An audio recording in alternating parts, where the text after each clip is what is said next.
did I say? Give me a disgusting helmet. That's not it. Try again. Oh shit!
It's fine. What's the worst that can be?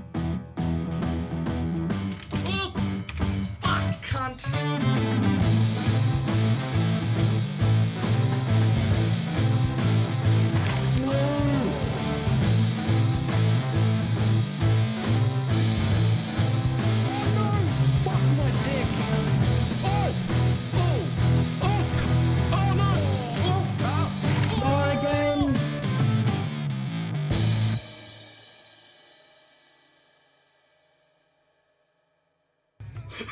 Did not work at all.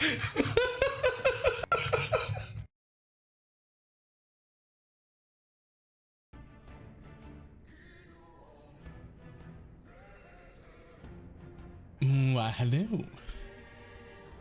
How's everybody doing?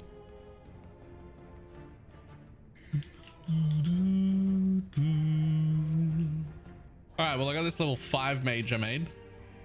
That has my name.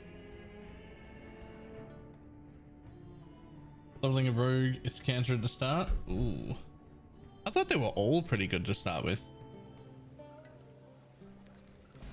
At least the classes that I tried all felt like really strong so far, just even in the first 5 levels.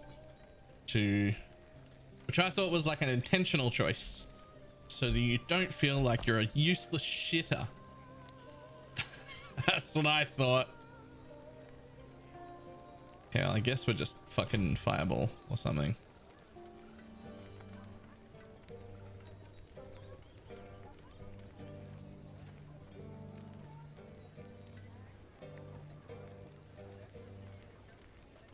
Yep.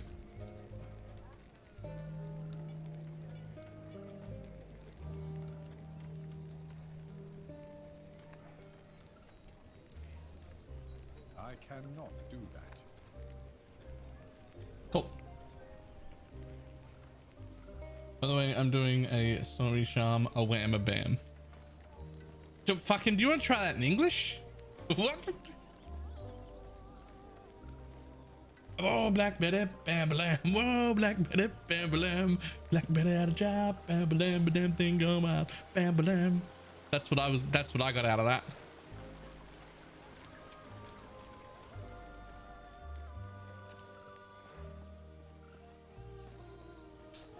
I was thinking that too, right?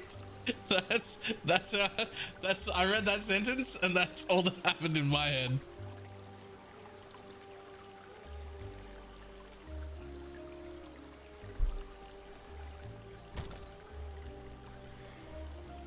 Okay, This time we're not going to go like full Papega League start.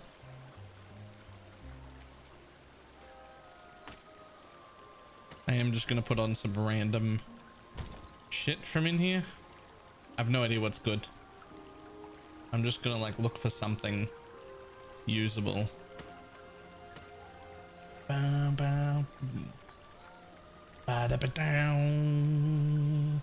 For those of you who don't know, everybody knows this song. Everybody. There's no one who was like, what's that song Baylor was referencing just then? There's 0 people.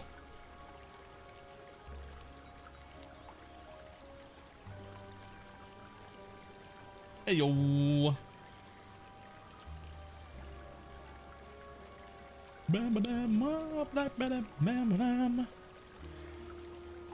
Got nothing else, buddy? No, I've got like a million things. Should be something else that I can put on. We have some proper youngins in the chat. I don't think being young would be an excuse to not know Black Betty. Like I just don't see it.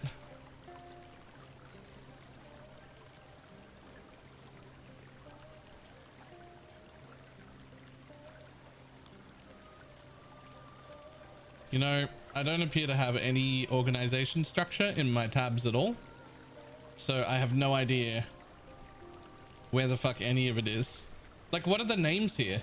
This one's just stash tab 15, then dump, then smack, then tits, then jerk off, then stab, then bits.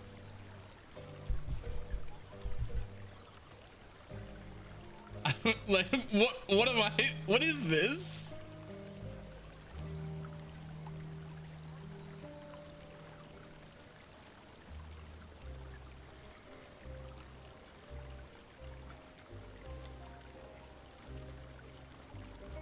Look, that's the name of all these tabs.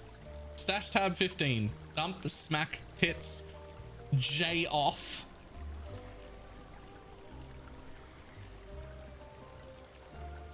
Stab, which is not full of swords, which is what you would think. Or daggers. Bits. I don't know.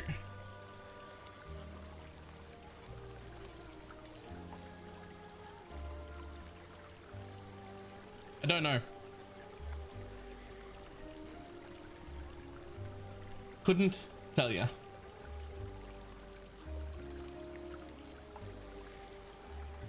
I don't know what come over me when I came up with the naming convention for these tabs, but it is not organized in any way.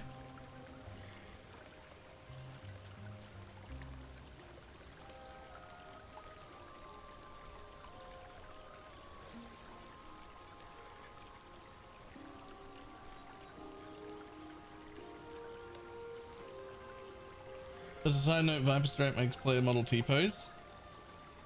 Nice.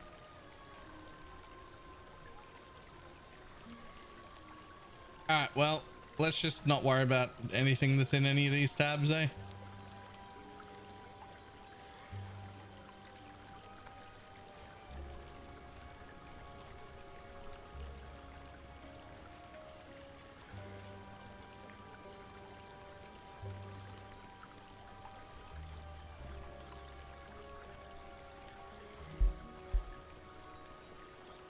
Blow me.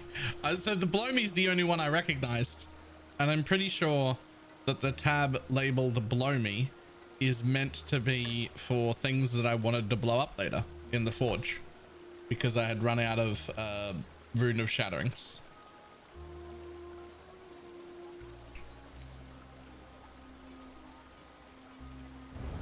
That's what I thought.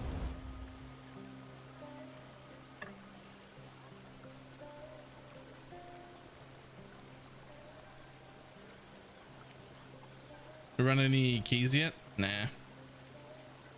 I just don't think I care about the keys. I'll figure that out later at launch, I guess.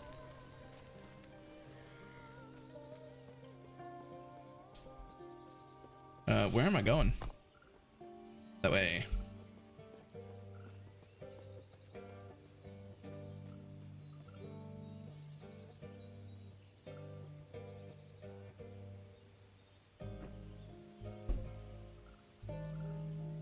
props never get the props that I ever deserve. Alright, we're trying out some mage stuff. Wait, didn't we already do this?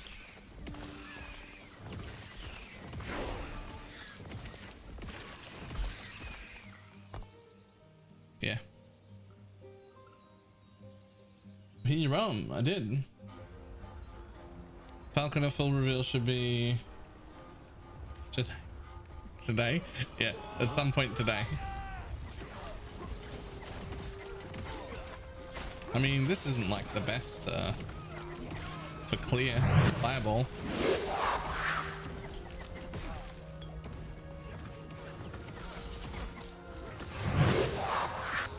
Needs like LMP, a chain or something.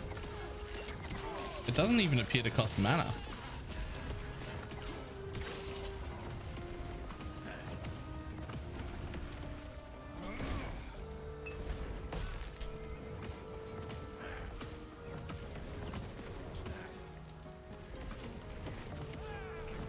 Isn't fireball a generator by default? I guess I was just assuming that it would be a good damage ability.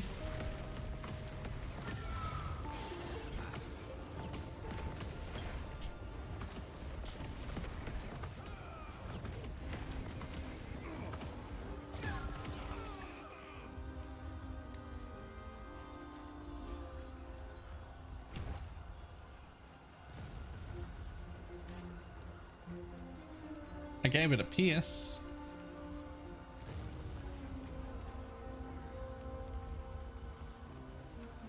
Mana cost 0. But this says mana cost 33%. Nah, this is prolif.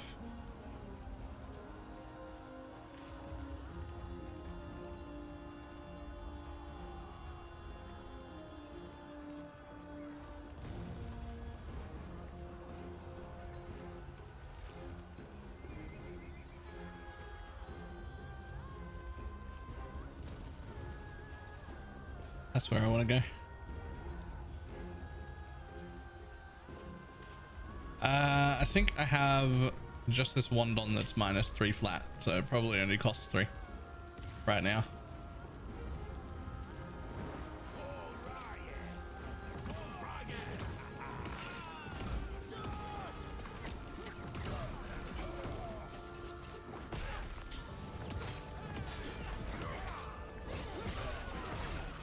Oh, that's way better.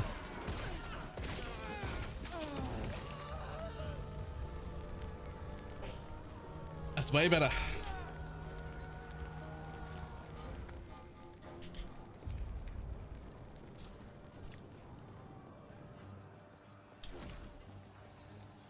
As Orion ordered.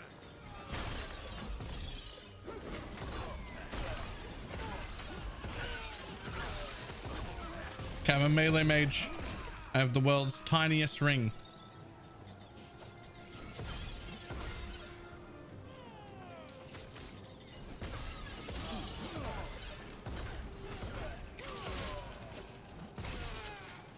It hits for half what fireball does, but it hits everything. So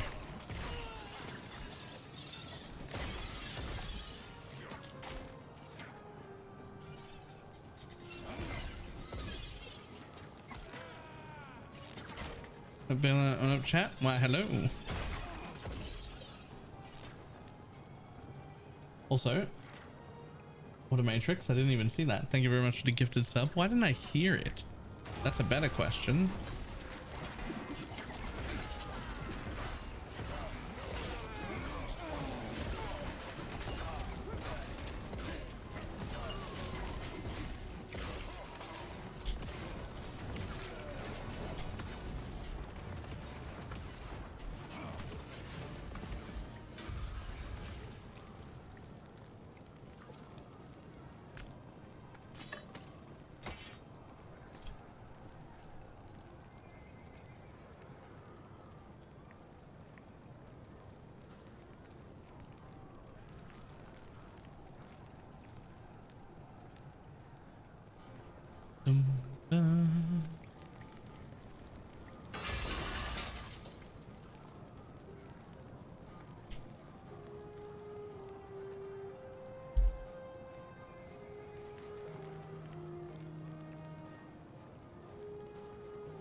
Oh, but mobile didn't even notice it first.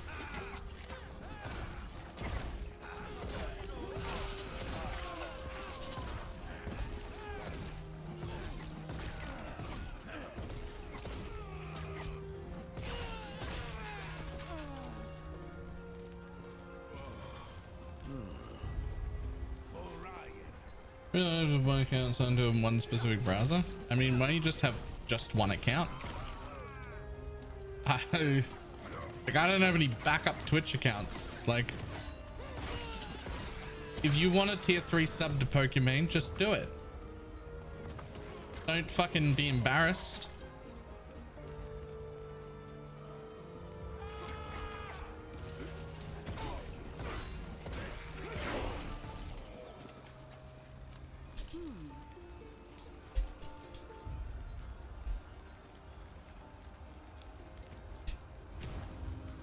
Oh, let's try Glacier.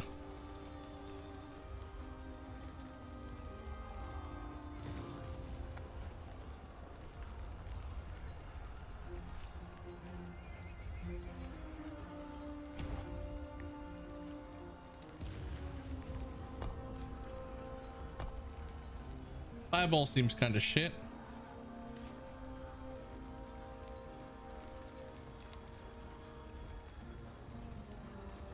Let's try Glacier. Oh, despecialized skill. Glacier. What are you? Each Glacier has a chance to create ice vortex with last 4 seconds and deal cold damage over time. I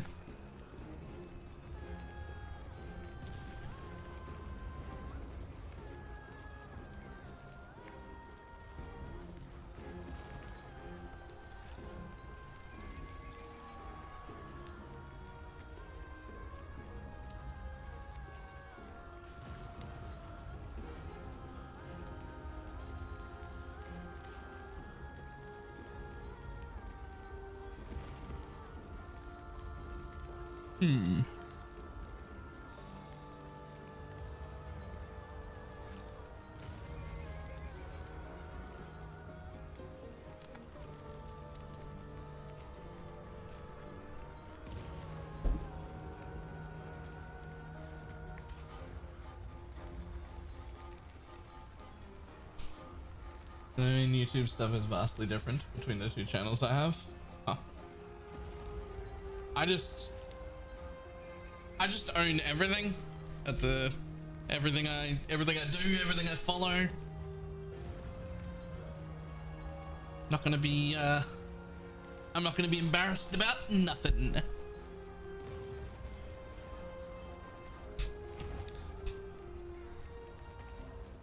Okay, let's try that. See if that's better. Shit is heaven sent. It's so good. Covered in ducks. I'm a Swarmblade Druid, leveling a Swarmblade Druid. Haven't tried it. That one was real good when I played it. Oh, that uses a lot of mana. Oh, that uses a lot of mana.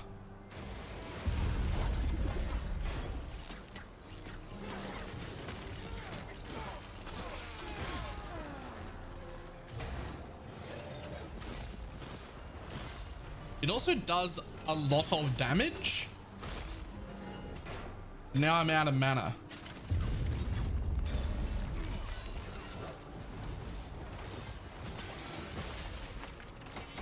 That's a lot of damage. Why is that damage so fucking high at level 1? Okay.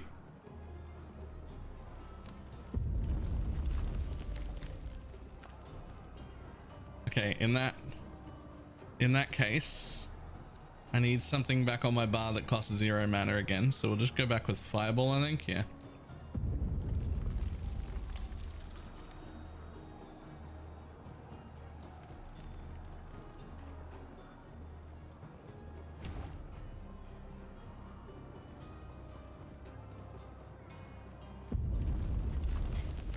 Oh my god. I regret everything.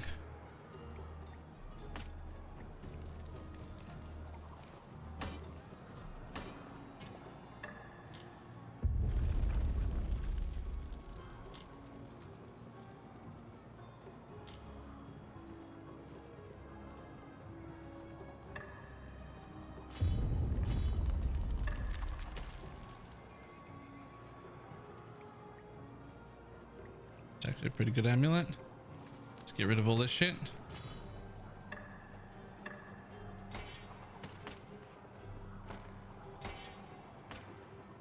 Okay, so what if I just create a filter because none exist, because I don't even know what the fuck I'm doing.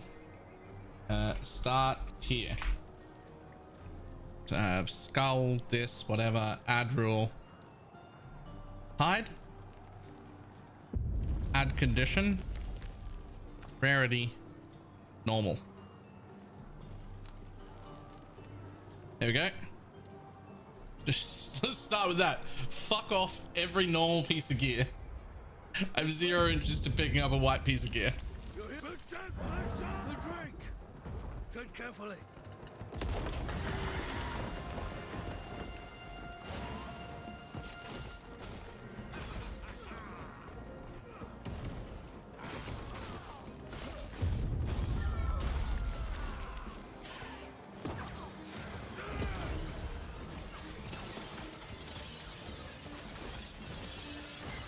That is a chunky ability. Chunk, chunk, chunk.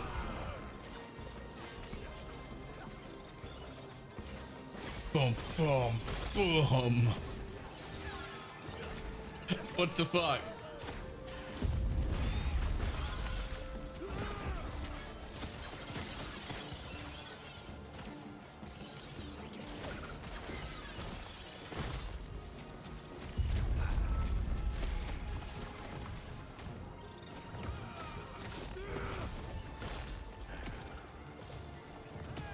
Stream title? Nope.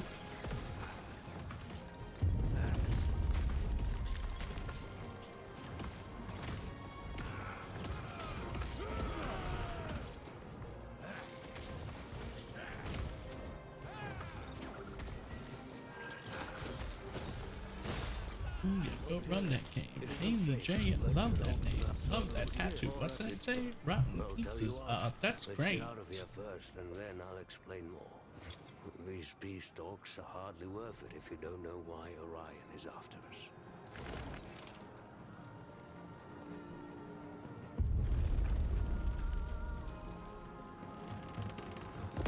Is that like HTML?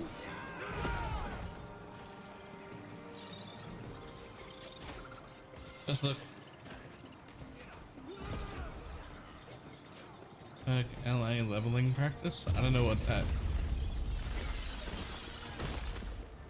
I don't know what that means.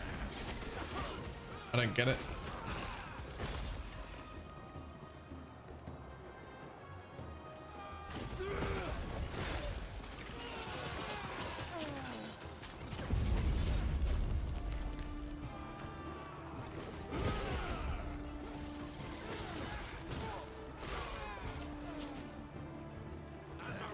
We don't even have the announcement of when the announcement will be yet.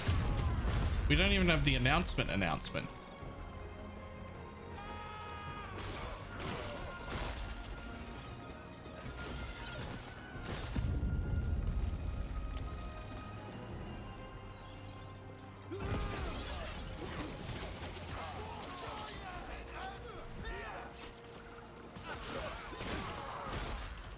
Look up that. You get the purple health? I did.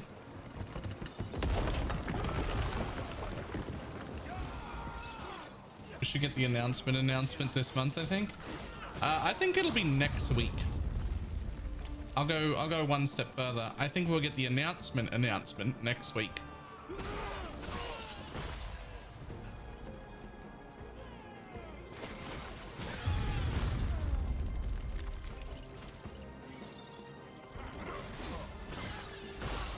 I'll go one step further. We'll get the announcement next week, and it'll tell us that the announcement will be in 2 weeks' time.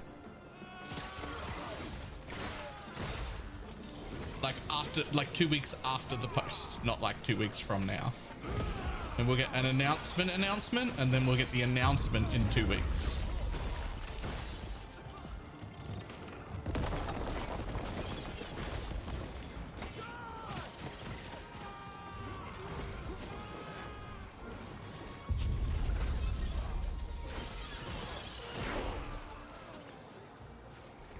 This is a very bursty skill. I don't know if I like it or not. I kind of love it. I just hate how much mana it costs. It costs so much mana.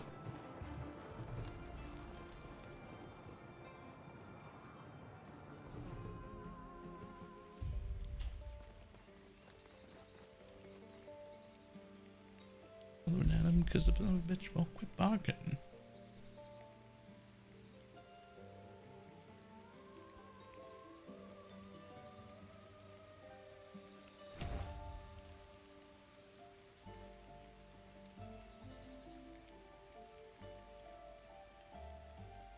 Is there a less cost? Costs less mana and deals more damage. Ah. Oh.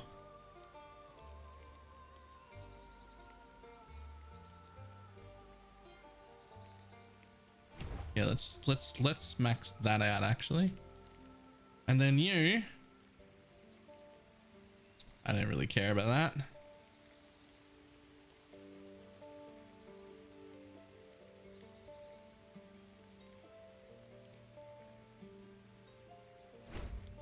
What are you?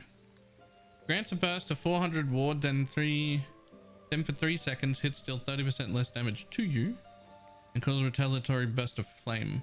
Alright.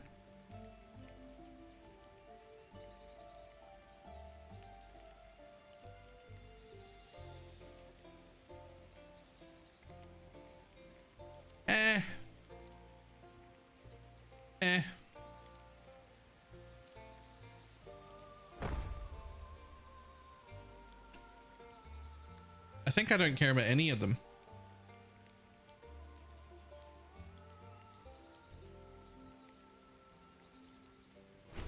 Fireball it is.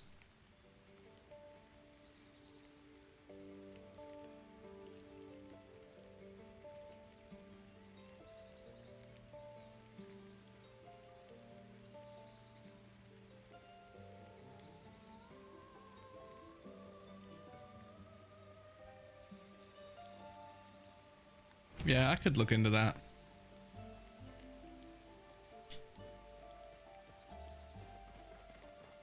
Why is fucking Deckard Cain got a bug on his shoulder?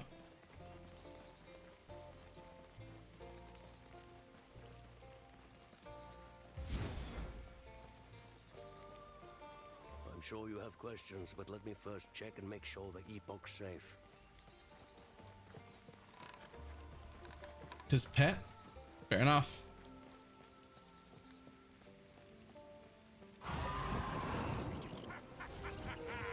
Hello. You scared Deckard Cain? You stole Deckard Cain. Come back.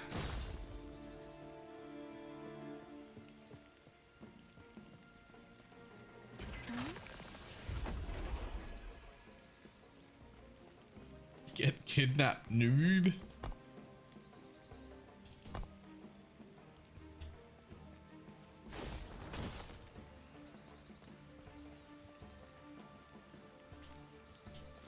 Dude got yoinked.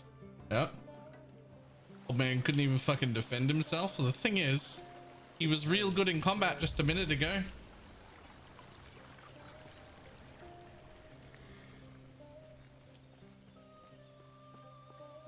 Everything what that and what that must we have there? Are you sure? Stay safe.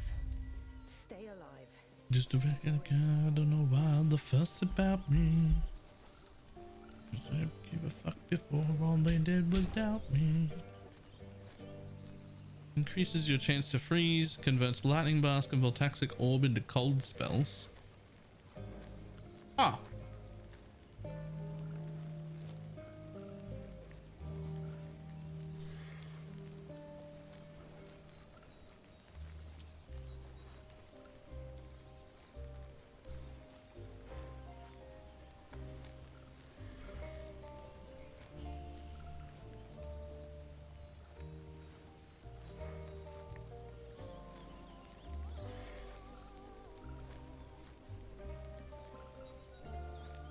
Well, I'm gonna have to try disintegrate as well. I don't think that existed last time I played a mage.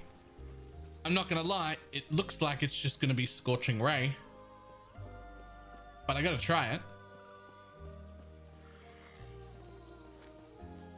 It looks like it's gonna be Scorching Ray though.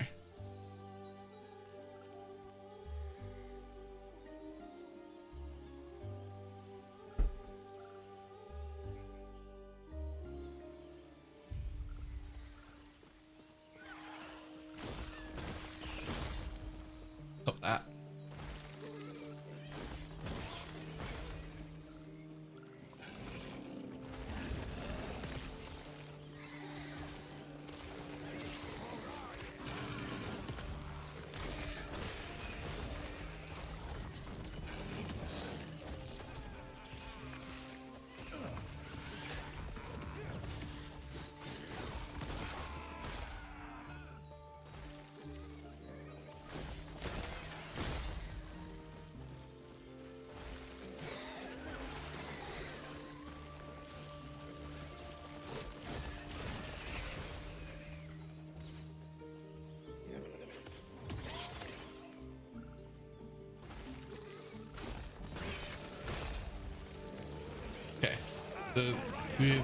The cold ability is very cool.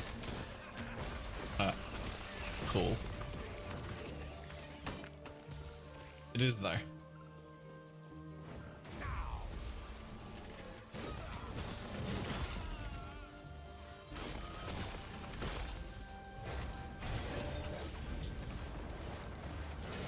Except when you just out of mana. Except for when you're out of mana. Okay, I need you to be there and you to be there.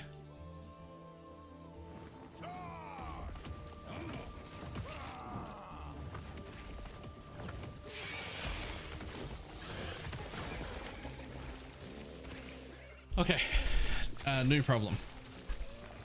Non-totem build is not great with the controller. I really do need to be able to aim where I'm firing.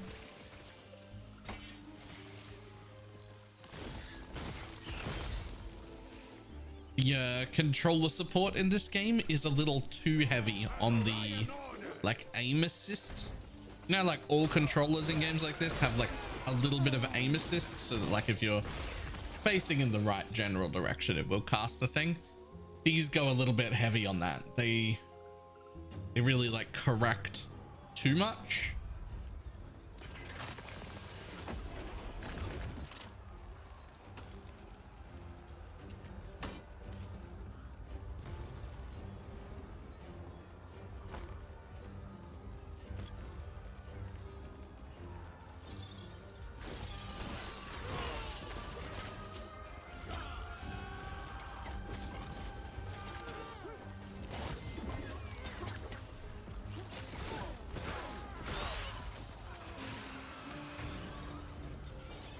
On a PC instead of playing these games, I really like them for my hands. I used to be pretty anti-controller though, so I get it.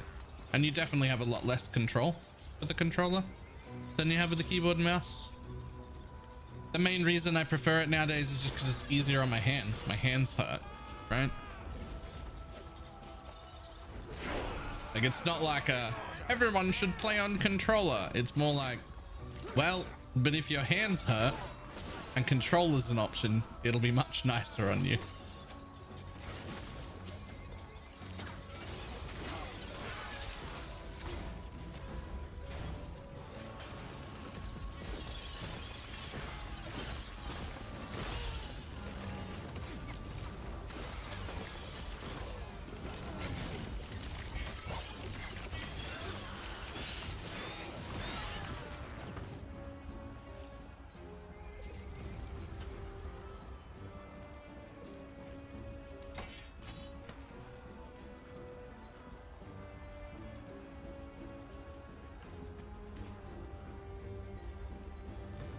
Time and spreads to nearby damage. Okay, cool.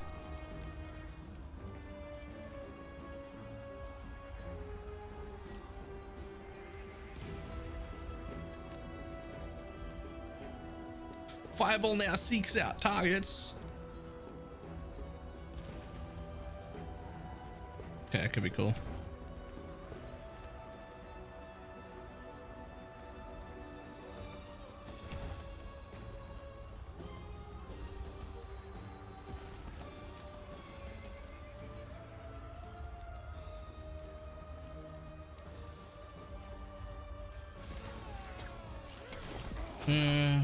Trying to decide which class to play during 1.0. Me too, man.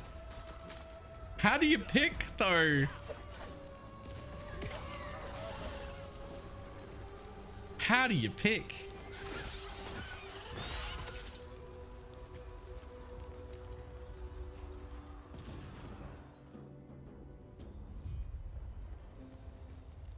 Oops. The other way.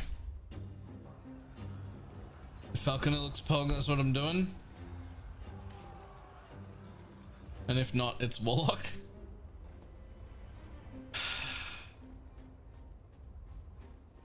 I'm scared to try one of the new classes. I'm with Mixie here. I'm always scared to try the new classes. And I think it's because PoE's burnt me trying new skills. Right? League starting brand new skills in PoE is a fool's game. Like you're setting yourself up for failure. It's a bad idea. Don't do it. Right?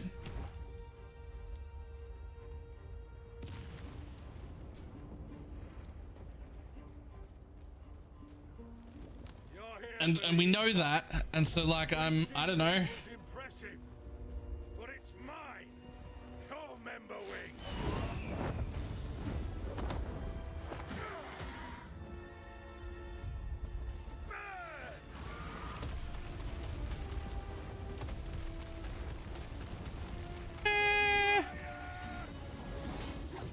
I just thought I'd try the Scorching Ray ability. Look, the damage numbers are good. For it to tick that fast and hit for 50 every time, that's not bad. But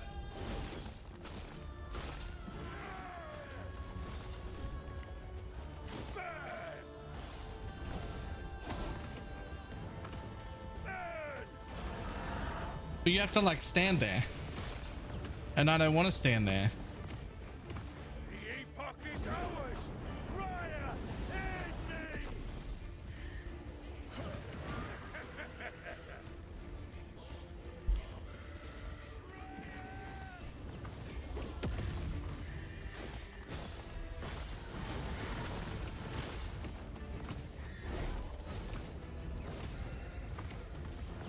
Channels feel bad in almost every game. Ah. Almost always, unless the only time channeling doesn't feel bad is when it's something you channel while moving. I am not a man. And that doesn't mean Cyclone, although it does quite often mean some version of Cyclone. But if you had WASD move, if I had WASD move, right? But I could do this and point with my mouse while doing WASD move, even if it halved my movement speed during channeling, then it would feel fantastic. I think if you did that sort of shit, it would feel fucking great. Like, think about that for a minute. WASD move, right? You're running around with the keyboard, but you face your mouse wherever you want and you cast the channel while running. Doesn't that sound like a cool skill? I want all skills to do that. No skills should stop you. So I disagree with no skills should stop you. However, I do think that the default for most skills should be that it doesn't stop you. What, like skills like this, where it's like a huge boom, boom, boom, I think I should be forced to stop to cast that. But I also think its cast speed should be quick, like it is right here. Right? Like that's a good... Big hitting things maybe require me to stop. Something like Fireball, I'd be happy to be running and then have it like run and then run at half speed during the cast. so it would feel a bit like stutter stepping, but without actual full stops. I'd be okay with that. Speaking of, let's head back to camp. I must reach Lee. I cannot do that. I must remind myself. He's strong and more reliable than half those under my command. How did the little ones burn end up in the end? It was alright. It was like barely a burn. It didn't involve like any real problems. Just like put a patch over it with some cream. So it was okay. The terror's blessing. Yeah, it was definitely quite pink.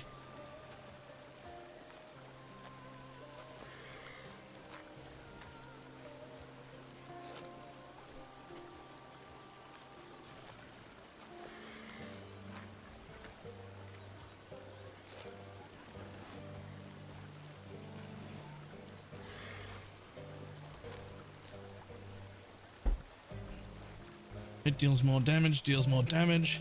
Now has 2 beams.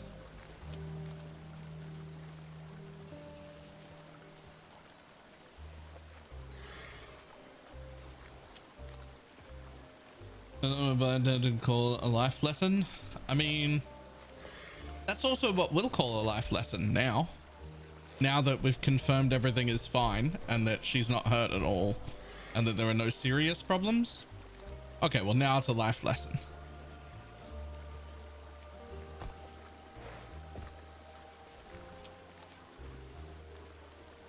The first concern was, oh no, baby sweetie, are you okay? Let's go to the doctor and make sure you're fine and make sure everything is fine and that you don't feel bad and that it's all okay. And I did take her out the next morning and she's only 5, so I don't know whether she understood it or not, but she was scared of the motorbike. I didn't want her to be scared of the motorbike, so we went through the real information about like how it works, when it heats up, why it heats up, what areas heat up, and what areas will always be okay to touch. She's 5, so I don't know if she really understood it, but we went through it.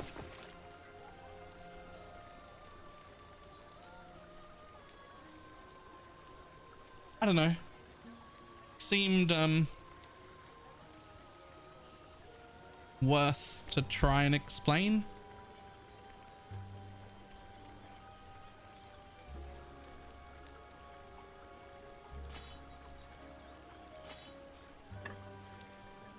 Yeah, let's put that in.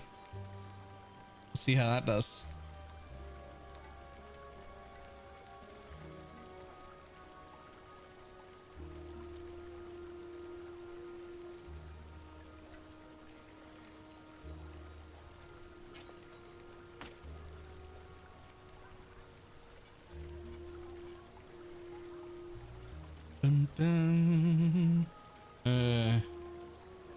Them and then was those. Okay. No. It's definitely a lesson, but the first priority is definitely, oh Lord, are you okay?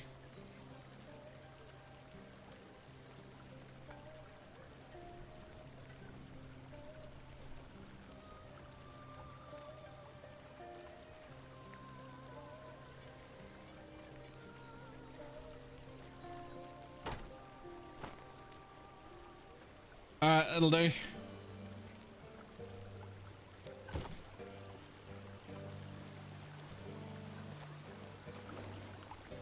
cannot do that. He's back. He's been quiet since he returned. You're back. Oh, No, not for. Well, do you go? Mr. Kane's back. I'm sorry to you too. This is what's best for us all. okay.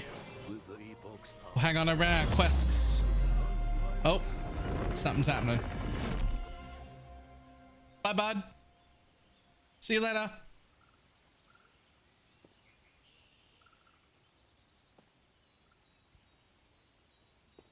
Oh, never mind. I'm going to take the shard of epoch. Sure, whatever the fuck that means.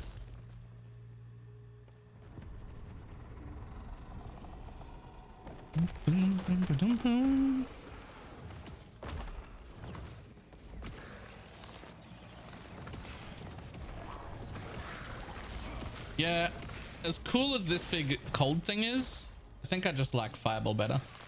Hello, how many chores did you do? Almost all of them? Almost all of them? I got about 80% of my list done in the end. Unless you count being on time to stream, because I was like an hour late because I got lost doing my chores. I did most of them. And was it 65% earlier? Yeah, but that was an hour before I started stream. I just kept doing stuff.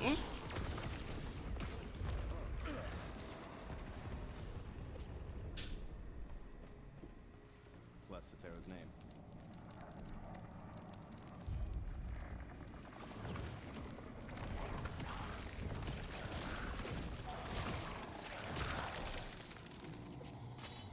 And some of the things, it wasn't my fault that I couldn't finish. Like one of the things I was doing was just trying to, I was trying to join like the creator program that Last Epoch's got. But their bot is full. The one that you like authenticate through is full. And when I say full, I mean like answering machine from the 90s style message. Like, I'm sorry, the message inbox for this server is full. Try again later. What the fuck?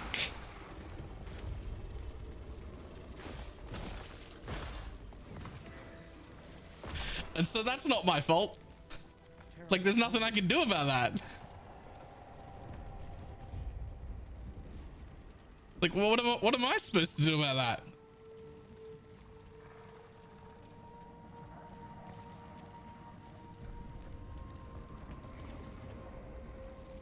Oh man, I want to respec already. An actual phone number? No, it's a Discord bot. It just responded with a message that sounded like an answering machine from the 90s. Like, I've never seen a Discord bot or anything of that sort say, sorry, the inbox is full. What do you mean the inbox is full? This is the internet. God be with you. Oh, what do you mean?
Guys, I want weak auras again.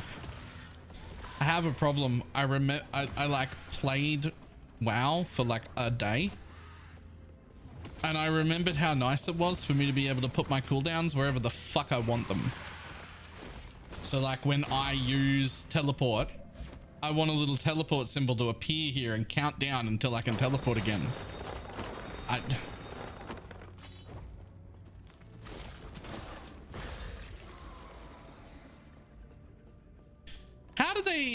How do they feel?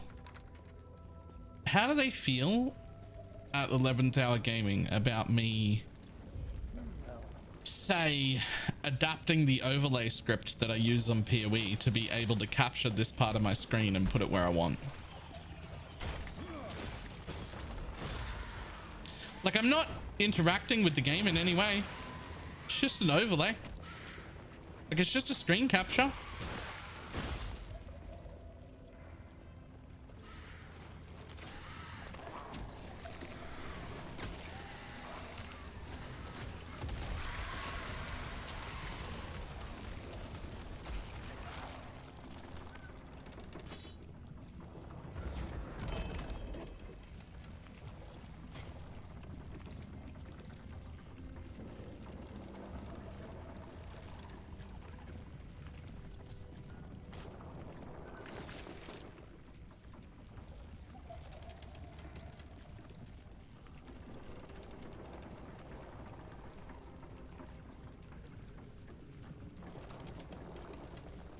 Oh, sweet Jesus.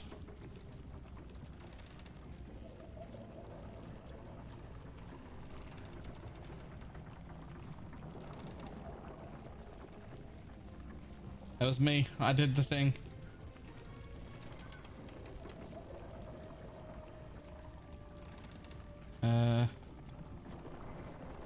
Let's make it a 10-minute follower mode instead of a 1-day follower mode.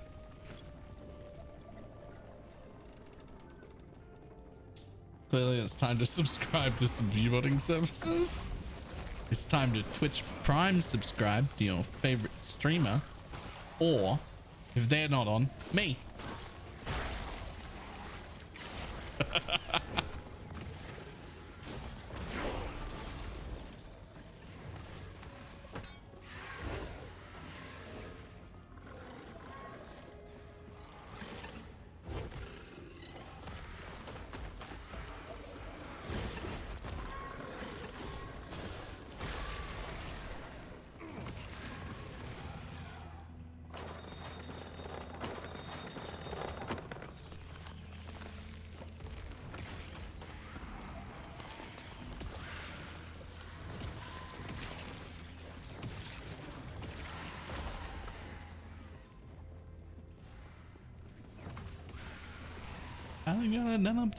What is this? What brings you here? You know the weirdest part about those like bot things that happen like that is that they must work because they've been happening for years, and the people who run those things still find it worth their time to write a new one. So they must work. Who the fuck is that working on? Like, who is that working on? Who's falling for that?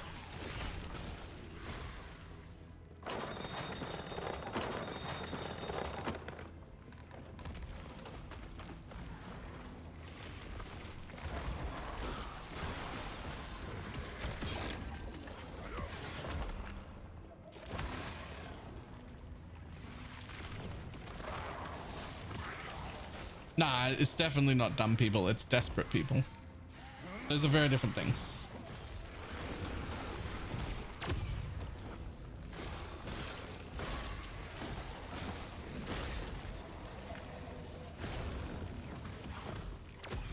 Like, I say that, like, who would fall for that? But, like, I know who would fall for that. I know who would fall for that. Like, there was a time when I considered looking into those things to be like, is this gonna help? Like, I get it. I see. Stay safe.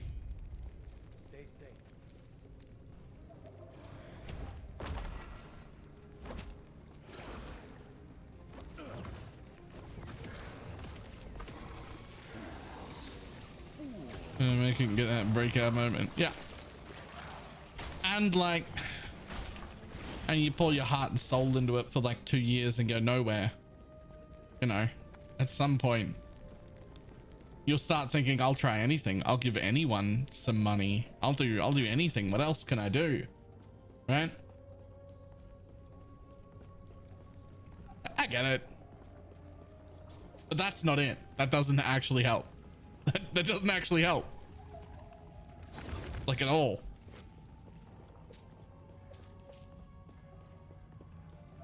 Except you get in huge trouble if you viewbot, don't you? No, not really.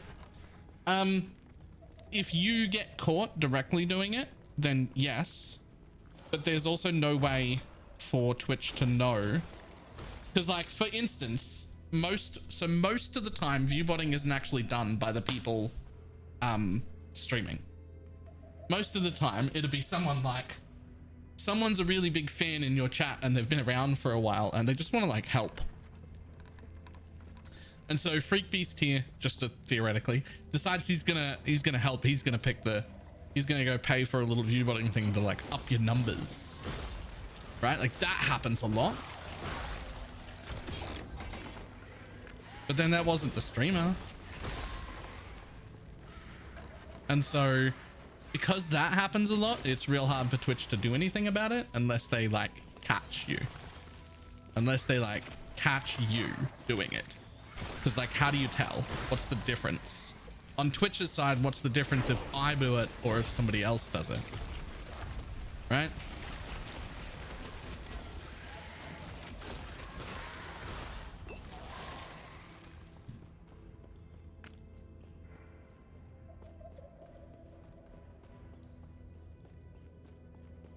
The reality is those sort of things don't help though. Like they don't help at all. So they're a pointless waste of money.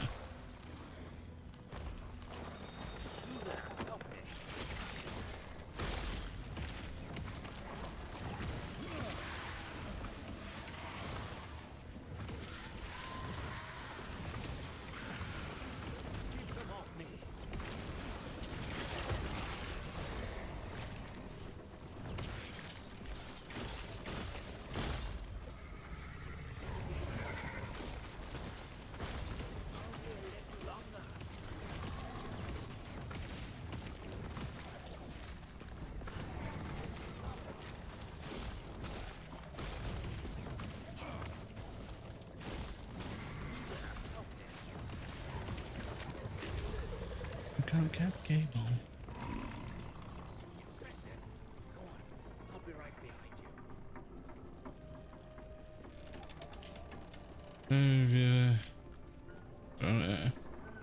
you. So it used to be a few years ago.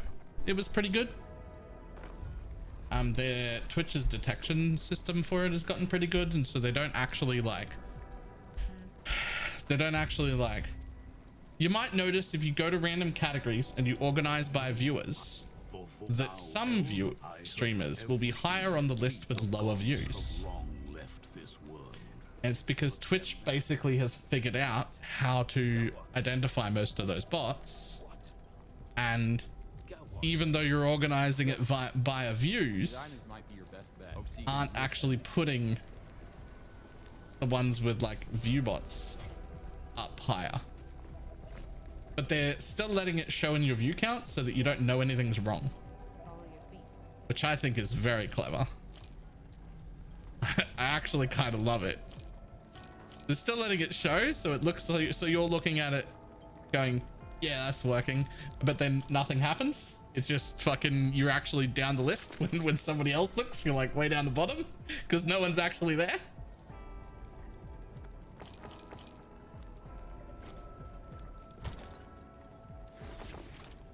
I think it's clever as fuck.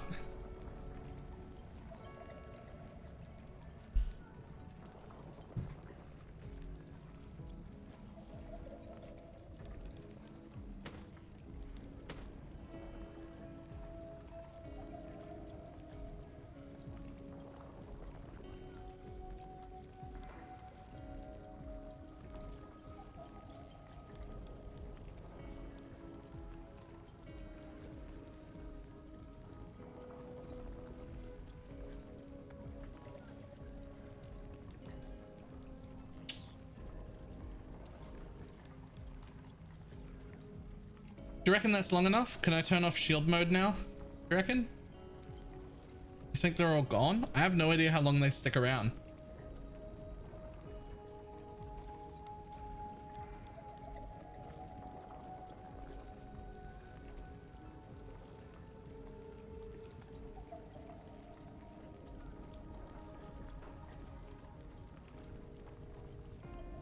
All right, we turned it off. Who knows? Who knows?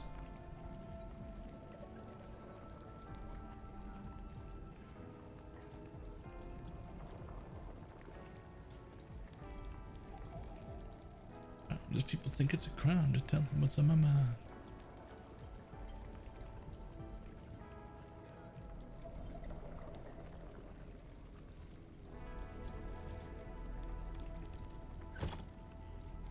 Won't follow time restrictions, most of them. Yeah, but you have to like go into settings to do that. Whereas when you're a moderator or the owner of a stream, just down the bottom there's this button that's just like built in here. It just says turn on shield mode, and shield mode turns on everything. It turns on, it clears the chat, turns on follower only mode, and does slow mode so people can't spam either. It just does all of that in one button. So it's the button you press when like a buttload of spamming is happening. You're like, whoa, get out of here. Greetings. Greetings.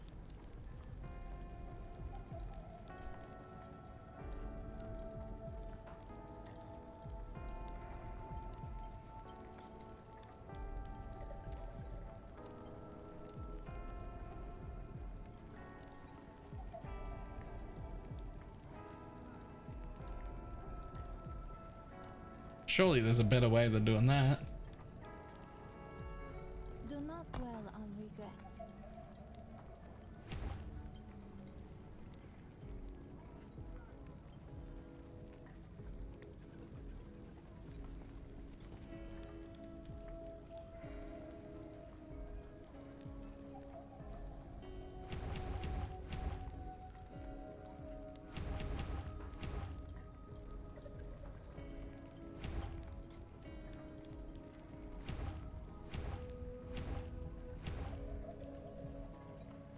Nice.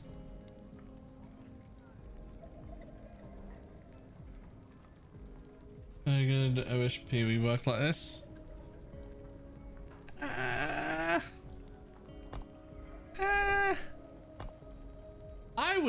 I would like to argue that respeccing in PoE is better, except for the economy cost.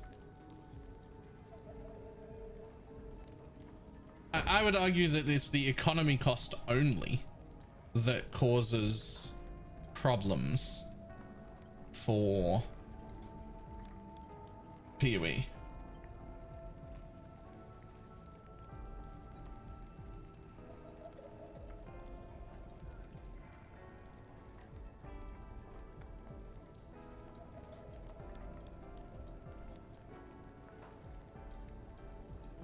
What can teleport give me?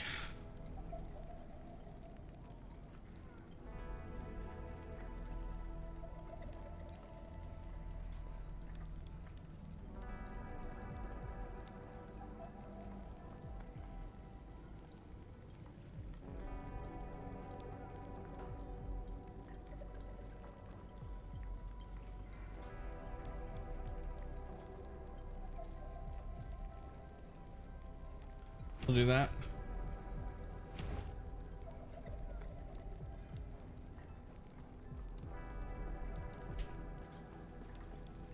I cannot do that.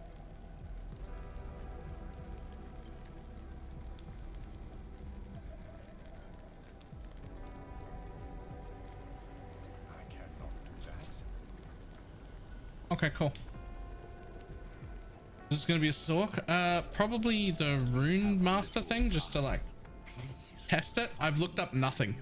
I could be doing everything wrong. I've looked up 0 things. I've got it open on my second monitor. I don't know if I'm gonna watch it on stream or not.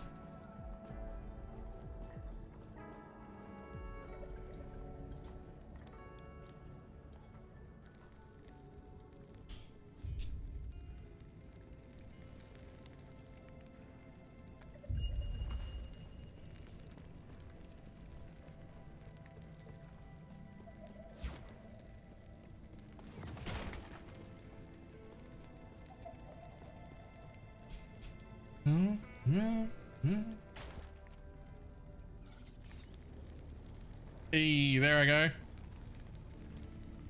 Slide to the left. Slide to the right.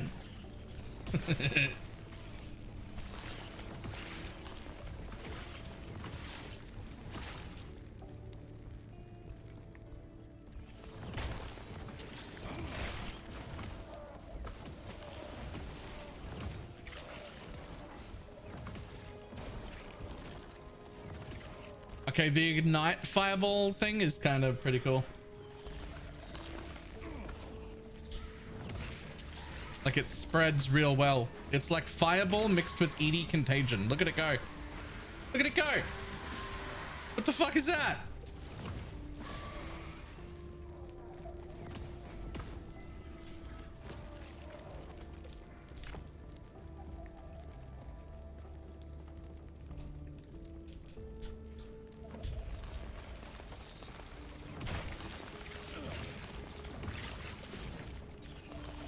It's like ED contagion fireball.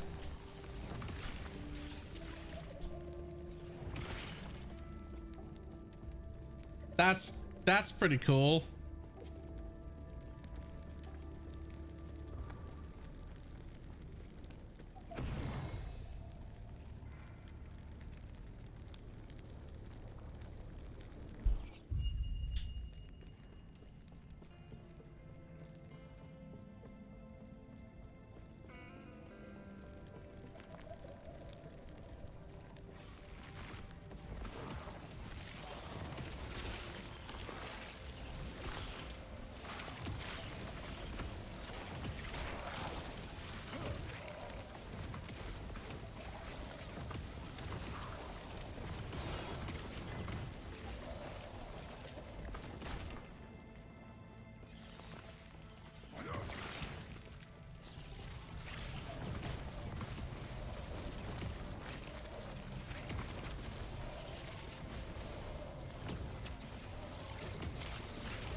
Still work? Hang on.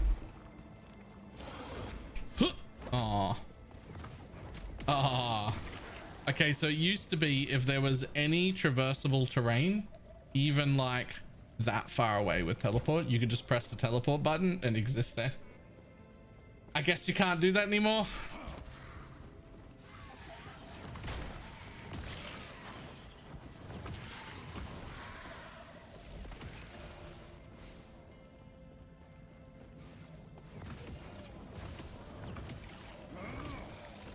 They're onto your cheap tricks.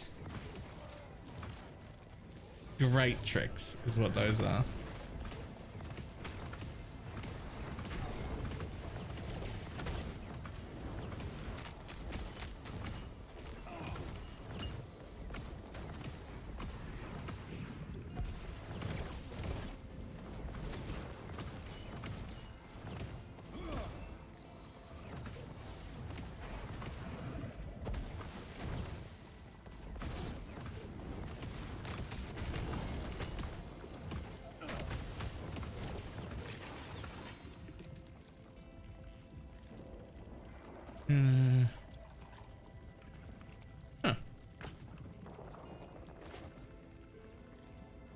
Sure, whatever.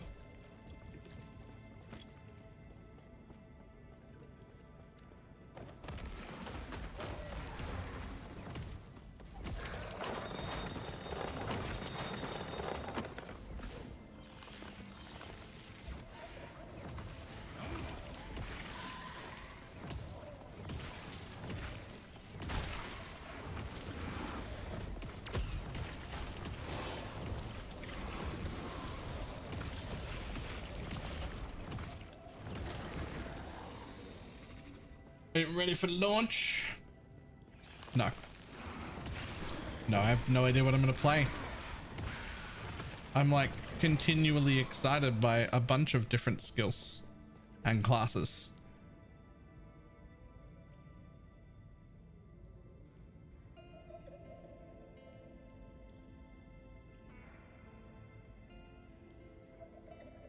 Don't like.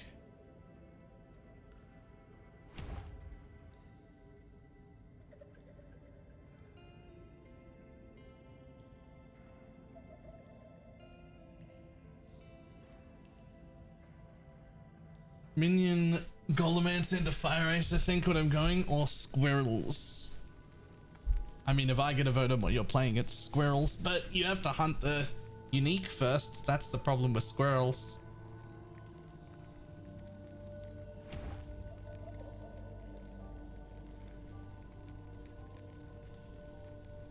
Volcanic Orb. Okay, let's see what you are.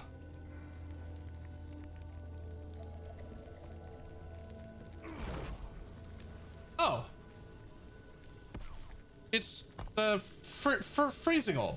It's just freezing orb.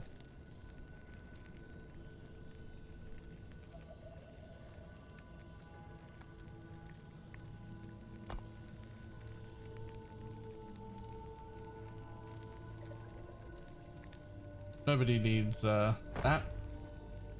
Put it in.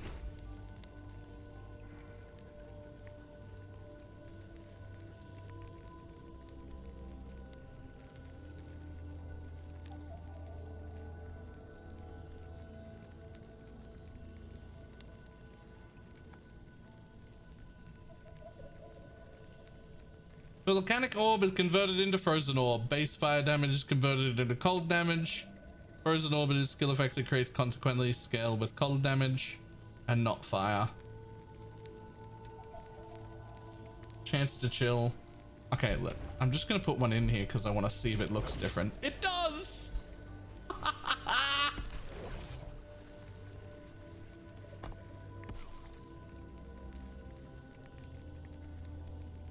Cool.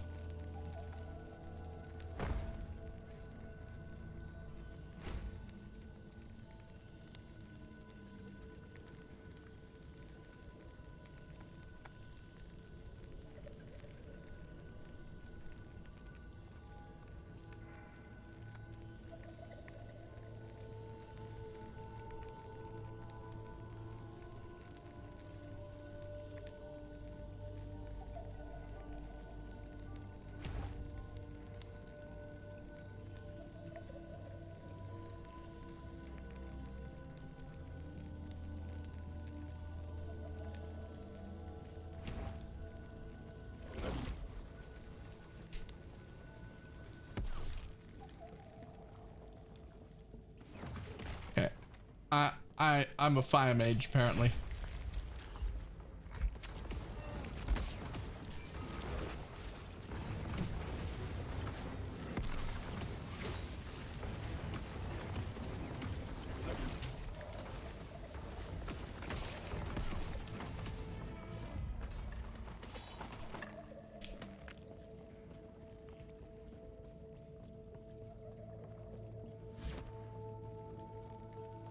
You really can't play Sork with a controller.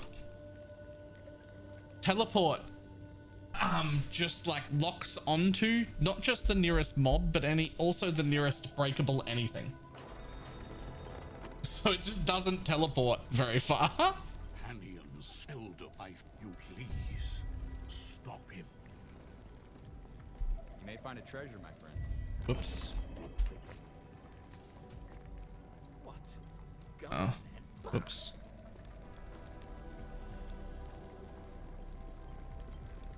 Gods be with you.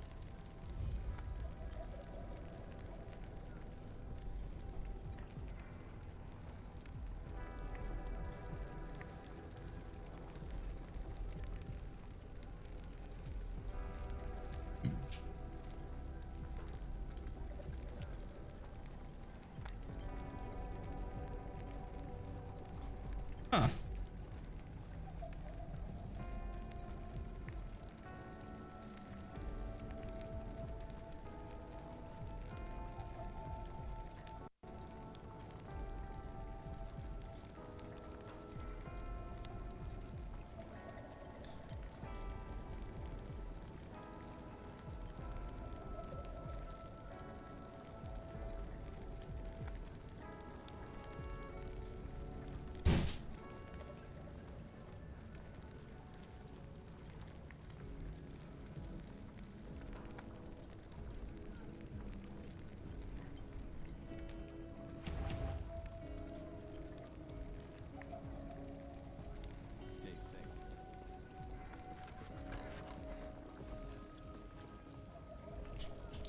Thing is, I really want to use the controller to play this game.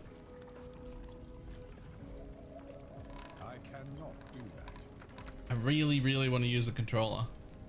Maybe I don't get to play Sork.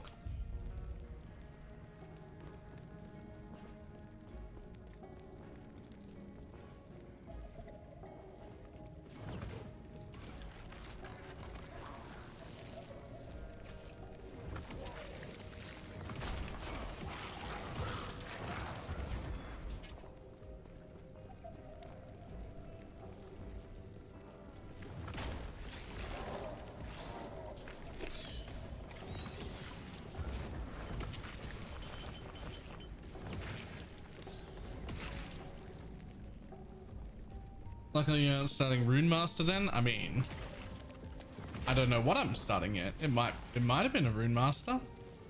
The whole teleport thing seems pretty important, but like not having it go where I think it's gonna go is a problem.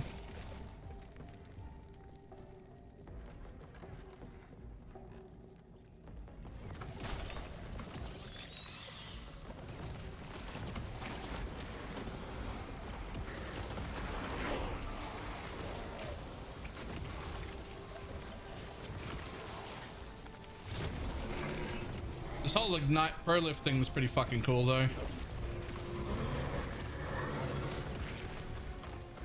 Like that's doing a really good job, and it's just from the spec. Like I don't have to like completely tank my single target or get a special link or anything like that. I just fucking boom, Pro Lift through everything. Just decide I want to and get Pro Lift. I do love that.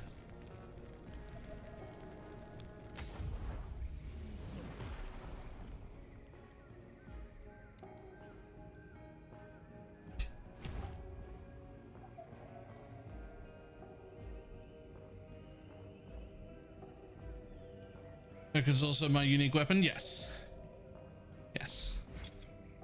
I put I got a 25% chance there as well, and it is a good weapon. It's got like good damage on it, but like if I just take this off and put like, I don't know, fucking this on for a second.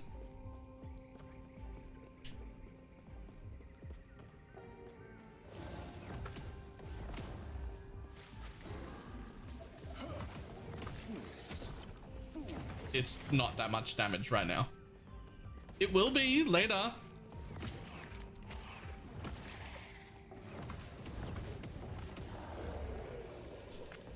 It's still like a decent amount, but everything's happening fine. It's still pro-lifting. The only difference right now is I had a 75% chance to pro-lift, and now I have a 50% chance to pro-lift. That's the biggest difference, and that'll be fixed.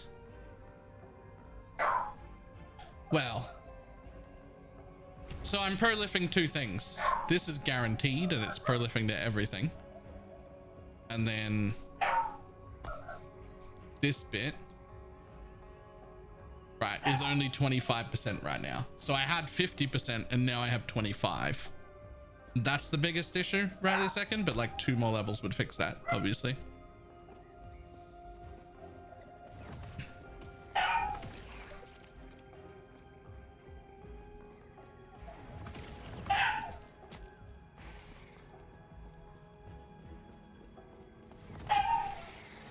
See?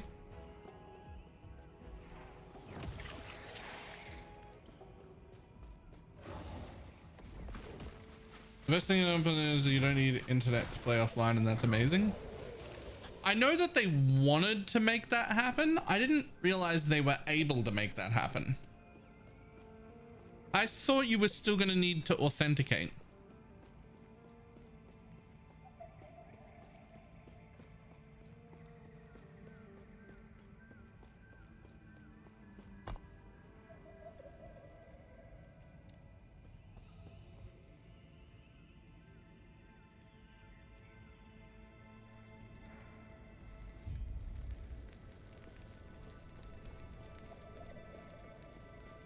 Let's say they'll add it with 1.0. I knew that they wanted to. See that pro lift still working.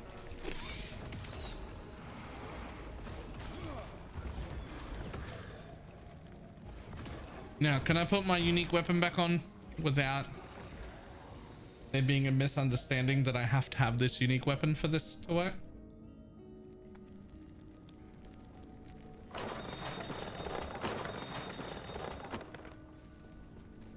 Where are you going?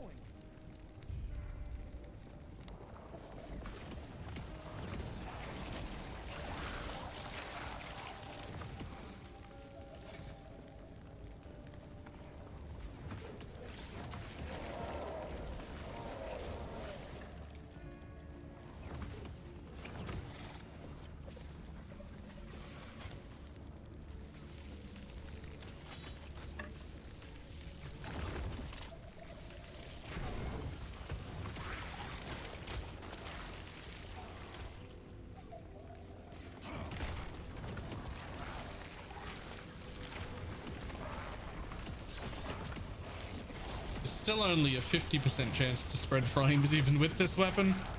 I gotta get like two more levels. I gotta get 2 more levels on the fireball, so it just becomes guaranteed.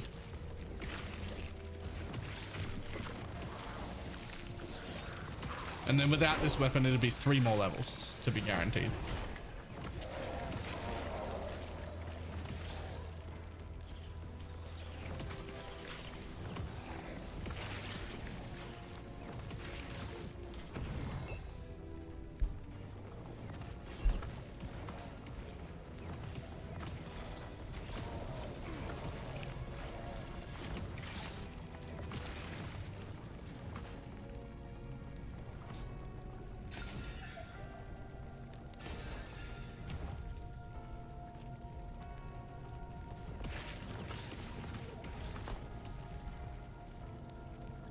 Static charges up as you move or get hit.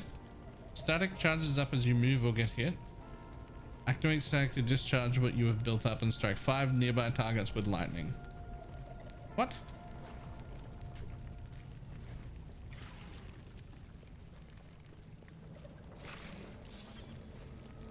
How high does it go? 40, 50, 60, 70, 80. Is it going to 100? Is it going to stop at 100? Yes. It didn't do very much damage.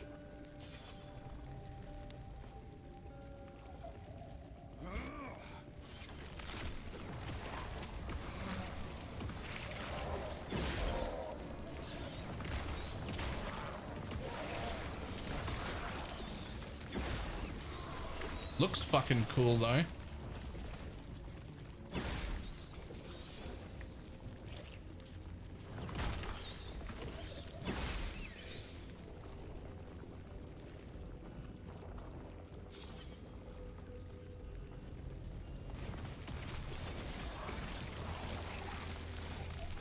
Pop that.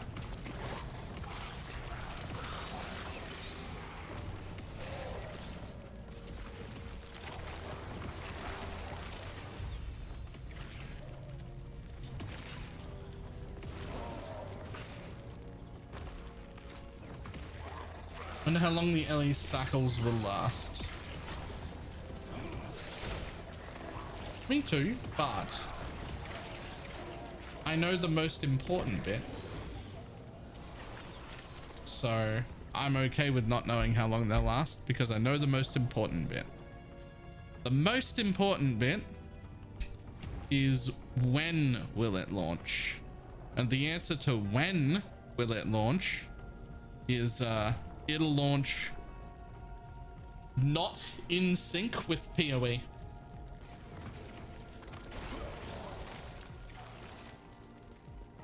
And that's all that really matters.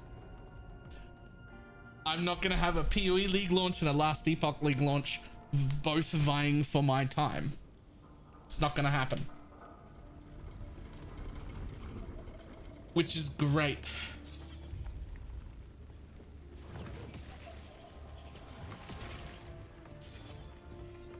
They're building their launch schedule in response to GGG. Basically, yeah.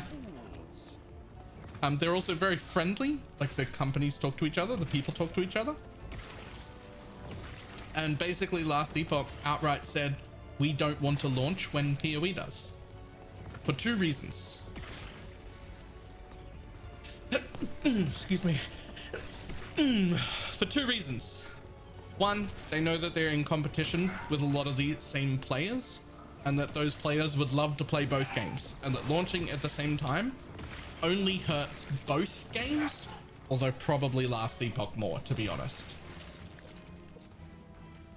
It'll probably hurt Last Epoch more, but there'll be some people who pick Last Epoch and not PoE, so it would only hurt both games, right? And also, the people who are making this game, fucking all of them are PoE players. They actively want to be playing PoE at League launch, not launching their own game at the same time.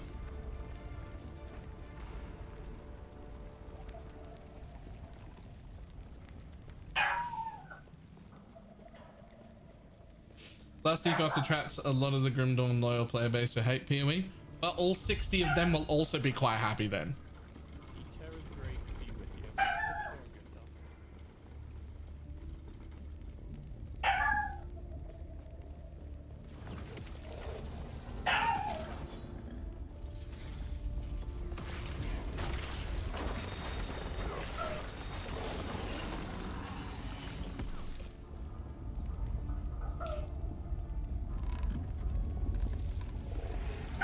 I don't know what it is about Last Epoch, but I'm like, not Last Epoch, sorry, Grim Dawn.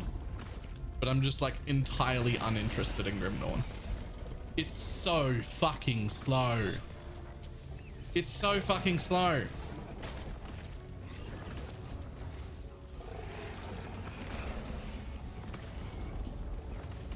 Feels like playing games in slow motion.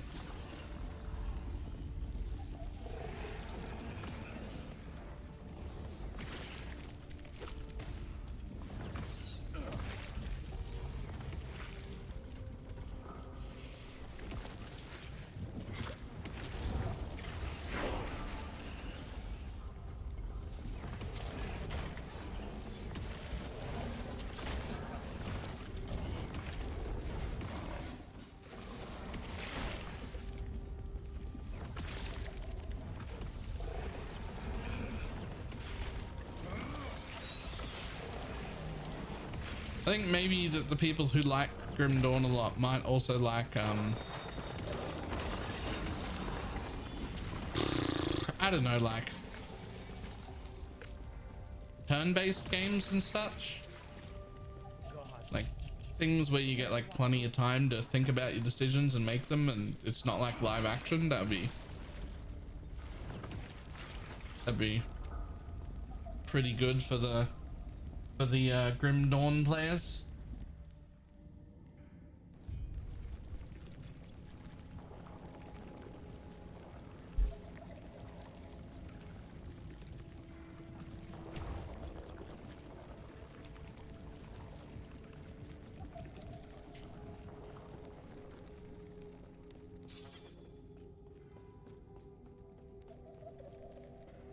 Stay back. Run. Wilson, what a waste of a game that one was. That's Wilson's actually probably one of the most biggest disappointment. Why can't I fireball you? Probably one of the biggest disappointments that's happened in recent history.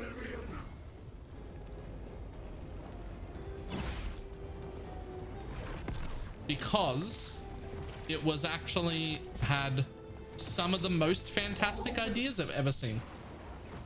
It had some really, really, really good ideas that it royally fucked up, underdeveloped, didn't support, and was riddled with bugs and just didn't work at all. But some of the ideas were so good, and they just fucking failed every part of it. It's the most amount of wasted bullshit I've ever seen. I'm so upset about Wilson still.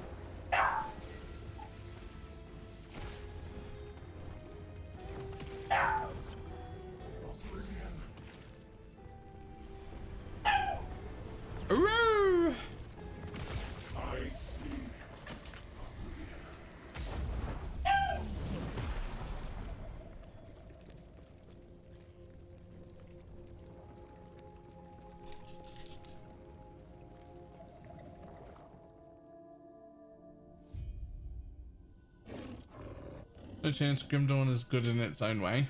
I think I'm very against Grim Dawn.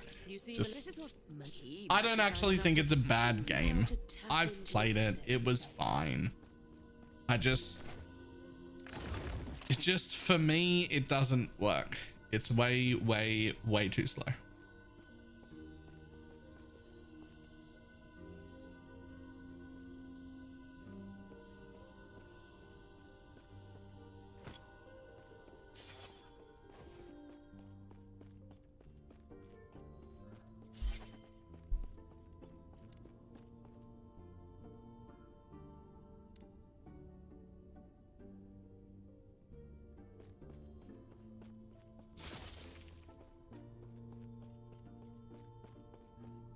Woken, you come, if I, then close your eyes and focus on the potential you wish to wield as I guide the shades to you.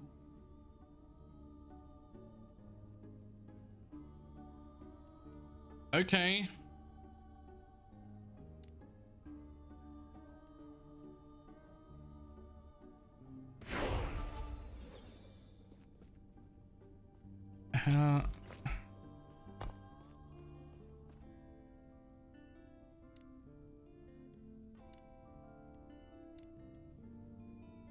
Okay, so let's start with whatever this is.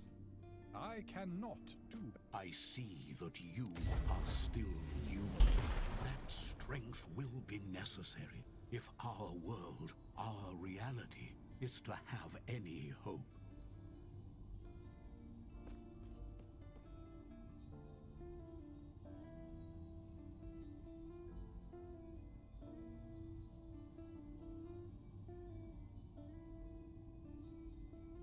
You turn into a ball of flame and launch yourself in the target direction. The longer you hold down the key, the slower you move, but the larger and more damage potential the explosion has when it stops.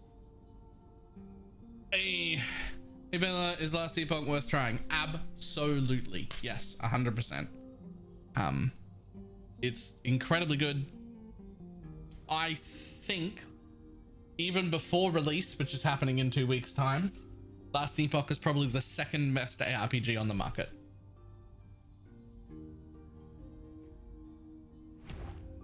Obviously, in my opinion, Path of Exile is number one, but this is very, very good. And it is certainly good enough to become a main game if you were like sick of PoE.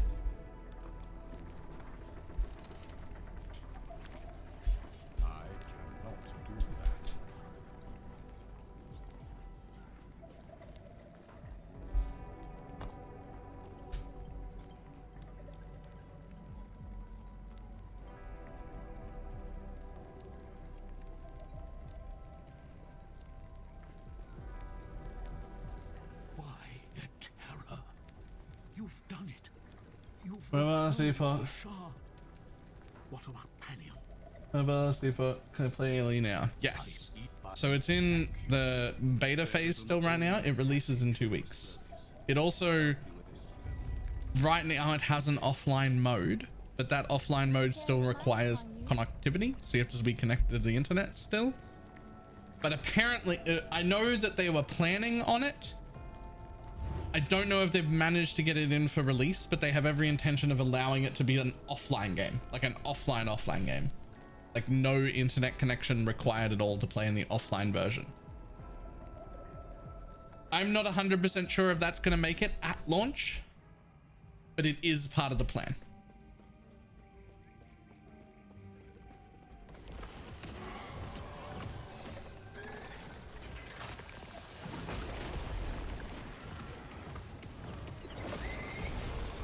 What is that?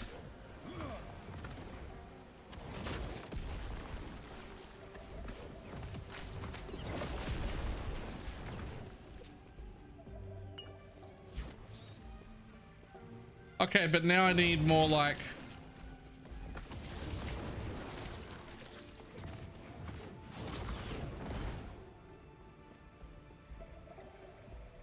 I need like other elements on my bar. Like fucking I don't know. Not that. Too much cooldown.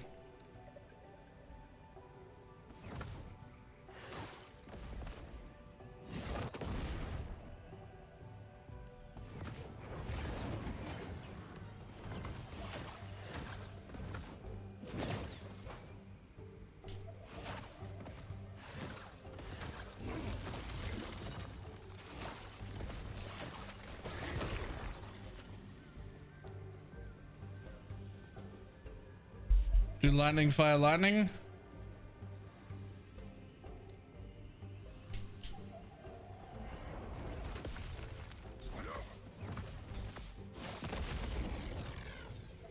What is this?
the fireball thing's very cool.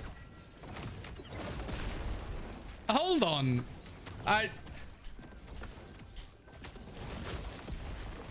Rune Master didn't get one new skill. It got like 400 skills. What the fuck?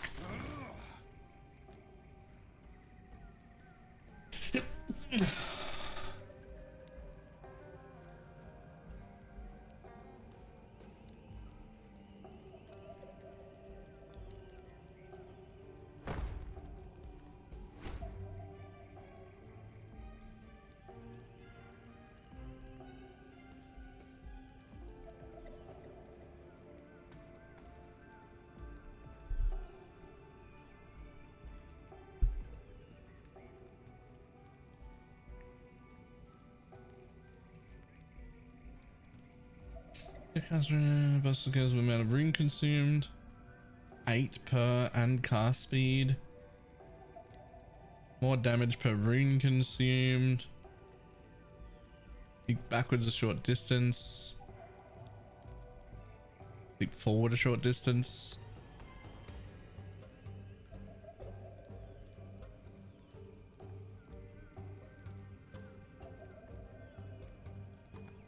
Hold on. Runes now provided with passive effects while you have them. Rah gone here. Rah fire. Gone lightning here. Cold? Yeah. Gates regeneration per rune of this type.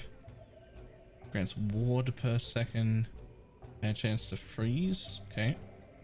Every second you go without casting runic invocation, you get a stack of runic energy up to maximum. Invocations consume all runic energy to deal more damage multiplicative. Wow! What is this? With at least 12, you also pocket randomly equipped non-channeling skill of the same element as each of the runes consumed.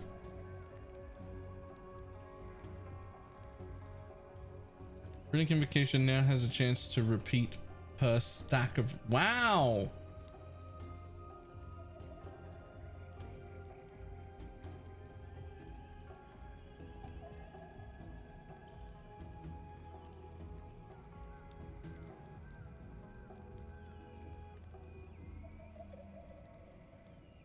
In runes, when you consume runes with a skill other than the runic invocation, you'll have a chance to also cast the corresponding invocation for that rune.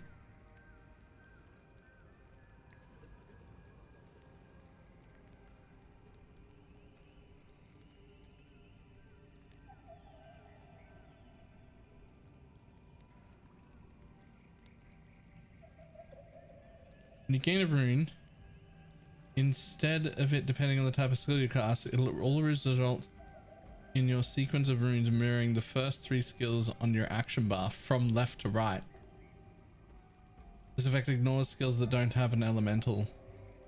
Oh! Oh, that's fucking so good.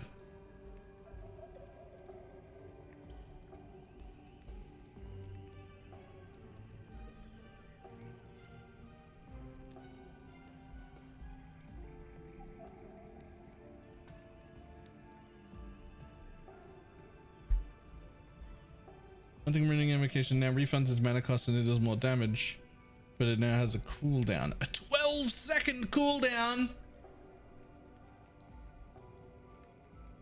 If you can get like 150% CDR, that might be okay.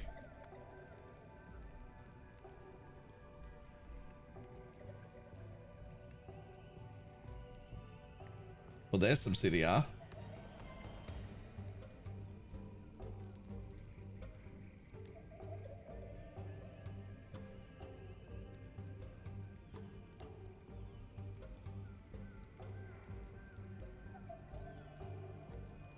And that as well. Okay, so this is not something you would want to start with, but you could build your way into this with some CDR, some extra points over here, the correct setup on your bar. You could get this down to a pretty reasonable time and make it automated.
So this seems OP, but also like you need to pay a lot more attention than I want. Like, I don't think this is my league start class.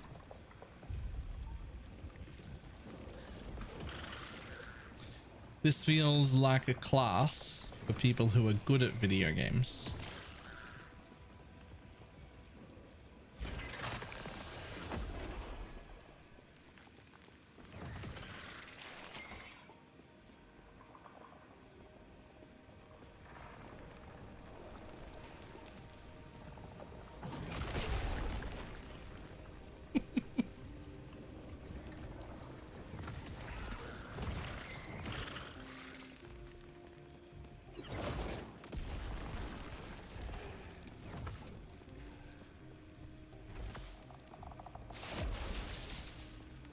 Okay, that one's pretty shit.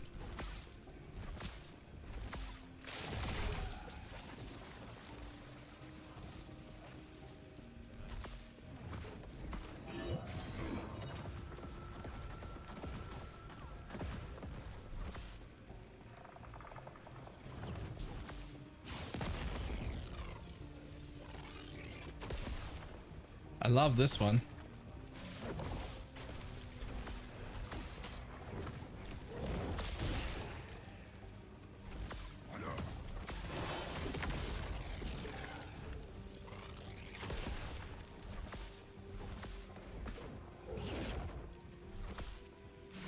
Oops.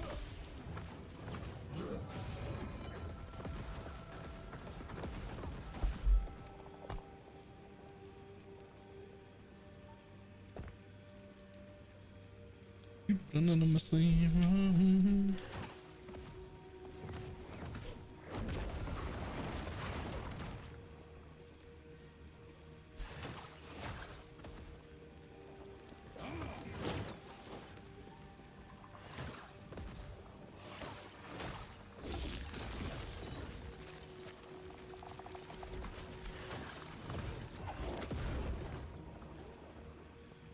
What is that?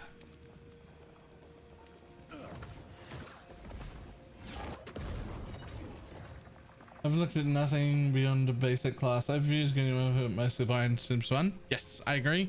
I didn't see any problem with that. Also, I know that if there are mistakes, you're fine in this game, which I very much like. Like you can, if you find out midway through that you're just like, this build is shit, and you decide you do want to look up a build, it's really easy to change. Like you're not permanently fucked. You can just be like, okay, I'll respec. I've done a little bit of research now. I can make this better.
This looks like it might be the most interesting class I've ever seen in any video game.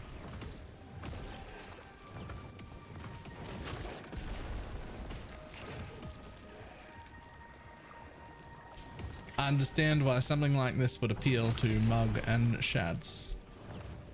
They're capable of tracking multiple things and pressing multiple buttons.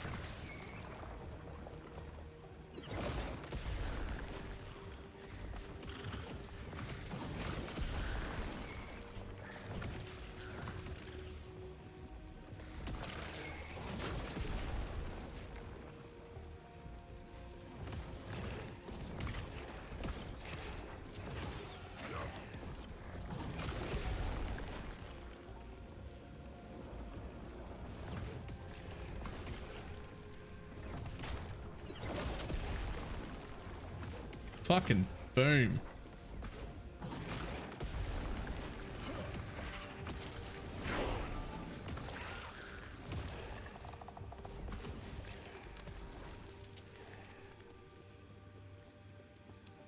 Take a look at the skill tree for Rune Bolt.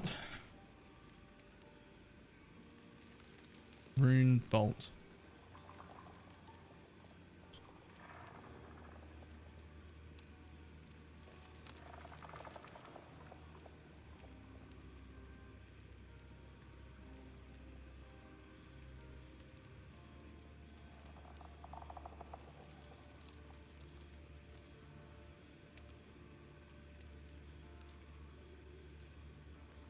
Combo spell that uses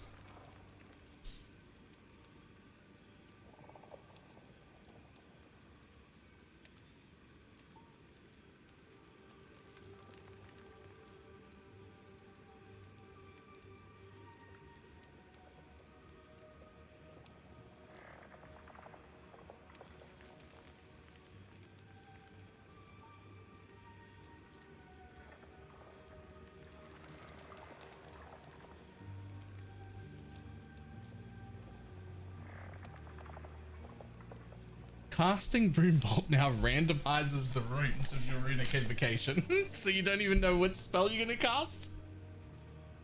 It's wild magic? Wait, it's just wild magic?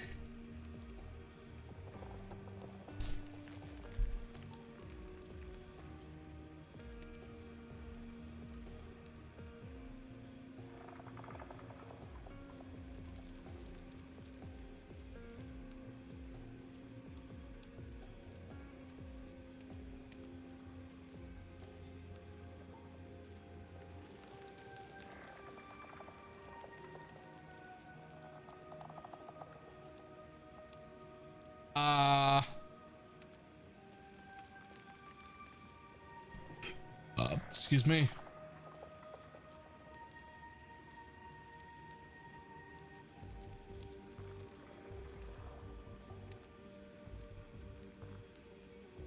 Oh, and you can also just pick you could just pick an element. So I could use Rune Bolt instead of Fireball. If I just wanted all fire, I would just come down here and be like, boom, boom. Now you're all fire, bitch.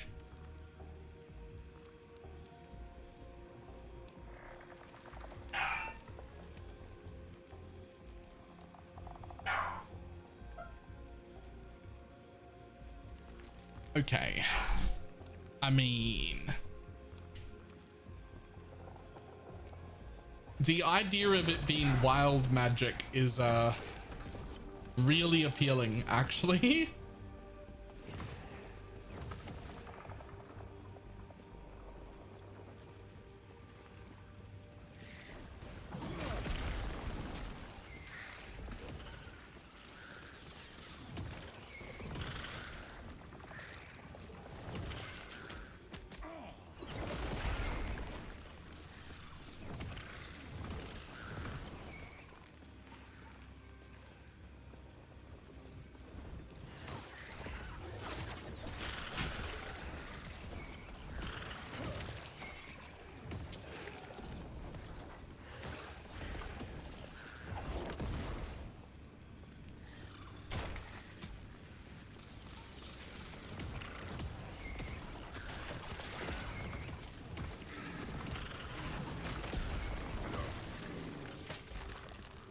Fucking nuclear missile.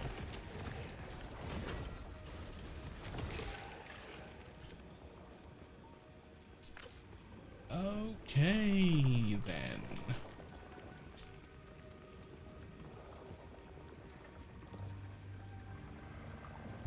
Between that and the trade and prophecy system, I'm really excited. Yeah, me too.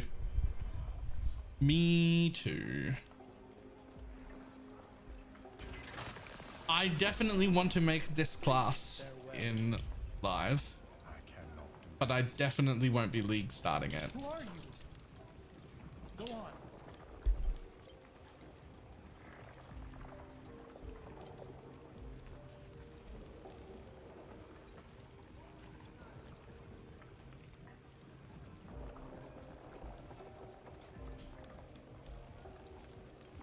I'm going to hell. Who's coming with me? Somebody please help me.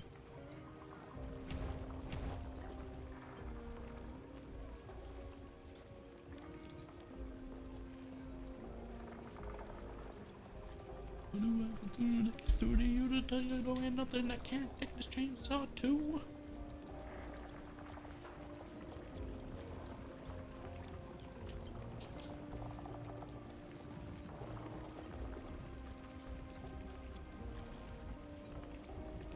Come on, load. The load times of the load screens are actually really good. Generally.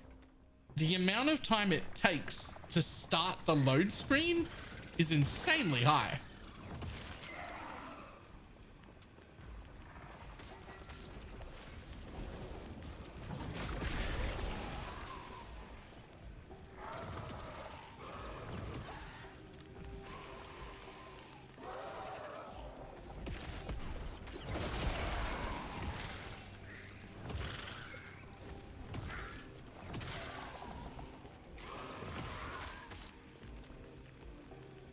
Really, really, really, really, really, really.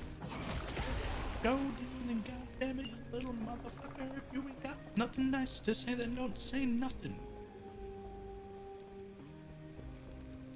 Not gonna sing the next bit.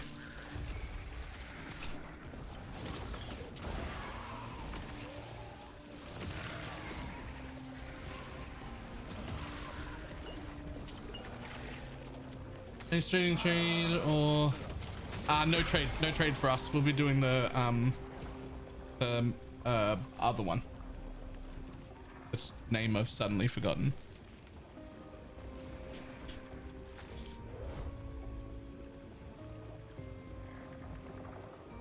I will be starting with some people, which I expect that we will use the other trade system, like the resonance thing. We'll use that quite a bit, but we're not really like super interested as a group in doing trade stuff with the like everybody.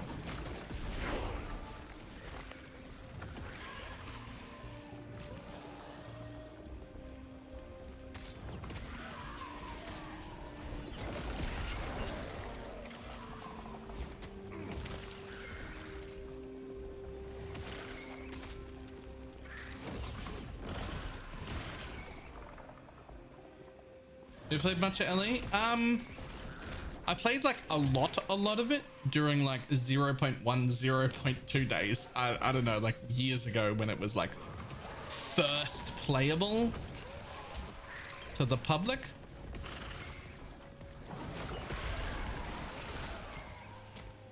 So that was a long time ago.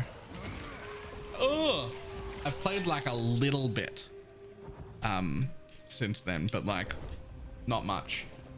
I am squishy though. Let's put my other skill back on that makes me not squishy. Right after we do this.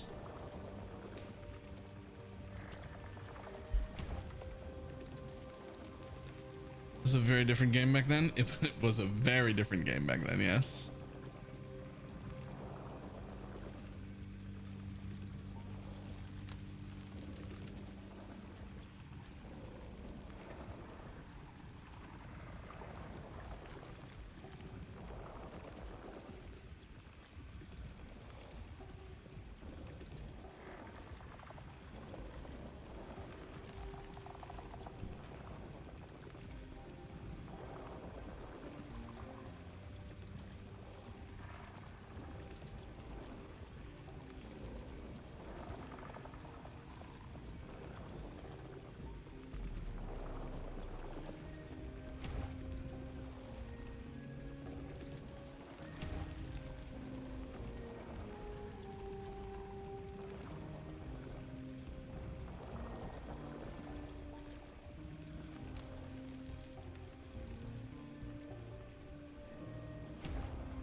My room boy, yeah. I just wanted to try it. The build your own spell stuff is really cool, but my favorite build your own spell that I've seen so far is just this one. Fucking boom. Huge AoE. Fucking nuclear bomb going off.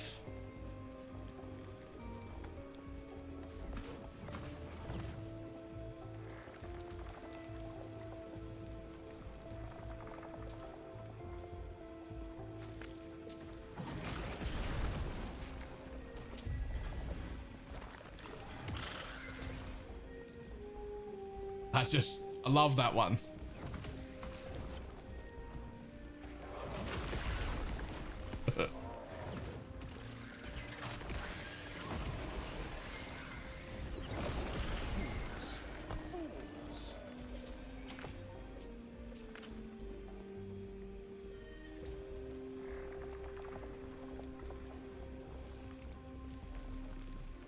I will say our Rune Masters, because there's probably going to be two in our group, are going to have a real extra good time having a paladin that's like a hybrid support, and me that's also probably on the tree bitch, which is also a hybrid support.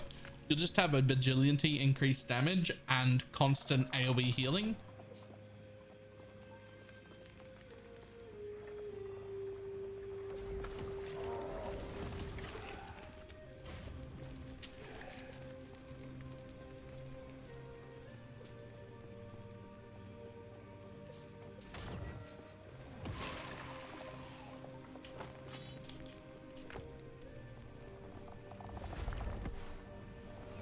Okay, no, we're gonna find groups.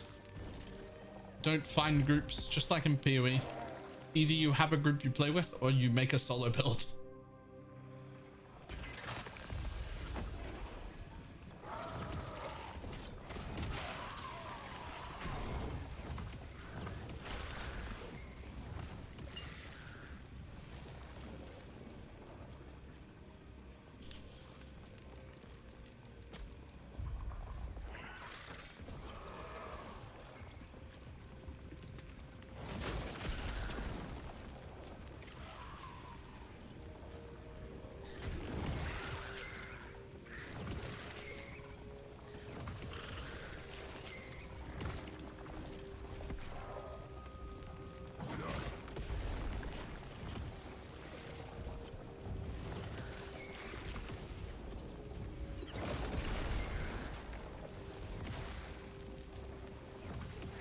Work solo, or is it just switch back and forth if needed? Yeah.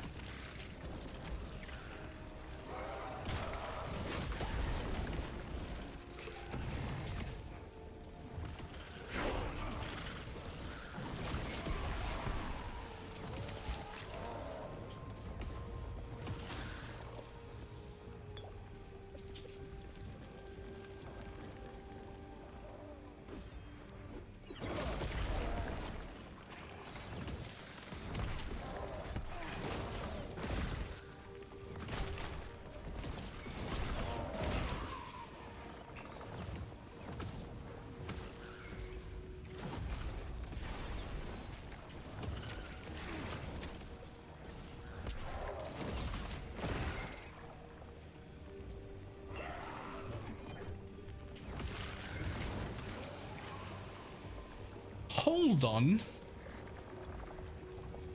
It looks like you don't even have to have 3 skills to do the rune thing. Like if you've got 1, you do a thing, and if you've got 2, you do a thing. There are so many combinations. How much work went into this one class?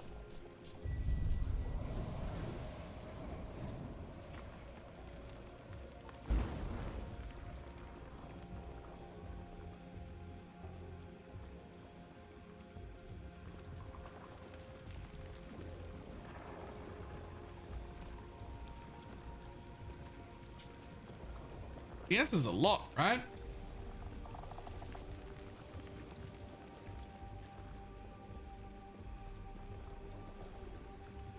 How's the game? Thinking about buying it? It's probably the second best ARPG on the market after Last Epoch, in my opinion. Oh, sorry, after PoE. Last Epoch is after PoE, in my opinion. Like it's very, very good. It'll make a fantastic game. I think in a few years time it might even actually compete with PoE. The team is amazing. They're just reaching launch now. They're not going to have the complexity PoE's got right now. Like they're not going to have the endgame PoE's got right now because they've got 12 years worth of development behind them and this game is just launching. But it's really, really good.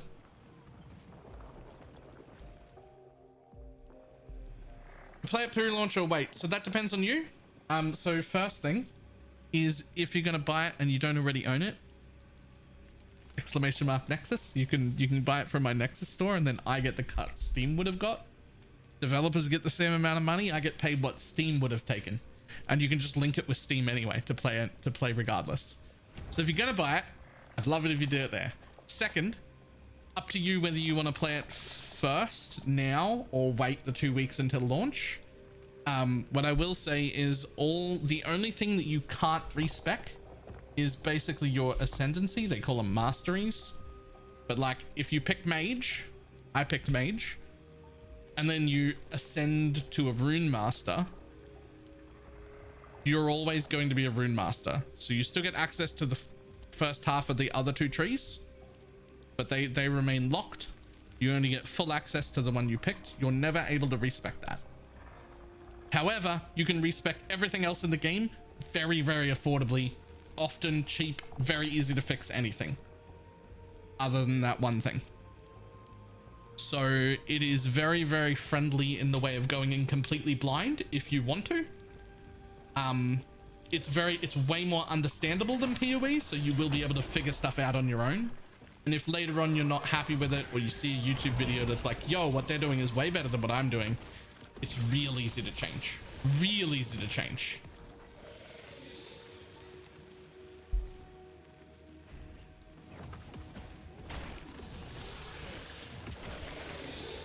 So there's certainly no downside to starting completely blind if you want to.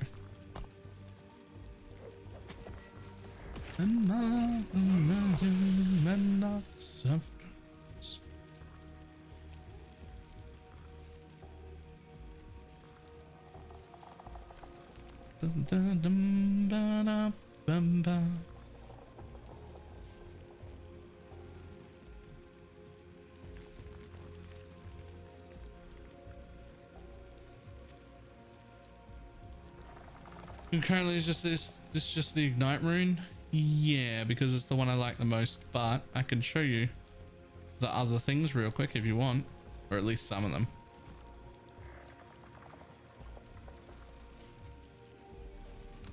It looks real shit, to be honest. Gameplay and graphics, smell animations, etc.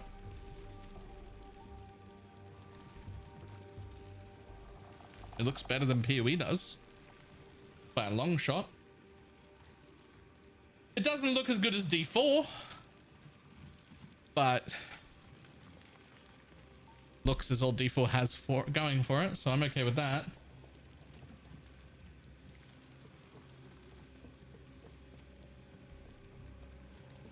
Also, PoE's got the most complex and full endgame of any game. I don't understand that whole take. I don't understand that whole take, man. You must be real hard to please in relationships.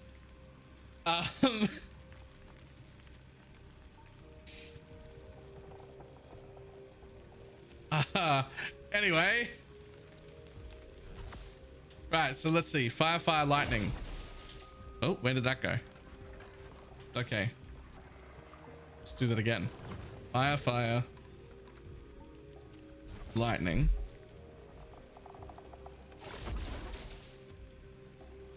Fire, lightning, lightning? What was that?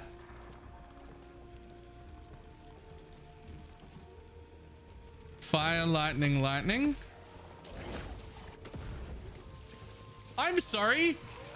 It's like a ball of exploding lightning charged lava that then spawns sparks? What the fuck is that? Boom. Okay. Fire, fire, cold. Fire, cold, cold.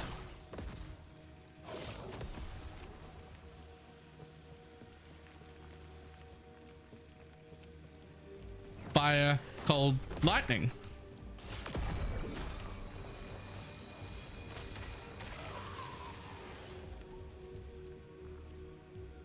Fire, cold, lightning. That's my new favorite one.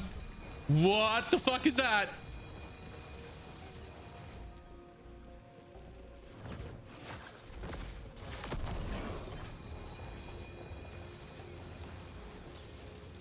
Holy balls.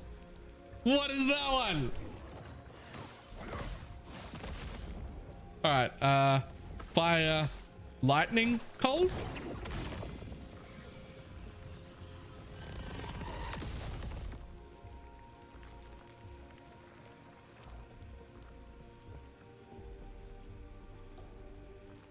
Lightning, lightning, cold. Lightning cold.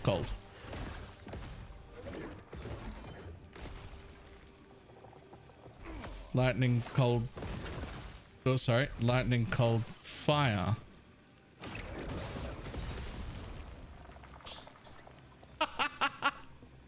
Lightning cold fire. Do it again. That's cool. Cold lightning fire.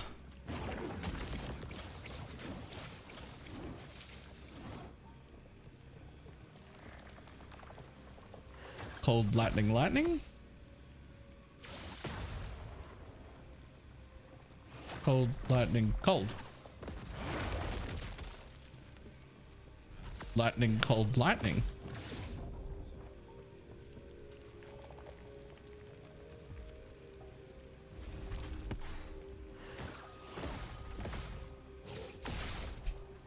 Don't know about that one. There's 27 variants. No. So you would think that, right?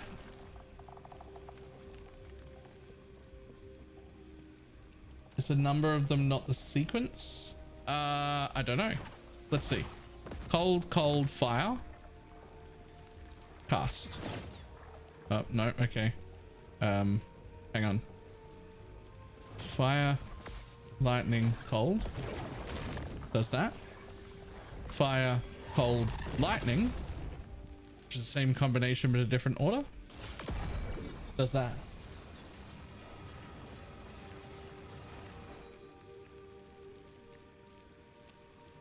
Cold, fire, lightning. Does that. Plus 3 plus 0. Oh, but it's worse though. Because fire cast does something. Fire cast does something different. Fire cold cast does something different. Fire lightning cast does something different.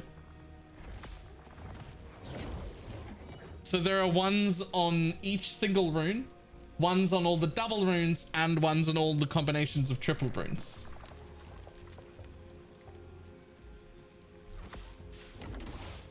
Like that's just lightning on its own. Cold on its own.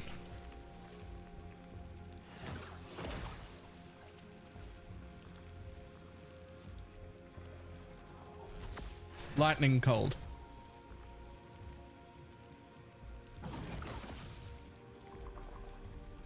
Light, fire, fire I use a lot.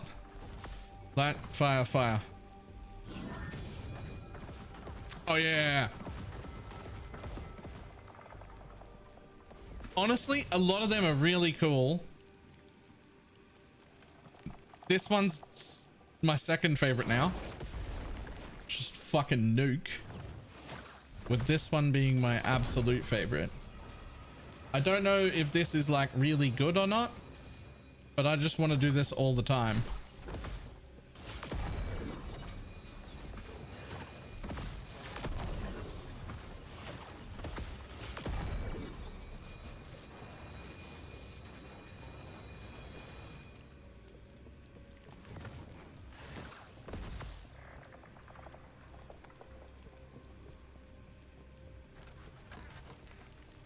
Excuse me, I'd like some mobs.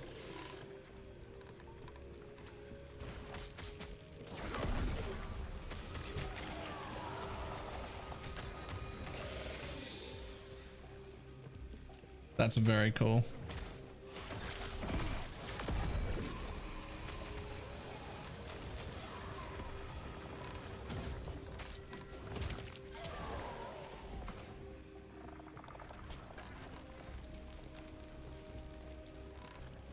Also, the double fire one is pretty cool. It's just like a... It's almost like a forbidden rite, except fire.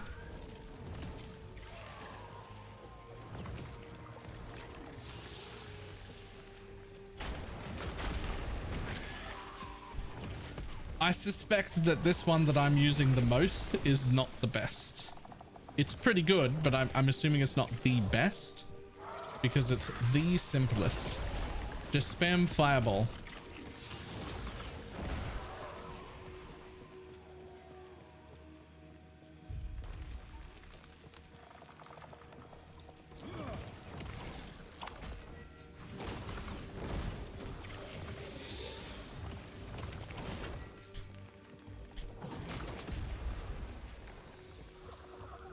Boost the purge on the fire one.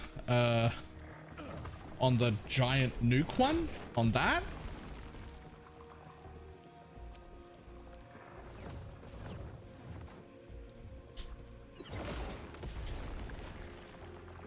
I mean, I don't think so, but if you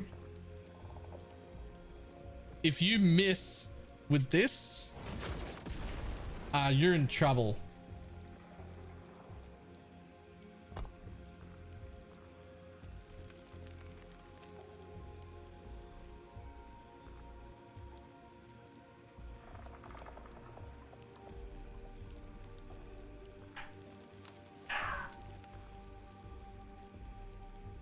There's also like so much in here. I don't know how anybody does this class without research. I wouldn't want to blind start this class.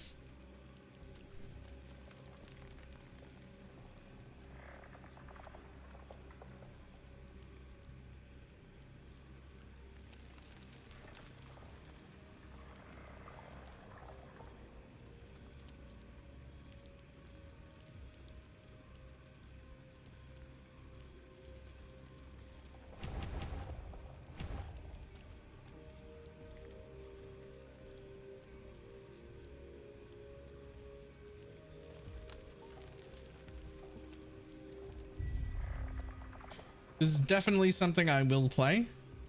It is also certainly something I will not be league starting. This is going to require more brain power than I'm willing to give it.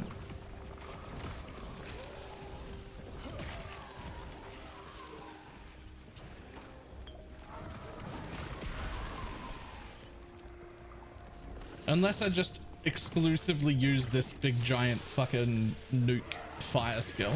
Boom. It is very cool.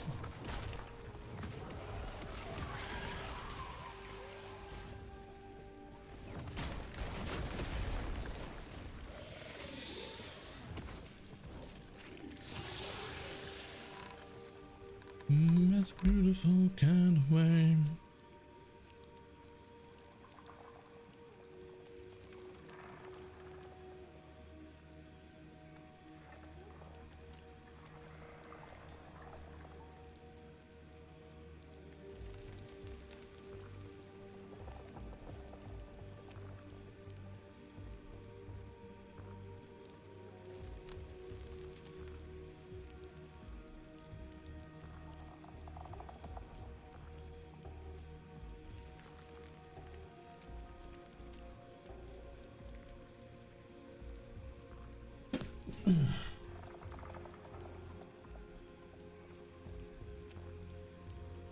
It triggers a flame burst around them.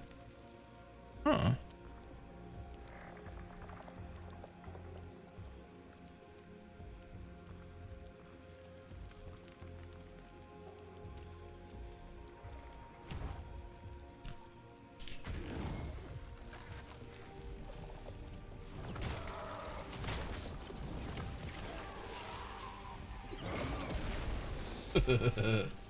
Also try light fire when around mobs. Light fire.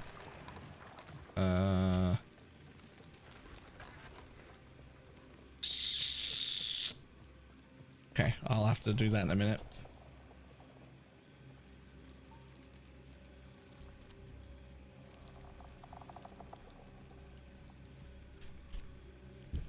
I like full cleared this whole area because I wasn't even remotely interested in the quests I was doing. I was just finding more mobs to cast different combinations on. Full cleared the whole zone. Gotta go find more mobs to do different combinations on. It's like a magic rogue. Like it feels like combo points, but magic. Okay, light, fire.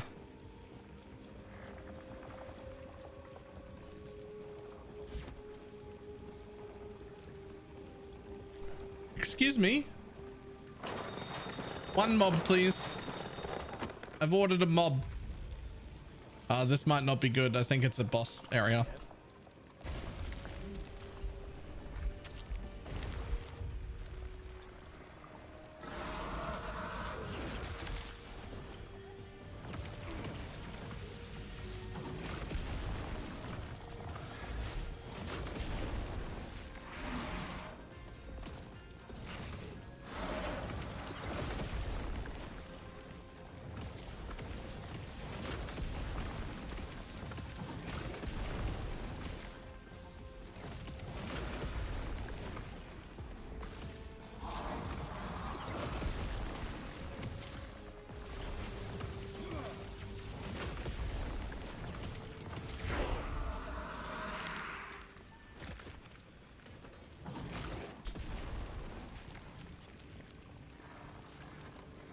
In all sincerity, where can I get this shirt?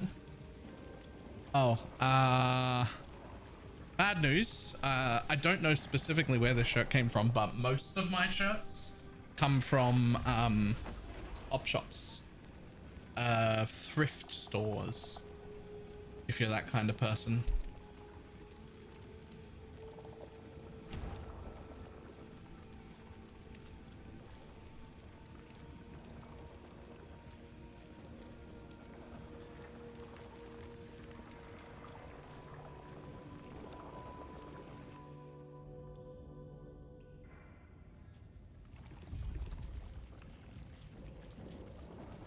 Okay, what do you look like?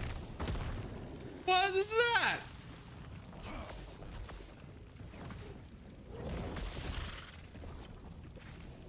Light, light, fire. The fuck was that? Light, light, fire.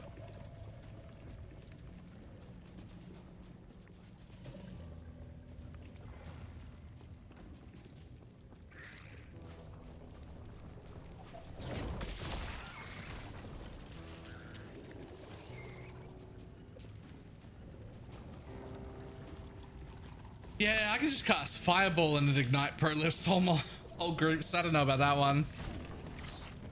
See? Just Fireball on its own.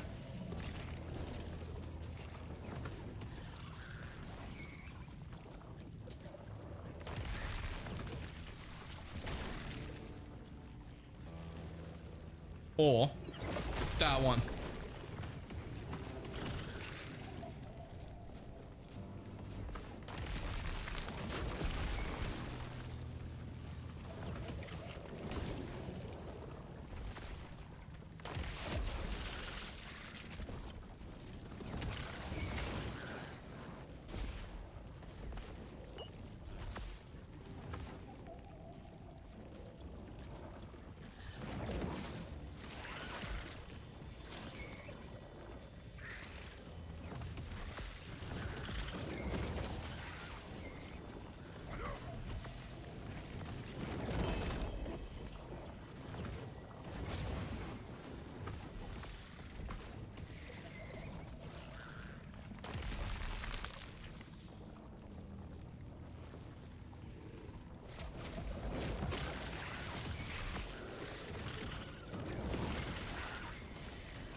Oh my god, if you get enough cast speed, you can have multiples of these balls up.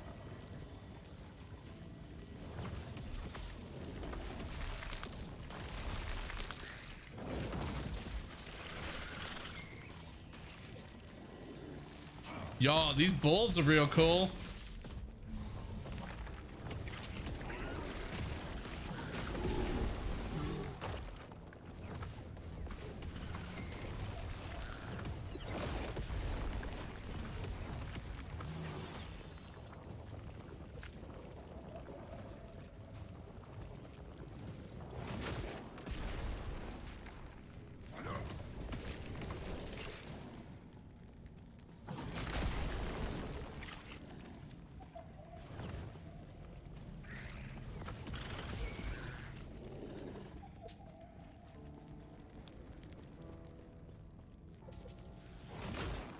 Fire so good.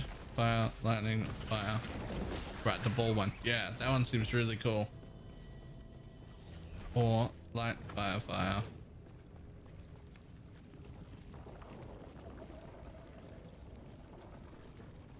Mops. Oh yeah.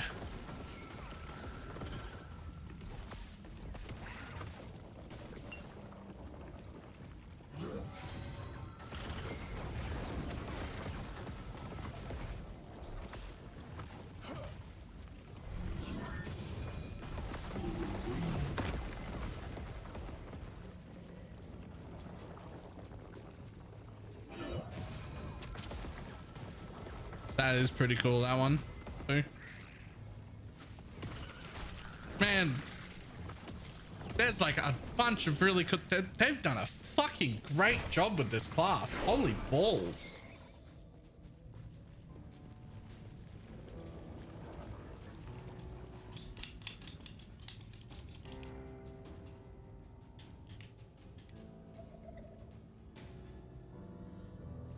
So everyone's aboard that there's like a 0% chance that this doesn't get nerfed, right?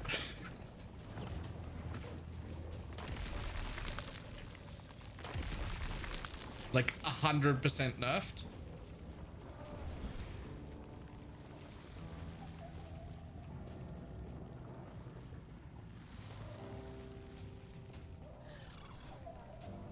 All right, everybody. Say hello to my nuclear friend.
I am not a man of many projects.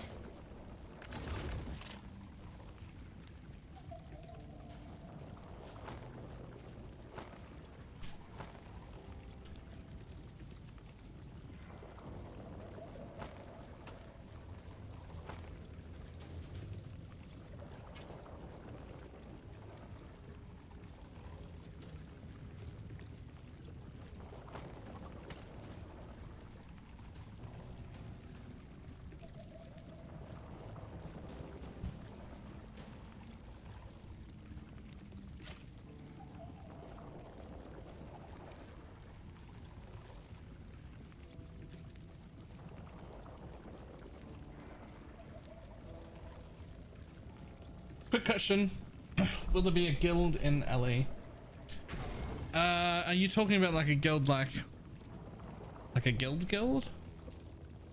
Like a normal guild? That's a good question. Not for now. What about general chats?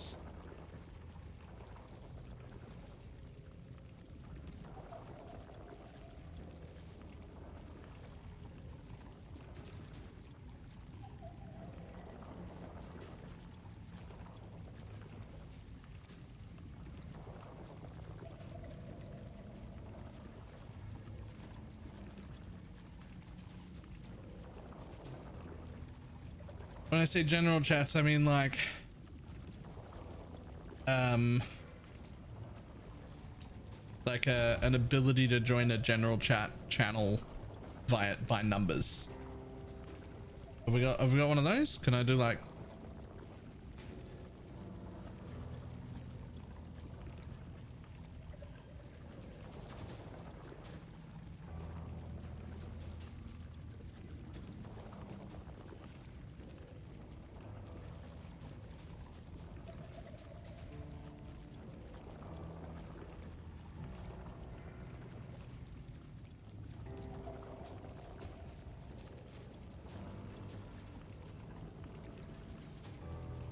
Grants them the movement tag.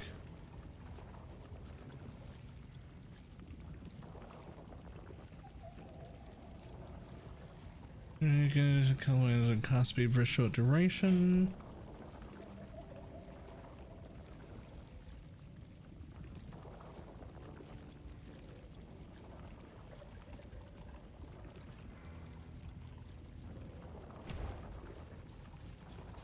Try fire cold lightning. I think I did. It was very, very cool.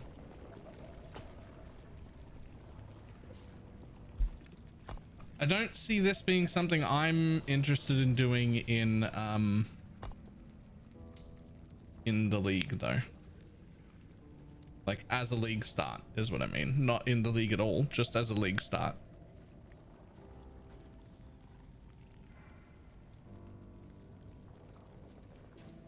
It just looks like it looks very fun, but it looks like I need to pay way more attention in general and also like figure stuff out. Is it cycle start? Is it fucking league start? Fight me. I will fight every single one of them. It's called a league, fuck you.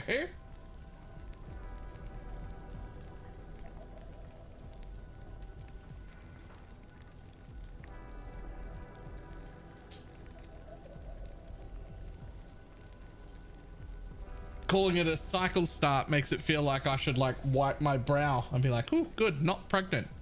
Like we're not doing that. I'm gonna call it a league, thanks.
League cycles. I mean, I'm already like slightly annoyed that some games call them seasons and some games call them leagues.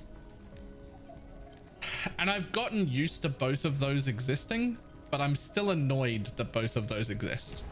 Like if everybody could just agree to call it the same fucking thing, that would be great. I'd be super on board. Please?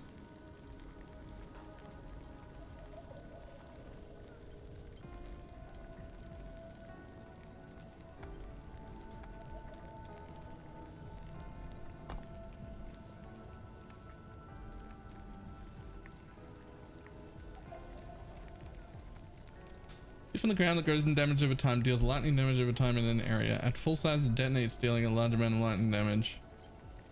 Oh.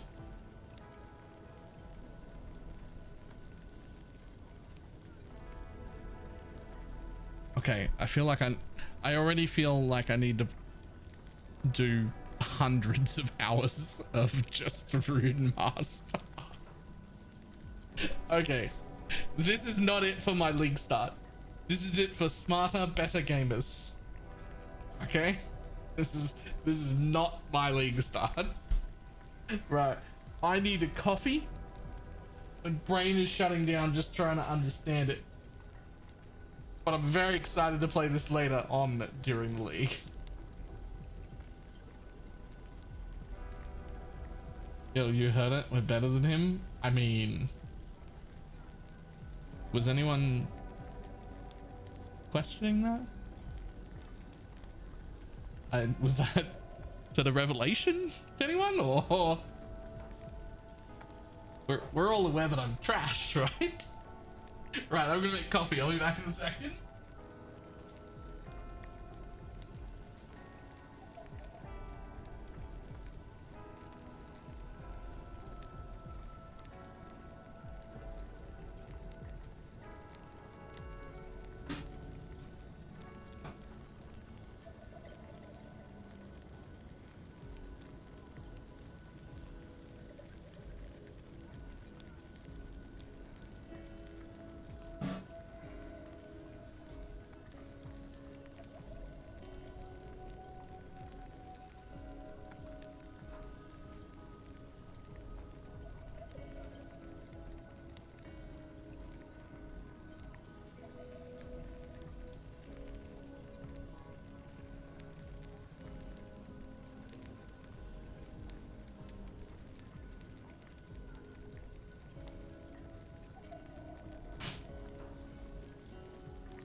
So many options for leagues that it can work well. Yeah, there's so many things to play, man.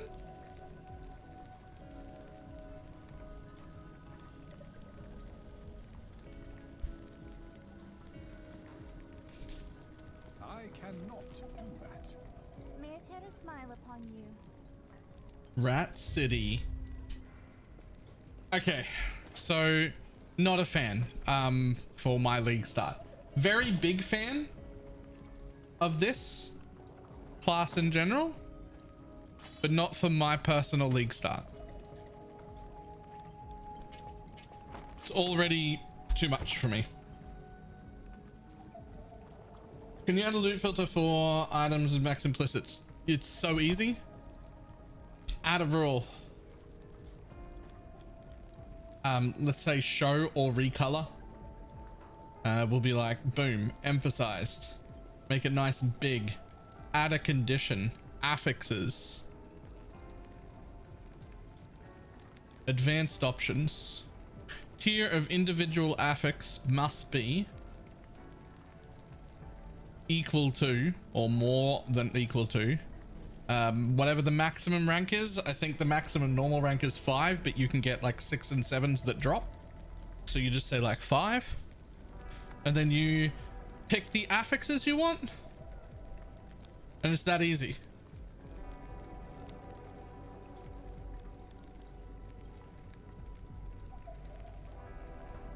You can even do something like with at least 2 affixes that are at least 5.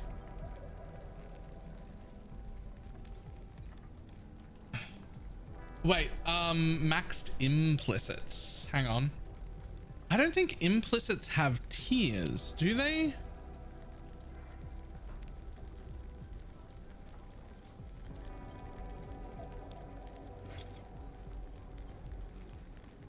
So the implicits on items have ranges, but they're not tiers. I cannot.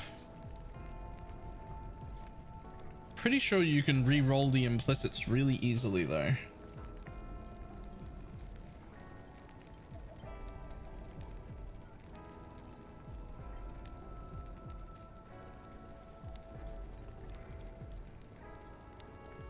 Re-rolls the implicits on an item right there.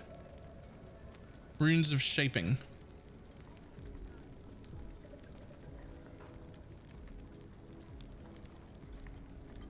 I don't know if you can do anything with like the individual roll of an implicit on an item.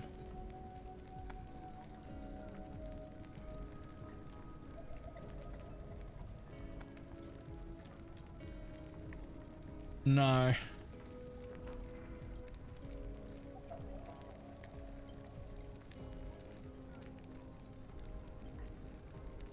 don't think so.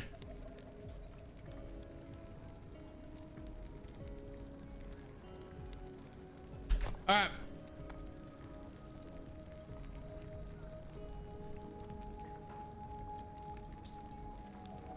What are some other options that I would really enjoy?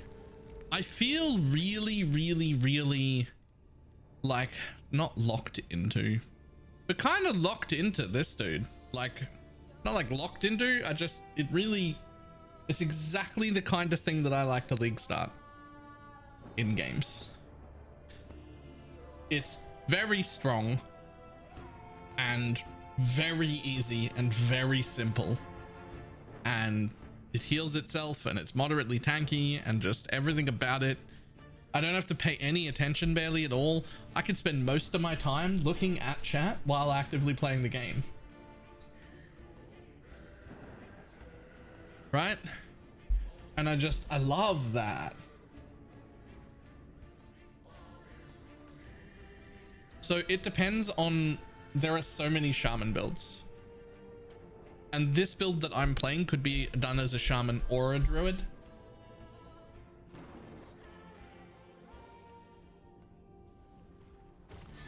So what I'm playing here is a totem build, basically.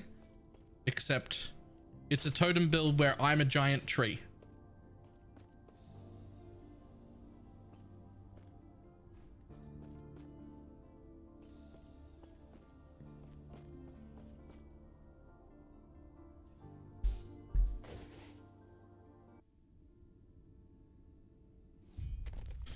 So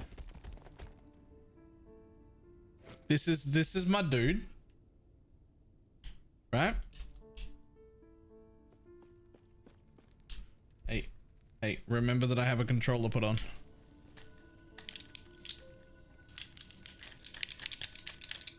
Hello? Yo, I need to order a fucking real Xbox connector thing instead of this third-party dongle. I'm sick of this bullshit. Hang on a second. It's not just this game. This happens in all games to me.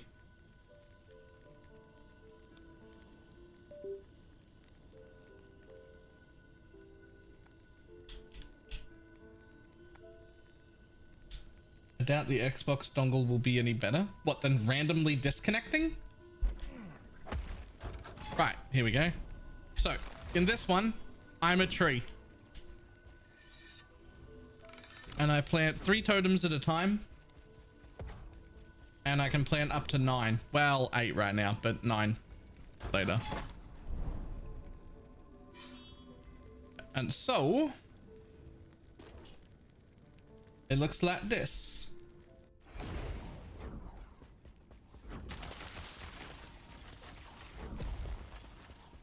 And so for me, this is like basically the most ideal playstyle because I just like run around placing totems. The totems auto target things. They have a pretty good range on them. I'm also pretty goddamn tanky just right away.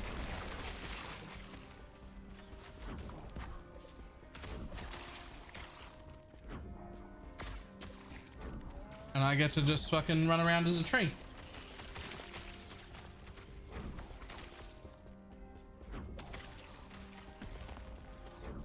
Totem Shadow is probably the laziest build in the game now.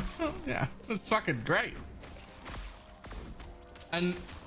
But it might be true that it's the laziest build in the game, but it also has a really good amount of tank, a pretty good amount of clear, a pretty decent amount of boss damage.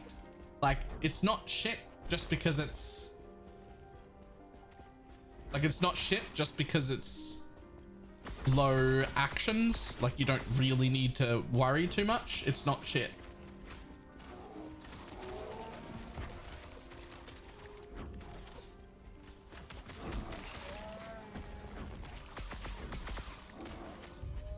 You think level 60 is good enough to take on the architect? I don't even know what that is.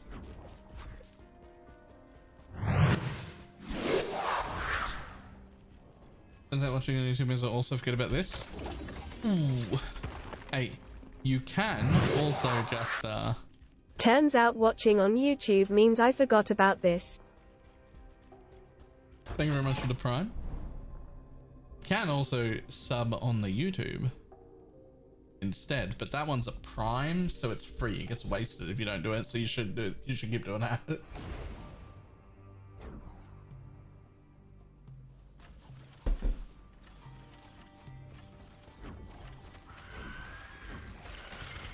So my only real question that I really have is, am I going to do this build as a shaman or as a druid? Because it's the same build both ways, but we are going to have a support paladin with us, giving us basically like 800% increased damage and a whole bunch of crit and crit multi. And some resistances and all sorts of shit.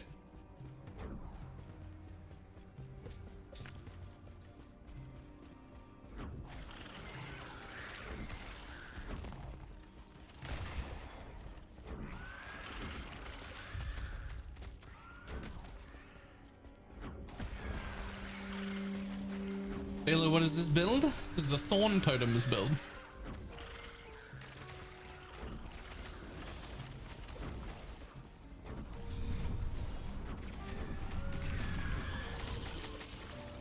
It is the absolute laziest build you can do, but also still really good. which suits me immensely.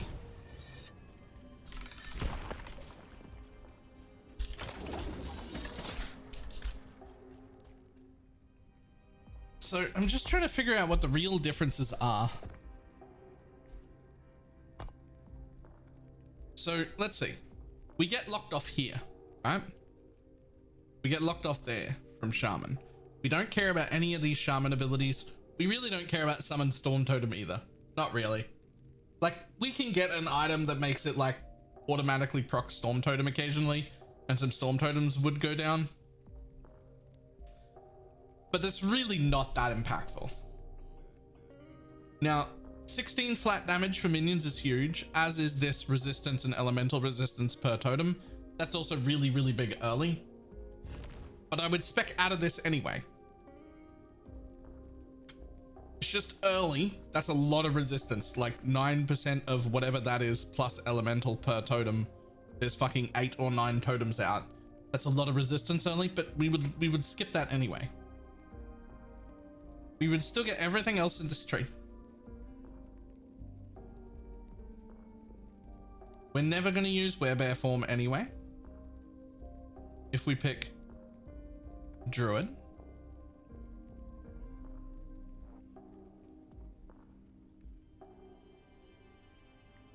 So if we pick Druid,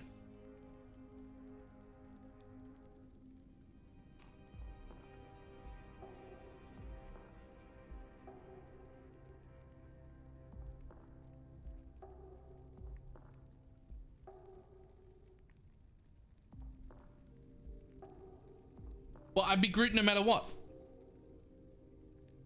I'm a shaman right now, and I'm using Spriggan form from Druid.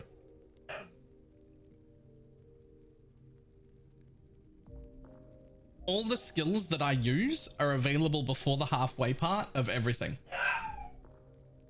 Right? They're all available before the halfway point. Spriggan form is like the 5-pointer in Druid. So even though I am a shaman, I'm a tree.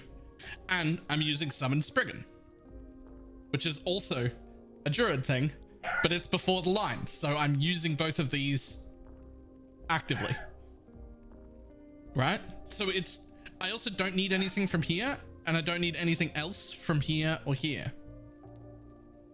I also don't use any of these.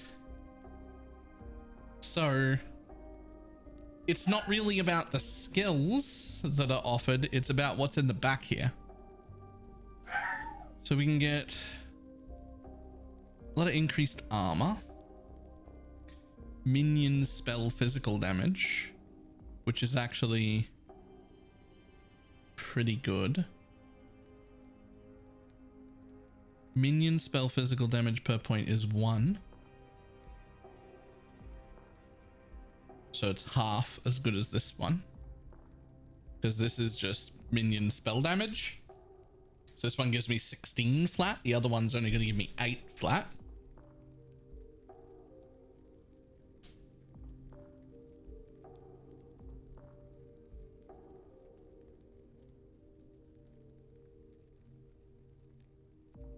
There's also minion damage and minion healing. That's pretty good.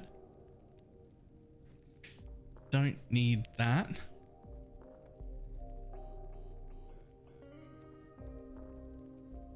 Your and your minions hits have a chance to poison.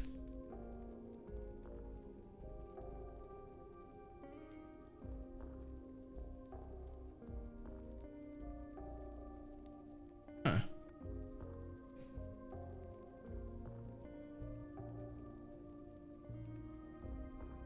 Hang on, I'm just looking here first. We don't need that.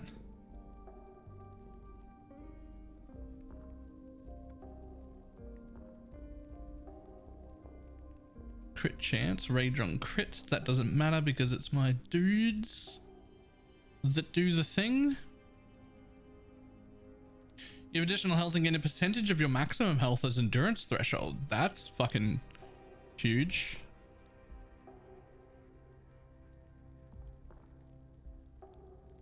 So back over to Shaman.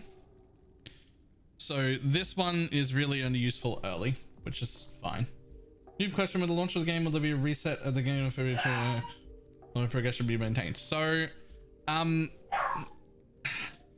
won't be a reset, but there will be an eternal realm added, basically, or standard, depending on where you come from, either standard or eternal realm. The equivalent of that, every single character in existence, every bit of progression, everything is getting sent there. Right? All there, gone. And the new season that they're calling cycles for some reason will be fresh for everyone, all new.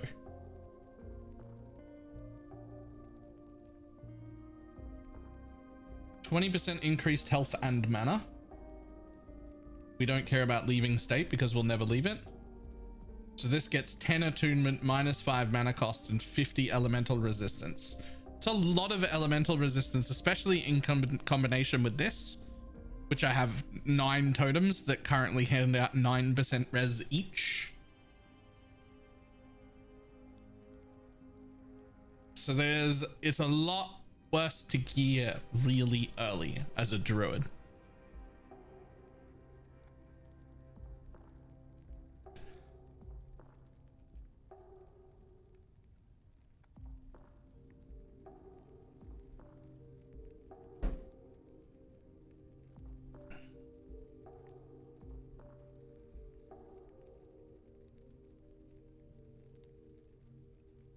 That much reds makes gearing at endgame a lot easier as well.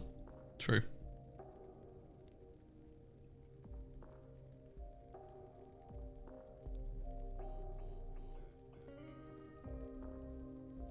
Well, I wouldn't take this at endgame. These are points I would only take early. I want to respec out of those. But 50 to elemental resistances, that's still 150 flat res. And 10 attunement and -5 on the mana cost. So it is way better than this, which is just 20% increase to health. It's not even a more, it's just an increase.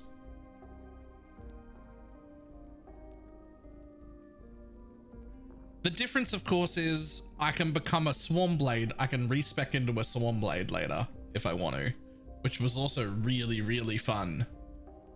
Like really, really fun. Swarm blade was real good.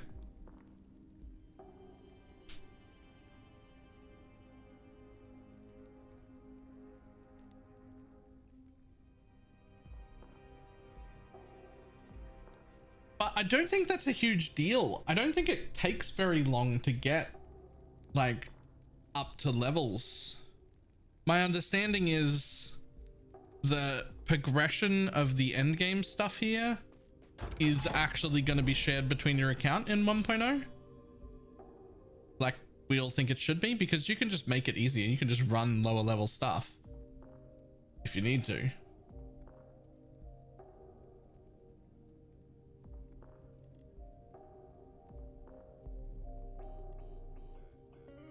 So, like, if I really want to make a different build, I can just level a different build. Like, it's not that big of a deal.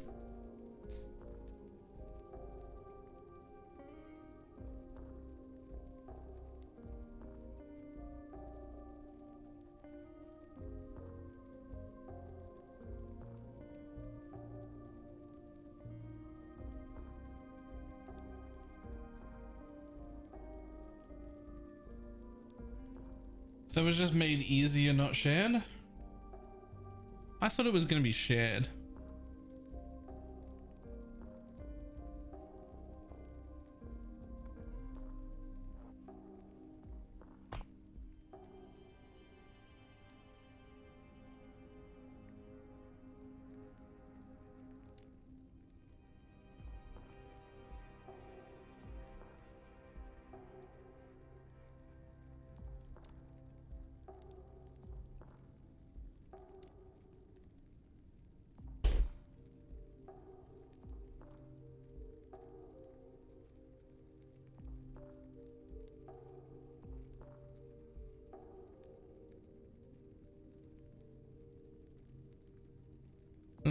Game mode? No, we're talking about progression of the endgame stuff.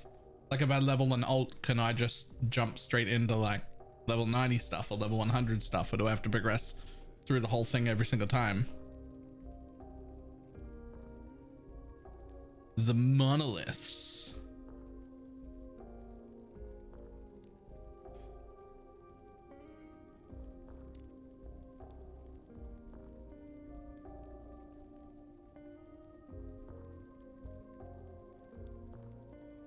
Whole thing each time? Ugh. Ugh.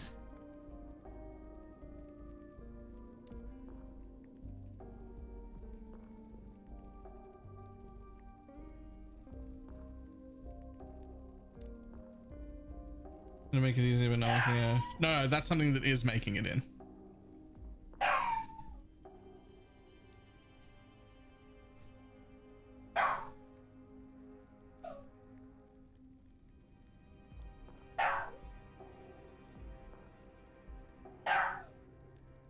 Vroom.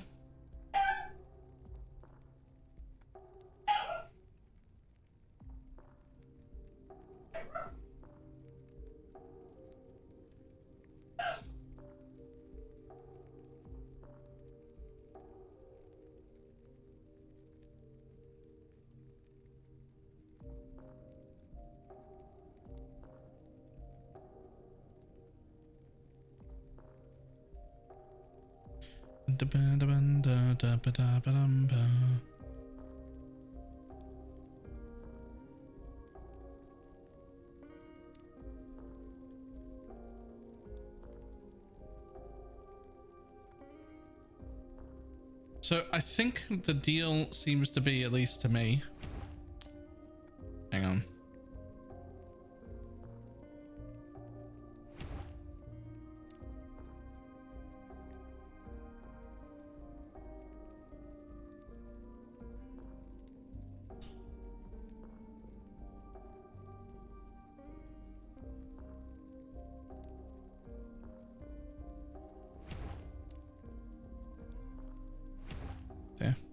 So I think the main difference is for this build, at least how it currently stands, Shaman is just going to be better for the literally Druid Totem build, where I'm literally built around Spriggan and Spriggan form, but Shaman is just better for it. But Shaman doesn't have a lot of options to respec into. If I want to become something else, like if I want to do a Swarmblade form or a Werebear thing, I would have to level a new character. And I would have to do my endgame progression again. Shaman just won't get access to any of that.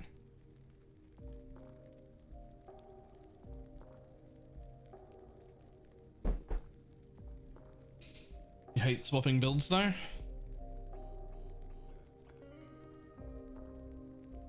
Good point. I do hate swapping builds.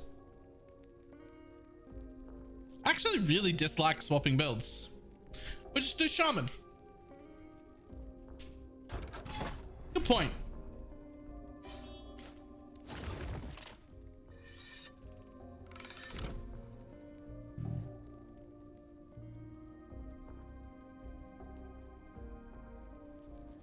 Yes.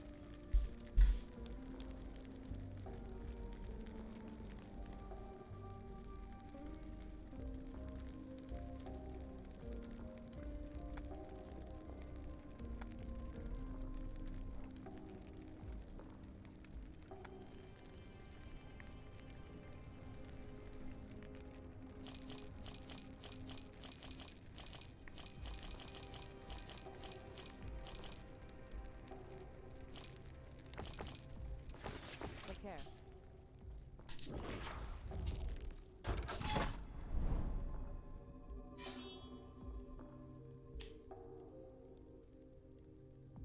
Have you listened to who's this interview with Jonathan already? Wasn't aware that was happening. So no.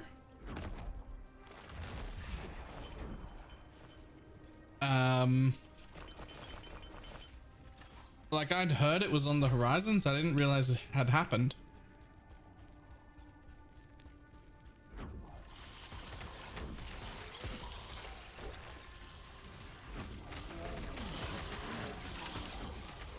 Oh, it hasn't happened.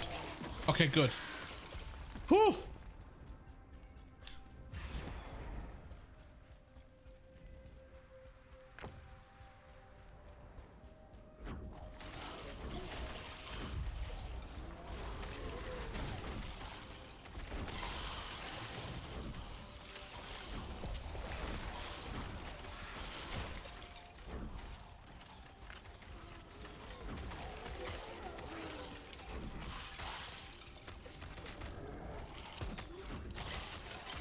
Study on Monday.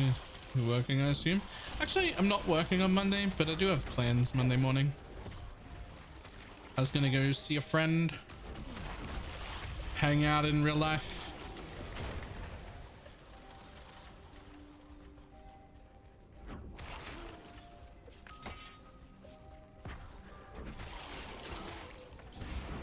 Ew. Yeah, I used to think that too. Until I saw no one outside of my immediate family for like 6 months straight. I didn't see another human being that wasn't inside of my family. And then that happened a while back. And then I realized, no, I actually do require interactions with human beings. It was amazing how much better I felt after receiving one hug. After having no human contact for 6 months. Turns out I do need people. I just need way less people than social people. Like, I'm still antisocial, but that means that I need like other people like want this much people. And I just need like this much people. I just need like a little tiny bit of people. Just like an occasional interaction for an hour or two with humans. I'm good for a while, but not zero. Zero, not enough interaction with people. Ability to do main quests, or do I need side quests too? So you will need some side quests too. Basically, there's a few things that give both idols and passive points. So this is your idols, and this is how many slots you can get. How these all come from side quests. However, there are quite a few more side quests than there are extra passive points and idle slots for you. And each individual slot isn't locked to an individual quest. So you'll have to do some of them, enough to get all of your idle slots open. But you can do them whenever you feel like it. And there's no reason to have to go back. You'll be like, oh no, I missed a side quest. Fuck that, keep going.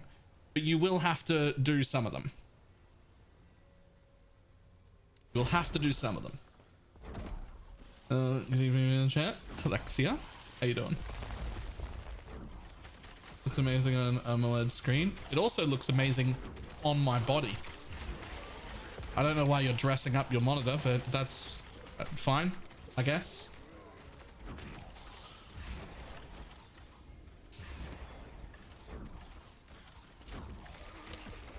The worst part about that is that wasn't a bit until about halfway through when I realized how stupid I was and just went with it.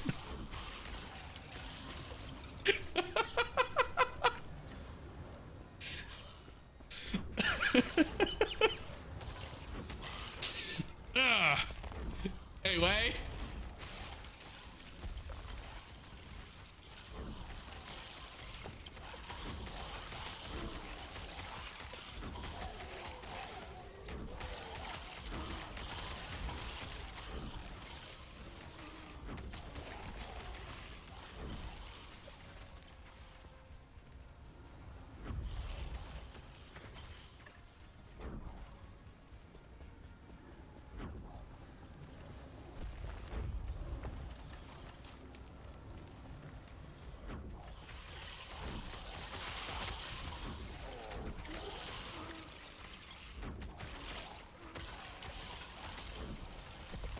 I also don't know what an AMOLED screen is. It just occurred to me. The question, didn't I sub like 3 or 4 days ago? I think it was like a week ago, but yeah. I also noticed yesterday that you didn't have a sub badge, despite I definitely remembering you subbing like like within a week. Like, I feel like it's been less than a week. Up to maybe a week at most. Like somewhere in that range.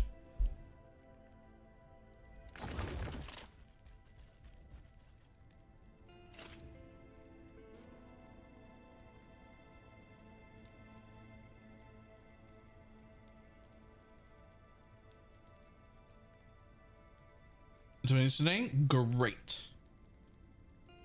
Great and excited for the league start 1.0 launch, whatever it is you want to call it.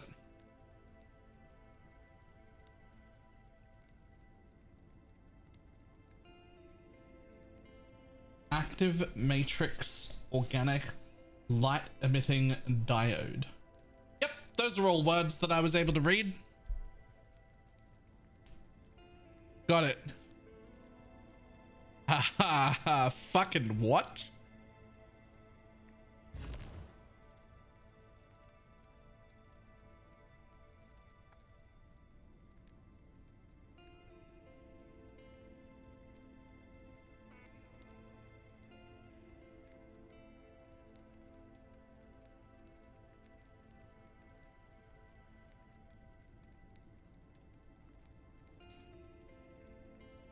Living in a world without you.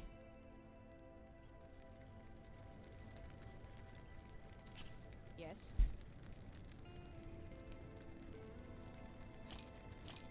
The fuck is that? Okay.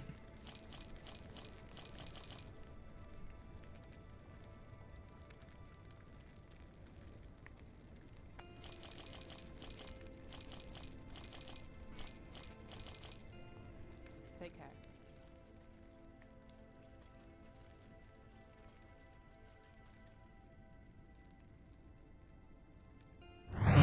It shows you reset notification of your last sub until you share it. So if you didn't share it until really late, it can run out after not so long. Huh. I didn't know that was a thing. I thought it disappeared after a little while. Also, Telexia, give it a gifted sub.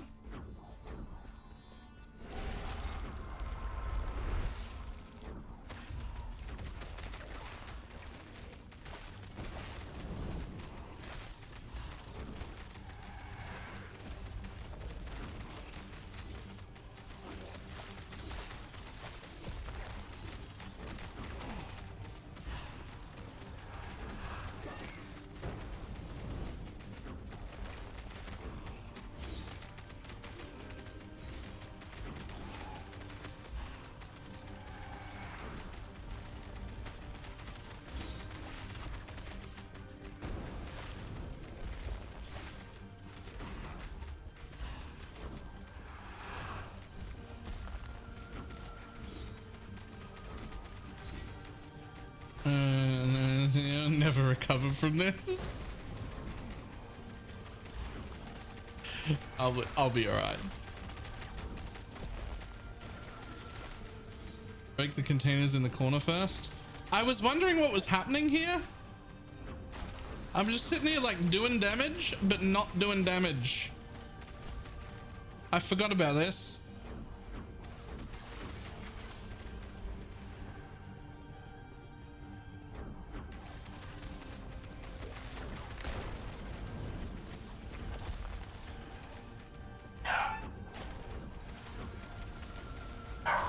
There's me sold. I'm picking it up when I can.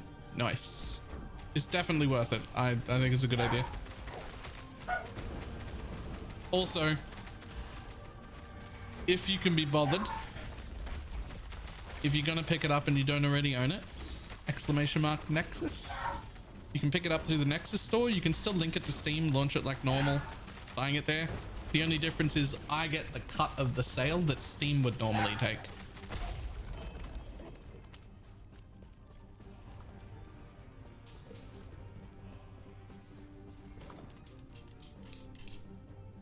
No.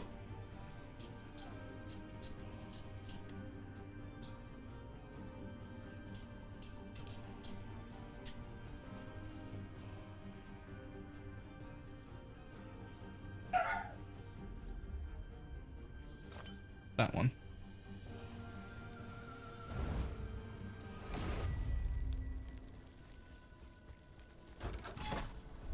Oh, you hesitate to promote? Say it with your whole chest? No, I don't hesitate with Nexus.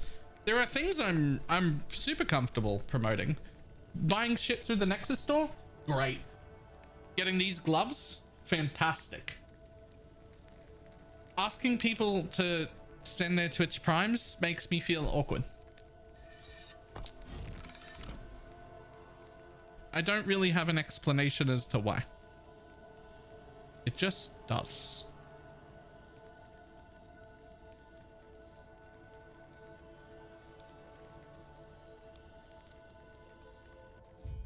No, I have an explanation as to why. It's because I feel like you don't get anything out of using your Twitch Prime on me. It doesn't offer you anything. Not really. What, some emotes?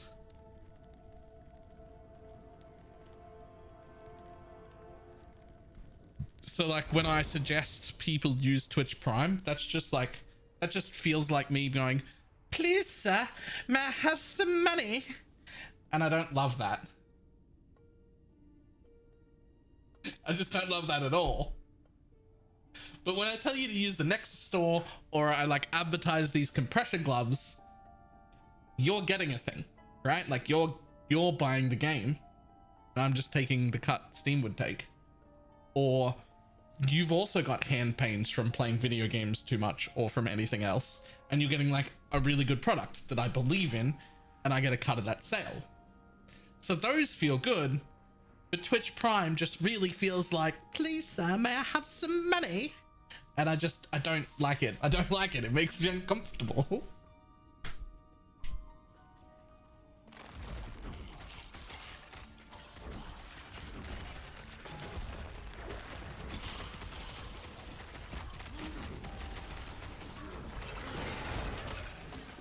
I'm not saying it's logical. I'm not even saying I'm right. I'm just saying that's how it feels. Like that's how it feels when I do it. Or the worst thing, which is when you do the thing, you finally do the thing, and you do like a plug, and then nobody does it. And there's like 100 or 200 people there and it doesn't happen, and then you're like, what a fucking dick, I'm never doing that again. What an idiot, you look stupid, Baylor. Like I hate it. I hate it so much.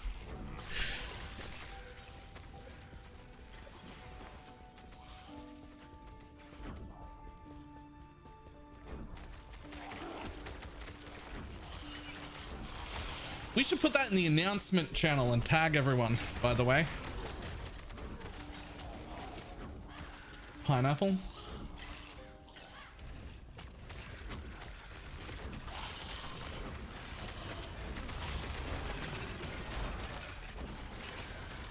There's like 100 people around right now that care.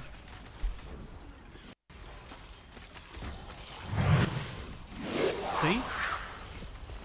Alexia doesn't even know.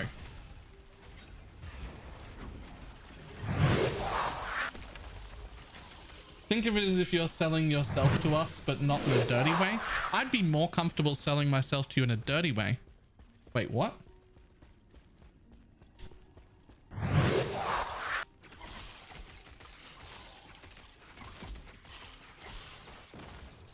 Slow Moose, thank you very much. The T1 sub.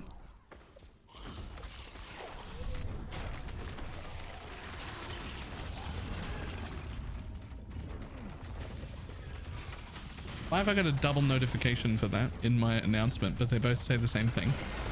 I don't understand what happened.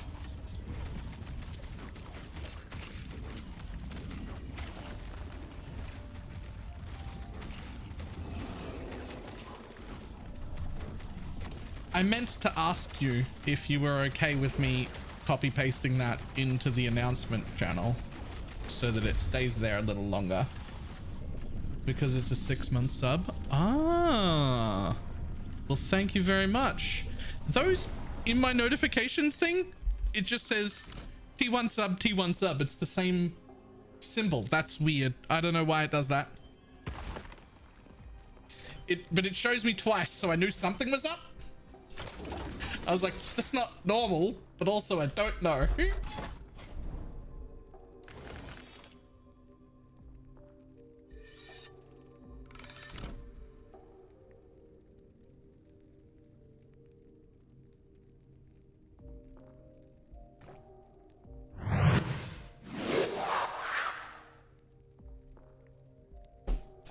To be honest, nice. Thank you. Kind of hate it the same way you hate permitting trying, but it actually might be really helpful. Sweet. I don't know if I'm happy to do that, but also I don't want to go up and find the message. So if you can find the message and whisper it to me, I'll copy and paste it into the thing.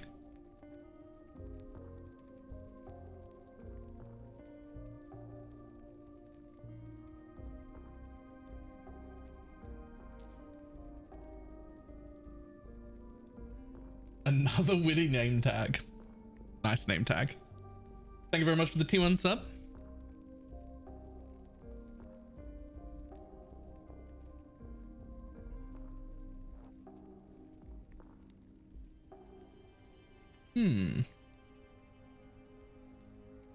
Actually don't want to destroy that.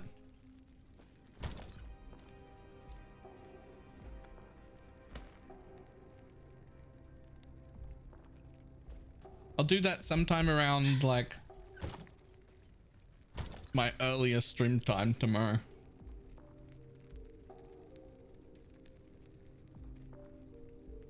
Hang on. I say I'm going to do that, but if I don't go ahead and put it in my own local calendar here, then I will forget tomorrow too. So.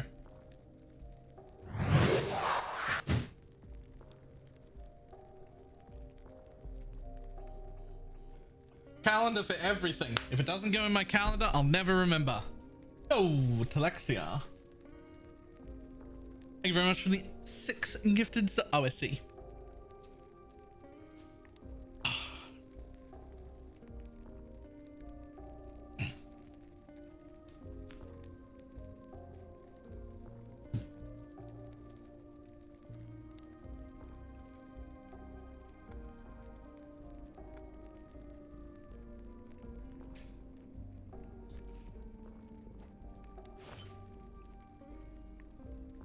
It sounds like it's an inconvenient. No, that was a different thing. I don't want to tell you what it was.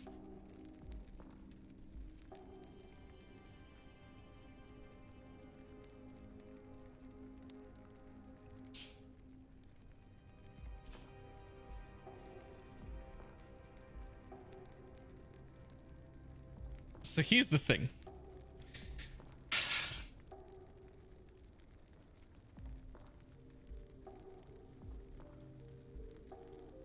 I'm thinking about times, but there's a lot of variants. Yes, I've looked at all of the variants and I have made some changes to all of them.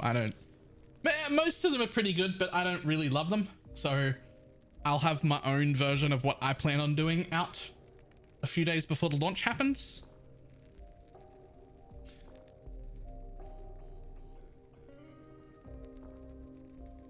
Now you're gonna spit it out. Okay, listen. So you guys know that I've been like losing weight, right?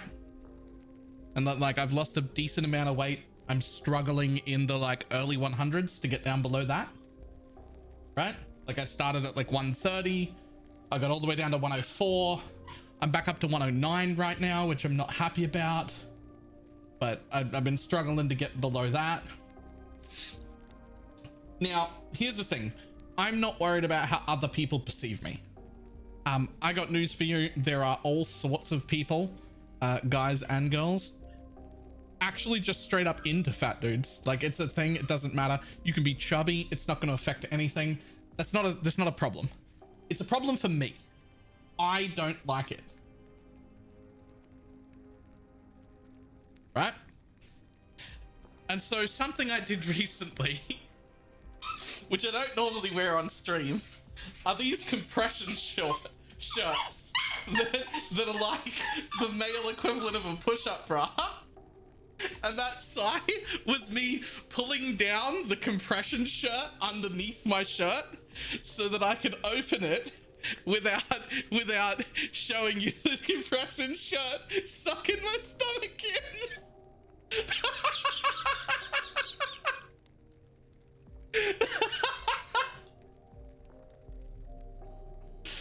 Ah.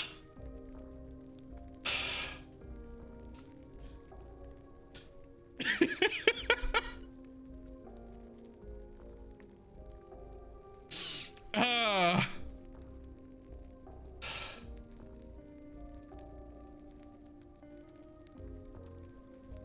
It's still there. I know, because I've now that I've told you, there's no point in hiding it.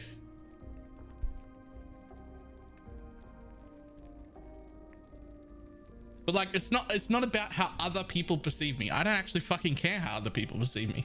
Other people's opinions don't matter. I look at it in the mirror and I don't like it, and that's why I'm doing things about it. That's why I'm doing things about it.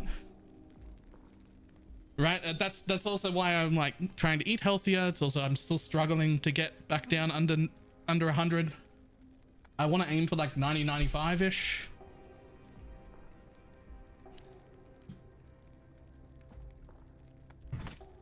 But we're just not there yet for some reason.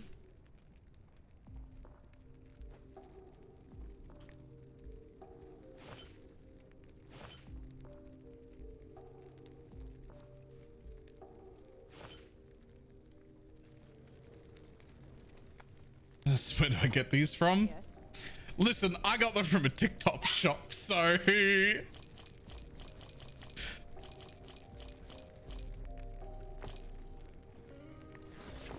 care. I think that makes it worse.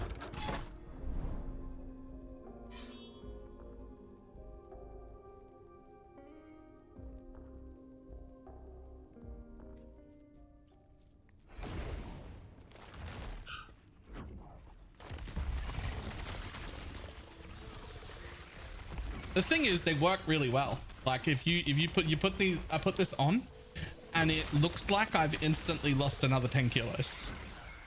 Like I walk around all day at work. It looks like I weigh under 100, and then usually I come home and take it off to stream.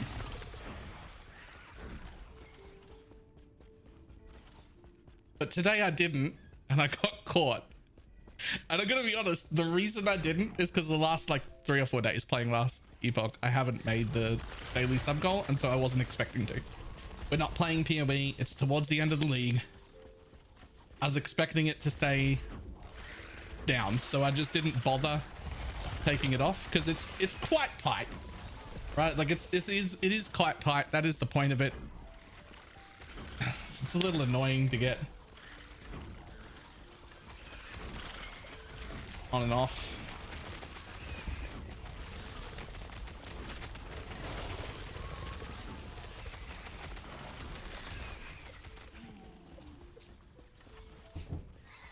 Yellow. Do I have a minute? I can come out in just a second. Give me a minute.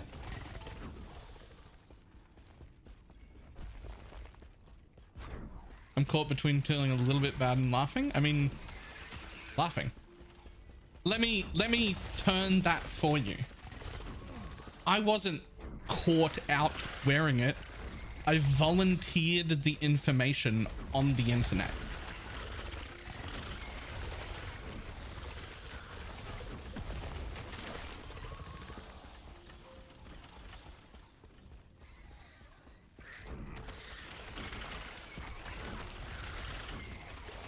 Right? It's not like somebody caught me and exposed me for wearing an anti-fat suit.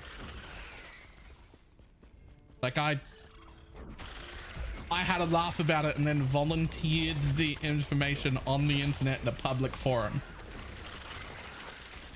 So you're allowed to laugh at it.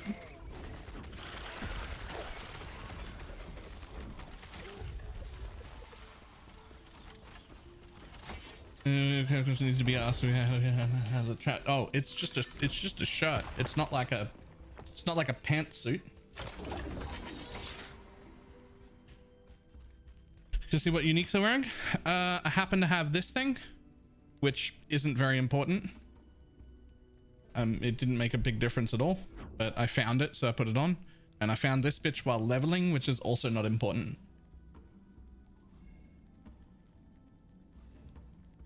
Otherwise, it's only stuff that I have found while leveling. This is like league start practice. Legs and tummy? No, just tummy. Right, I'll be back in a second. I need to see what it was there. I was wondering about the necklace if it was a mandatory item. Nah. I found it and I thought I'd test it, and it's okay, but it also isn't at all mandatory. It's basically, I'm wearing it for the same reason I'm still wearing these blue rings, and it's because they've got the max movement speed on it, and I just like running fast. I'm pretty sure I'll replace it later. I just move speed. Right, I'll be back in just a second. Ooh, what's up?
Yep.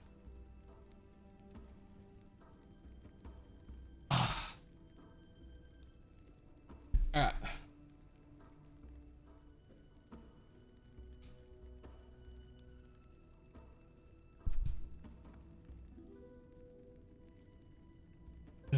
Ba-dum.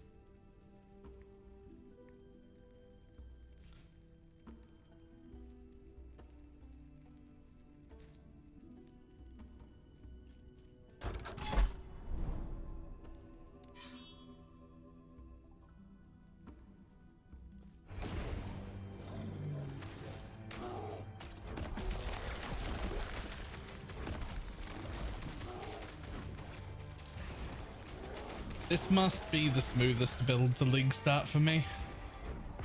I'm sure there are a whole bunch of smooth builds to league start, but like, I have to pay so little attention to playing except in bosses. I still have to pay all the attention in bosses. Right? I still have to pay all the attention in bosses because there are moves that you just have to dodge. You have to avoid them. You have to stand in the right place, positioning matters, etc. But for just the general mapping, I barely even look. I can stare at chat most of the time. Great.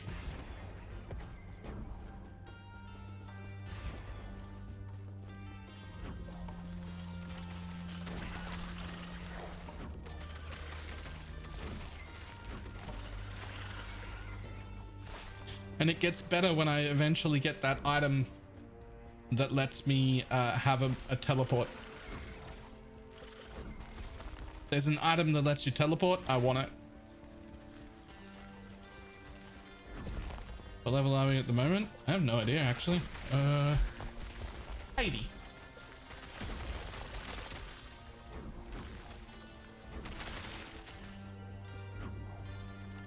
So I will add one button to this build eventually.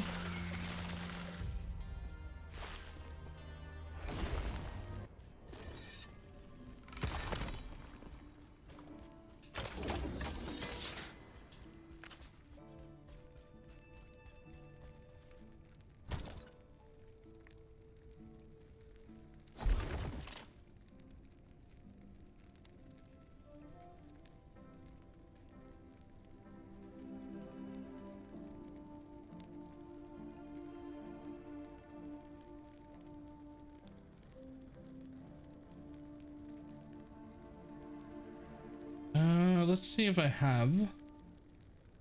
It's a ring, so it would be here. Yeah.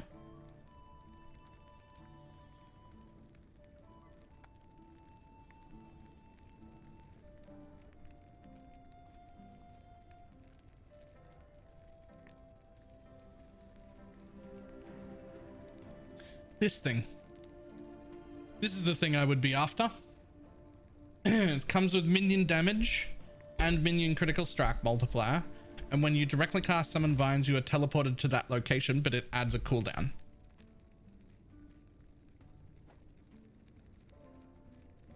So the idea is, that's what one of the things I would be looking for in a league start, right? Run around casting totems, and when I press, I have to wait for the cooldown. When I press this, I teleport. Now I have a little teleport button to make myself move even faster. That's something I would be looking for in a league start. Also, if I do it with my mouse, how far can I go? Oh yeah. Oh yeah. That's sexy. Whoop.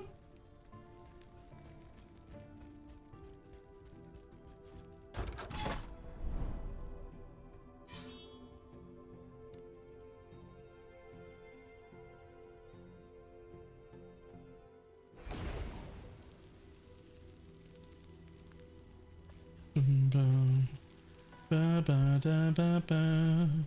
Boom ba dum.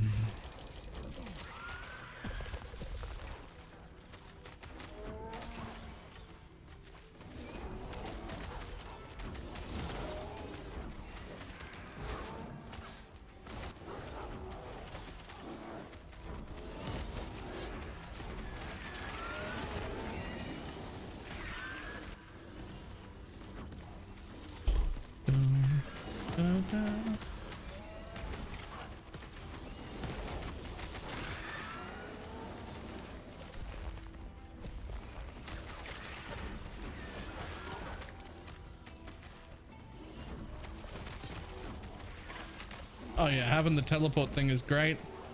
Oops, I accidentally left tree form. My bad. What level was your character? 80.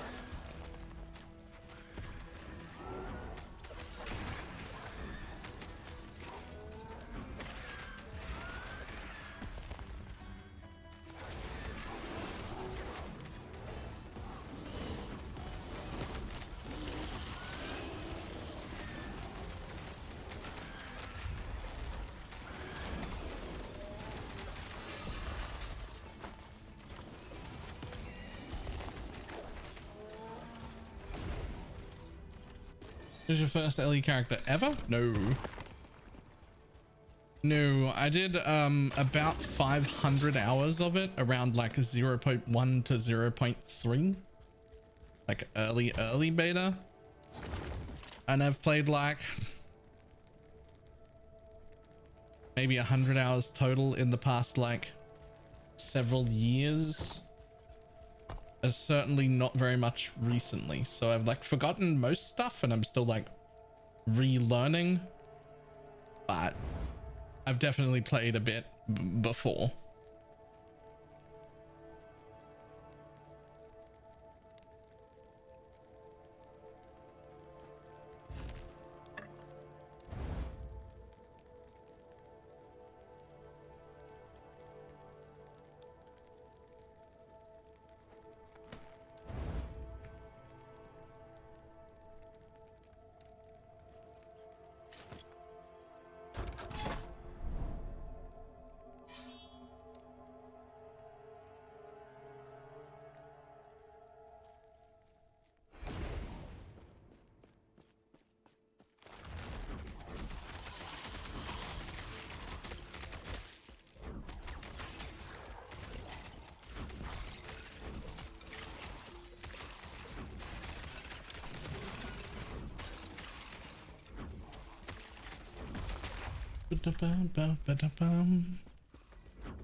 This character, however, is entirely like self-found shit, right? Because the idea was, how does this work on a league start?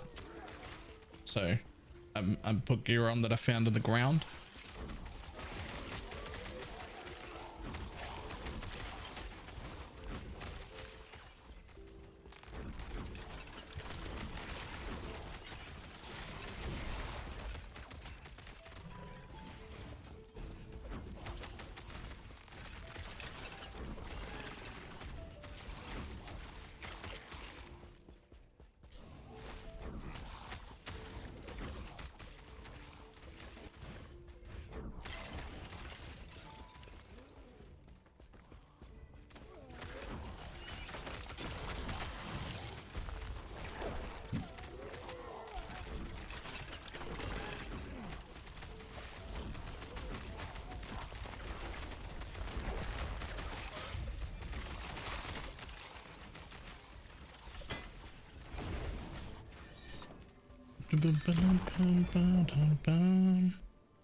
Ooh. Huge.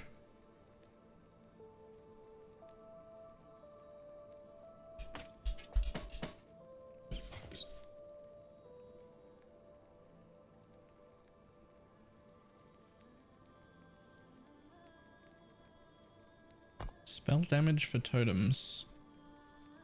I want to blow that up. I want it. I want those shards. Give them to me. Give them to me. Nice. Got one.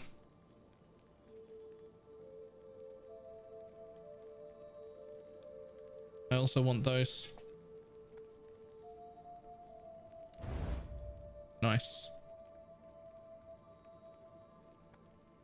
Play hardcore. How does it feel to go PvE hardcore? I don't play hardcore at anything ever. I don't like hardcore. I don't understand really. I don't really understand anymore why anyone does it. I'm not the hardcore dude.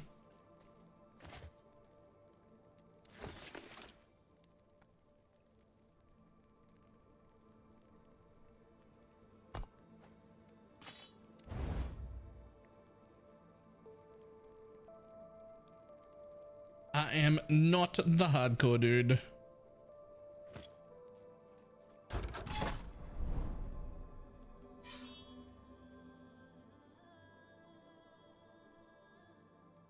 Try today's. Remember that you only get 4 guesses. Oh, really? Okay, no help. What am I doing?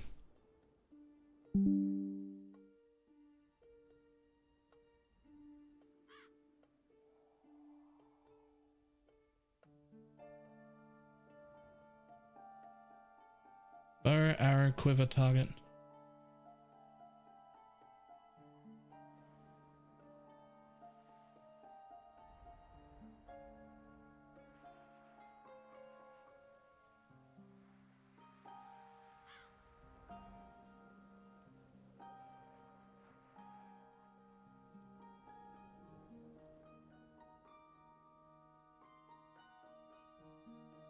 Anchor bridge deck.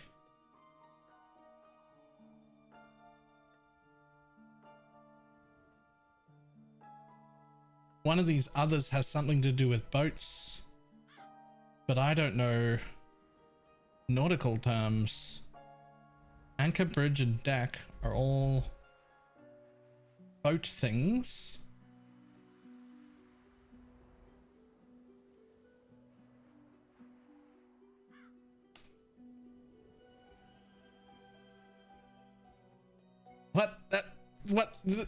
That defeats the purpose. You can't just tell me the things. How could Heart Dragon Rose Anchor? That's not even...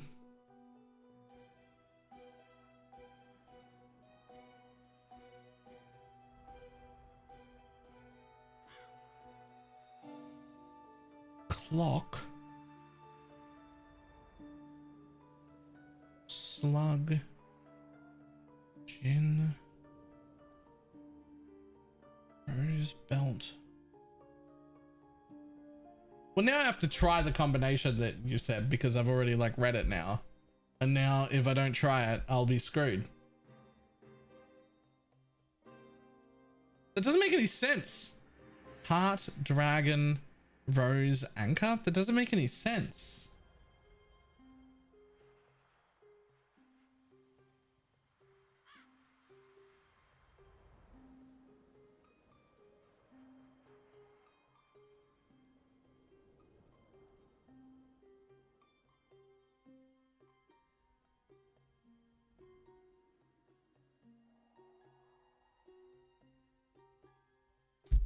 Right. See? I never would have got that. I never would have got that. How are those classic tattoos?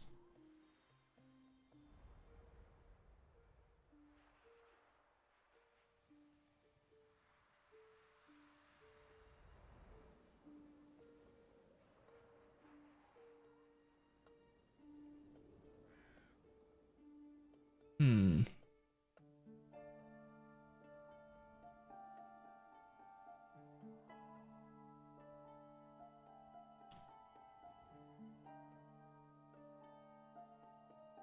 Bridge and deck have to be connected. Bridge and deck. Bridge room, deck.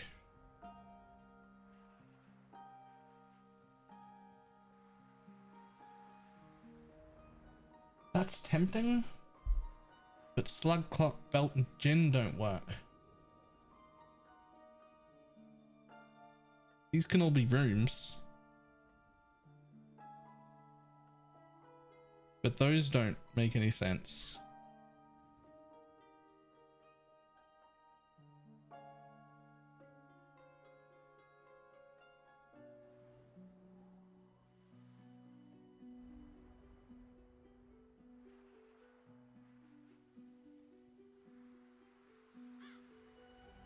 Those four make sense, but then these four don't. 4, slug, clock, and belt.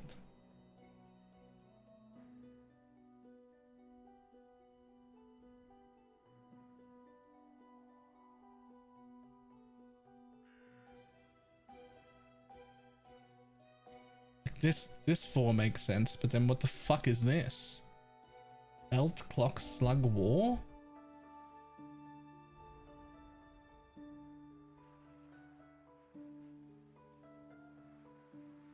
Maybe not. Maybe just these 3.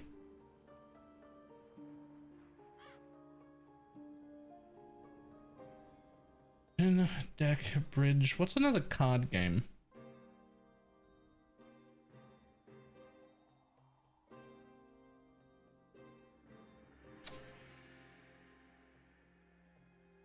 Spit, slug, clock, belt doesn't make sense.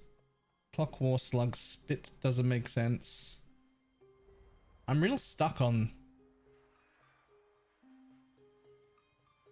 belt, spit. Yeah, war's a card game. That's not... I know war's a card game, but then this doesn't make any sense. Clock, belt, spit, slug. Like, that doesn't... This can't be it. Nah. 1 away. Shit.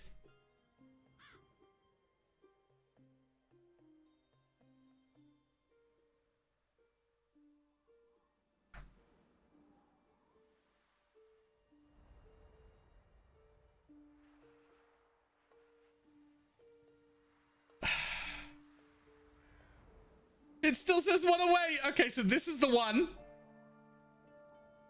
Gin, deck, bridge. I'm just guessing at this point. It didn't say 1 away that time. Wait, it didn't say 1 away that time. That means it's both of these and not one of them. Uh-oh. Uh-oh.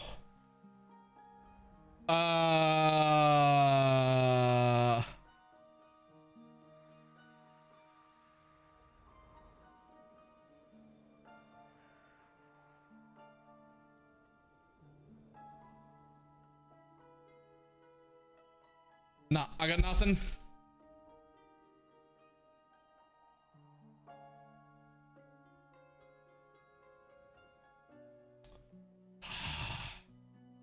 Nah.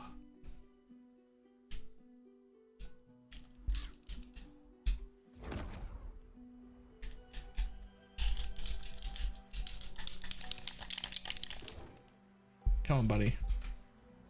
Register that my thing is in.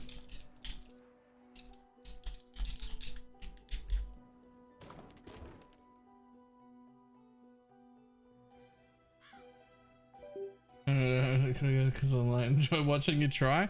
We'll have to do it when there are mods on, so we can just delete people when they're trying the comments of people when they're trying to like help.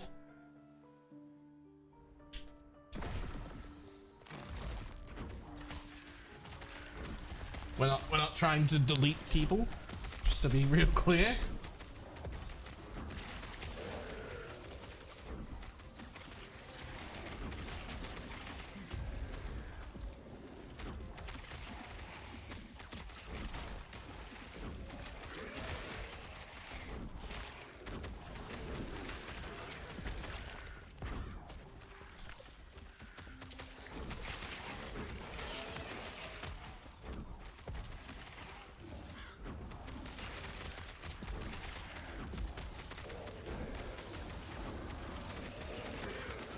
I just want to jump in and say dibs, not it.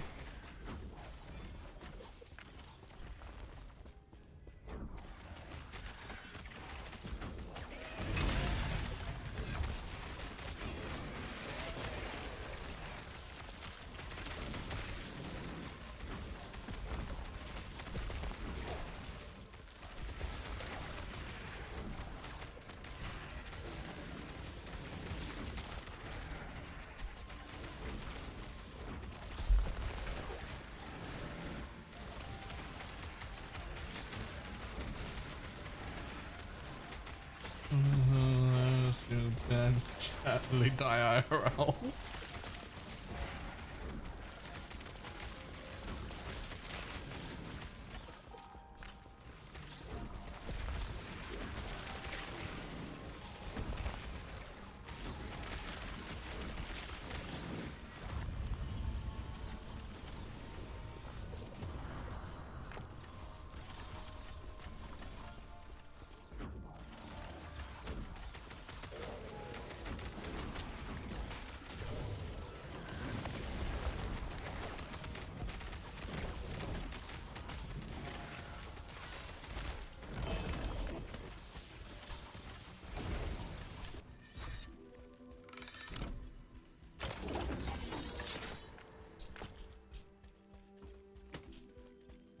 I finally got last debug as well. Experiencing some questions a while back.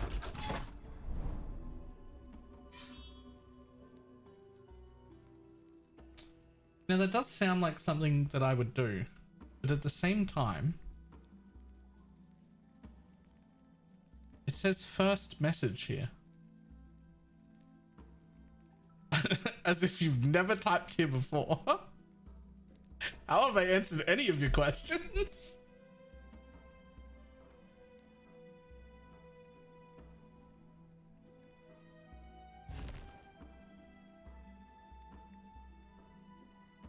Yeah, that is your first time. That is your first time typing in this chat, according to Twitch, at least.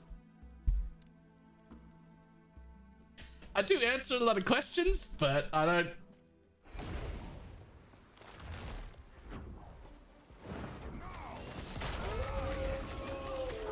Where in the UK are you from? Okay, now I want to ban him.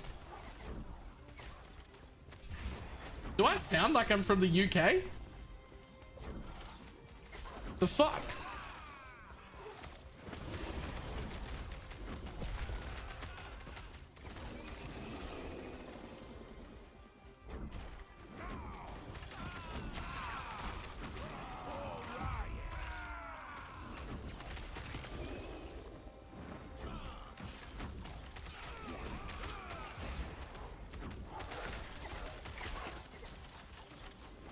Before I even saw your thumb, I thought you sounded Aussie. Good, good.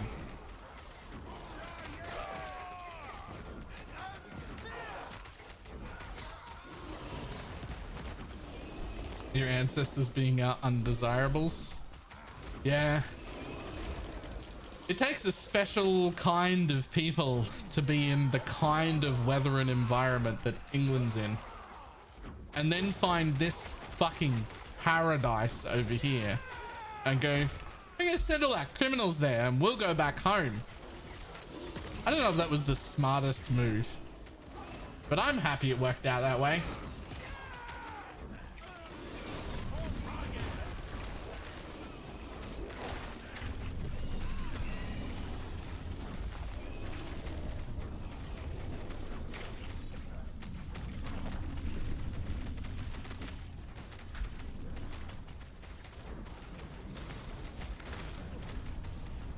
So it's nice weather, but everybody wants to kill you in Oz. Yeah, but not the people.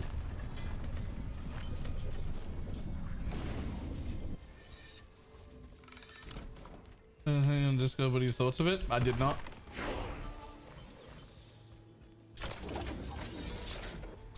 Oh, I did not.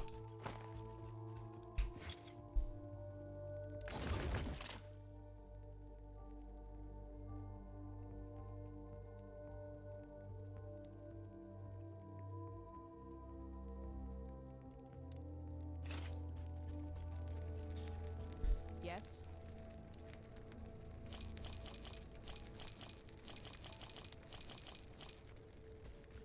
Take care.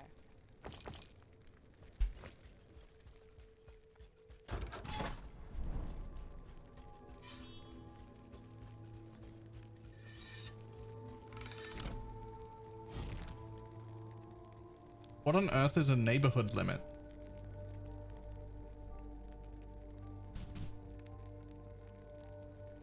What does that even mean?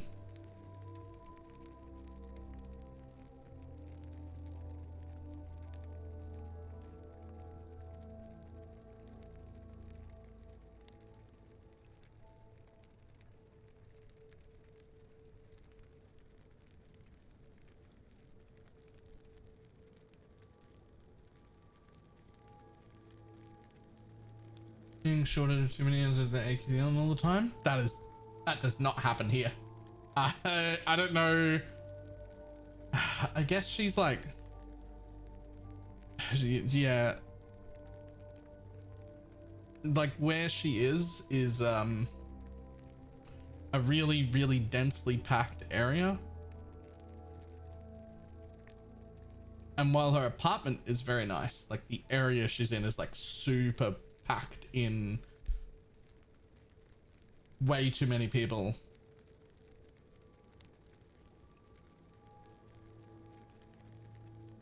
That's not like a standard thing that happens in Australia. Like we've never had our power cut or shorted or anything like that. Like that's not a thing.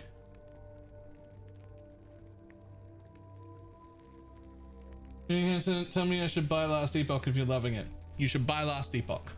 And while you're in the interest of buying Last Epoch, you should buy it from my Nexus store so that I get the cut that Steam would have got. It's the same price and you can link it with Steam afterwards so that you can still just launch it the same way as everyone else.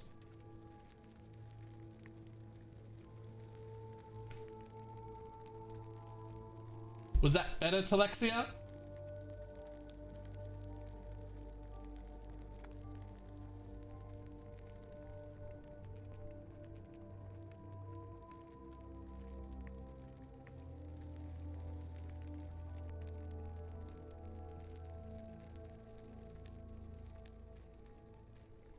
Falconer out in the EU yet? No, but it will be on launch, which happens in 2 weeks. We should get the announcement for Falconer, I think tomorrow? Soon, it's very soon. How's the endgame in Last Epoch? Comparatively to PoE, it's lacking. It does have more endgame than D4 does right now. Significantly.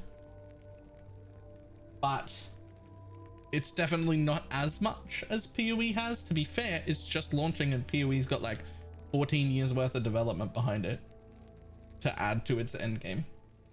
So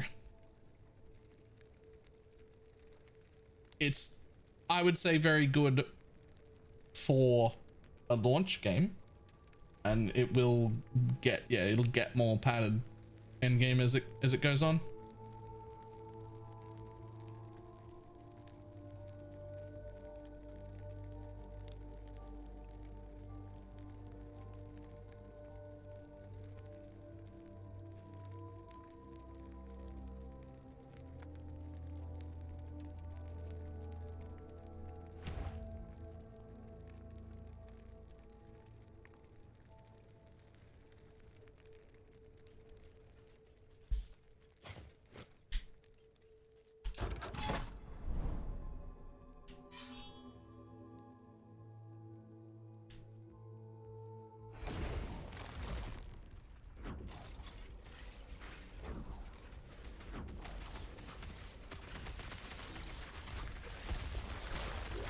I said, what's Diablo without Diablo? Well, it's D4.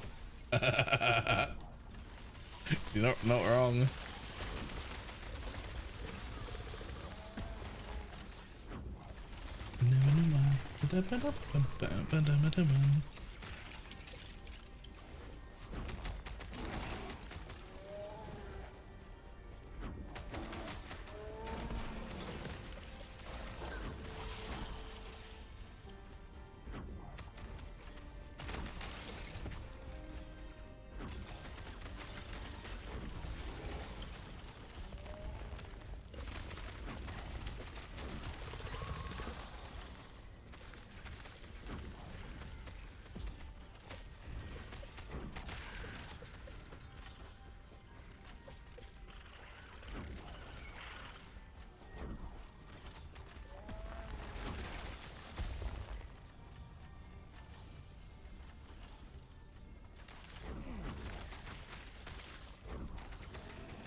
Just good. They're improving the pacing for unlocking empowered monoliths is a bit of a grind, but not all changes will be in one time. Yep.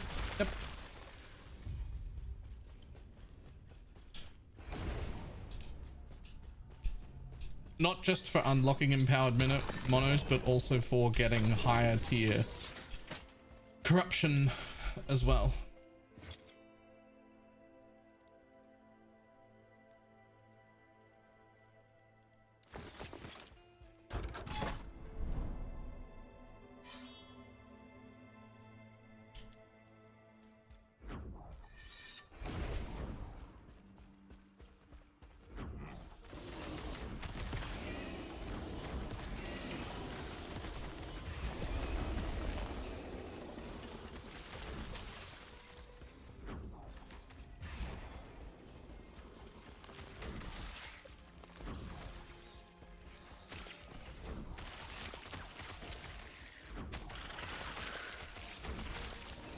The biggest change I made to this build was just putting one more point in Pierce.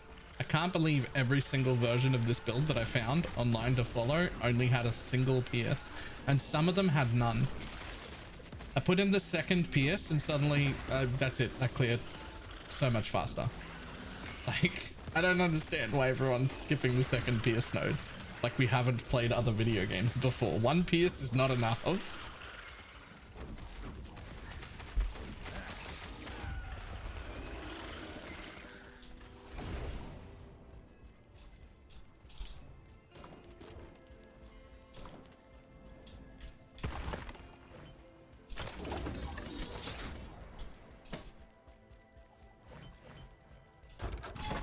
When you're preparing for launch, my brain just getting used to playing Last Epoch again.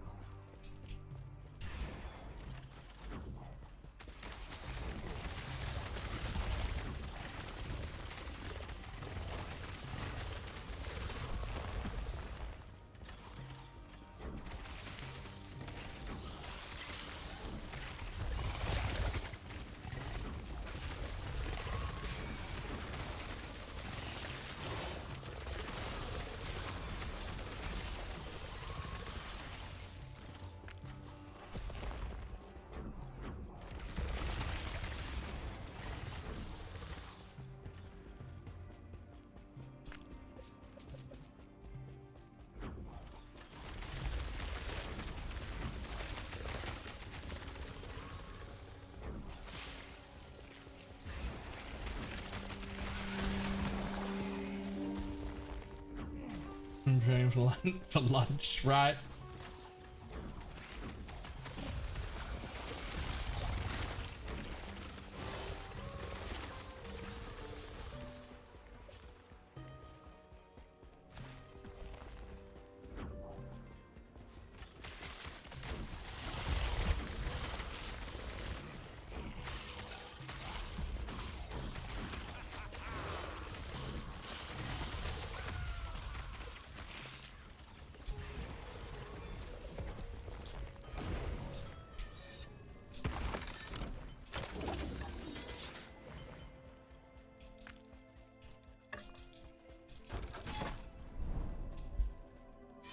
Where are we going? Sure, I'll take some idols. Let's go. Somehow I got hired despite my terrible dark secret. I only know 25 letters of the alphabet. I don't know why.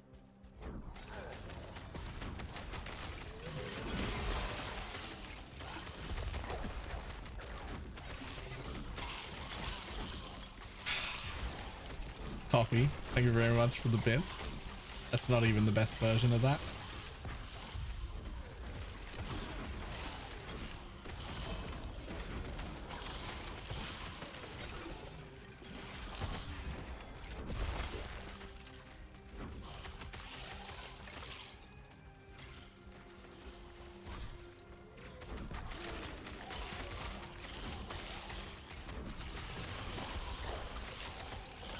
That's gonna be elite. No, that's fantastic. That's not even the best version of that though.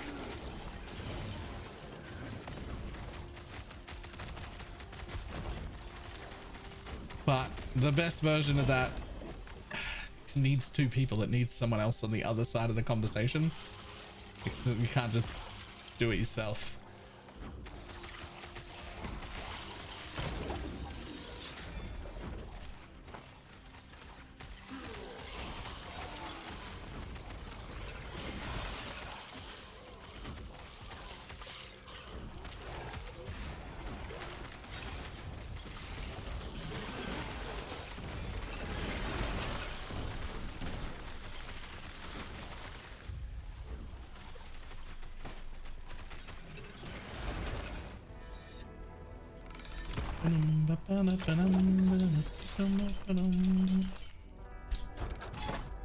Grab all the rewards, boy.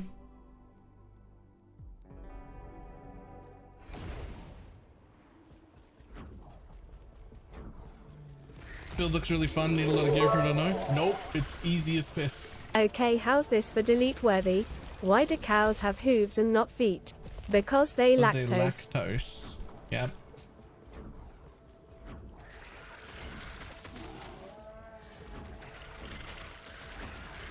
Is good. No, this is I'm playing this as a league start. Like I'm just putting stuff on that I found. I didn't pick up anything out of my stash or anything. This is like totally completely league startable. I made some changes to, I'm just not really happy with how all of the guides for this went, so I've made some relatively minor changes that I think make it better. I'll definitely have a video out for what I'm gonna league start, and I'll have one of those builders done. Good single target. I mean, I don't think it's the best single target in the game, but it's pretty good.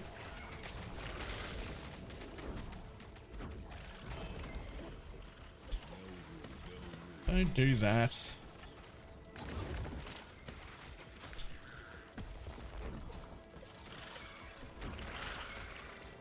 So like these things are the like basically the essence mobs, these guys right here, right? They're supposed to be like proper fights. It's pretty good.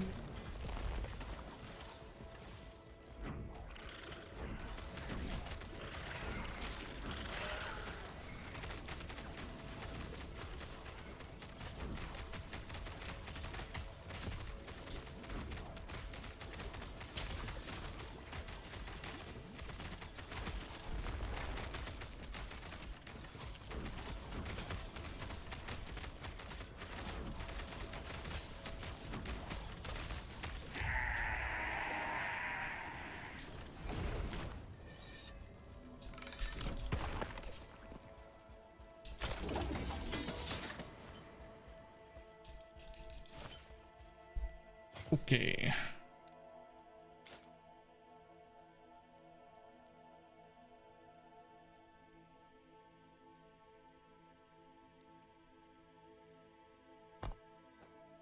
Load that up. Need those.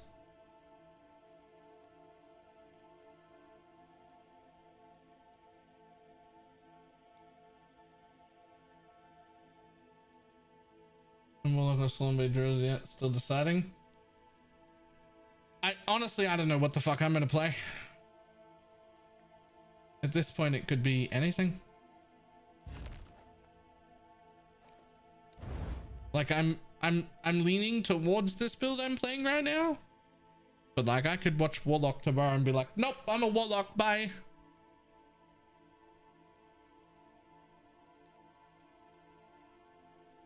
I could watch Falconer rather tomorrow and be like, nope, I'm a Falconer. Is what I meant. But also I could end up being a Warlock.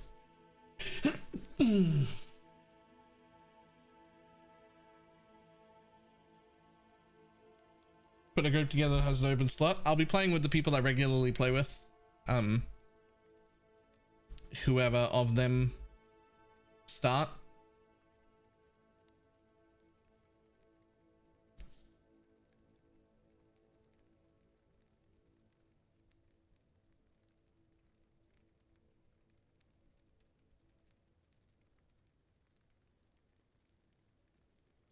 Every rune is shattering they see in the shop? Yes. So I'm gonna make 2 videos. One that's sort of like a spoiler-free, not build guide, just like things you should know to have a good launch without spoiling anything or learning anything that's like going to ruin exploration. Yes. Like I don't want to, there are plenty of people that want to go in blind, but there are things that you should know even if you're going in blind. Like every time you open up a shop and see Rune of Shatterings, you should just buy them all. You will never have enough of those ever. That's something you should know. Every time they're in a store, you should buy those. Take care. You will Yes. never ever have enough of them. And if at some point you're like, oh, I've got like 100 of those now, don't stop buying them. Keep buying them. I promise you'll use them all.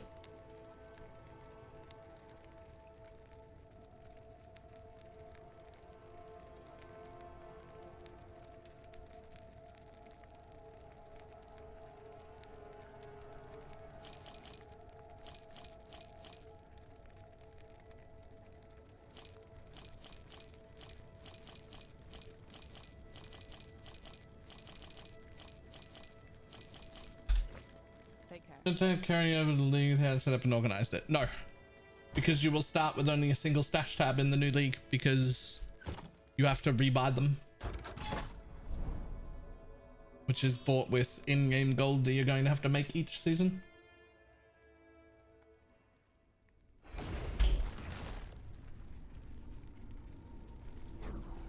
Besides adding a new class, is 1.0 vastly changed from the current patch? I don't think vastly changed.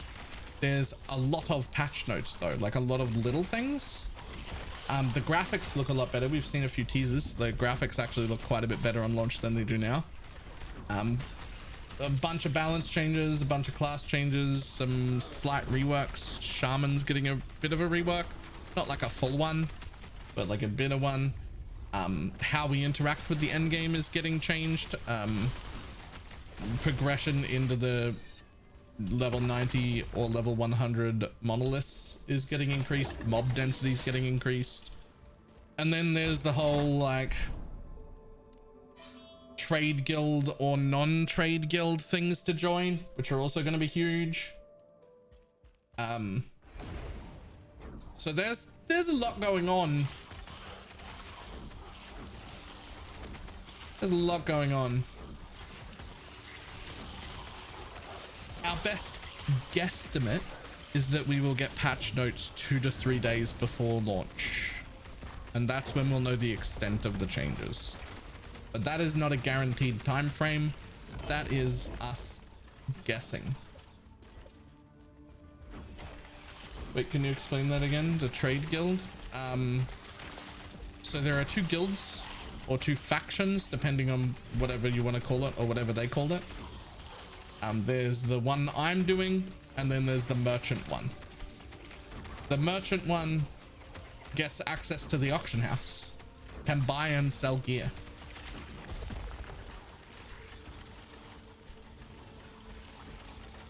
There's a whole thing, I think it's at ! LE guilds is the command to like for the full explanation on the 2 factions. because I'm not like super familiar, even though I have read them all. I'm doing the non-auction house version because it looks really fucking cool. And so that's the one that I'm interested in the most.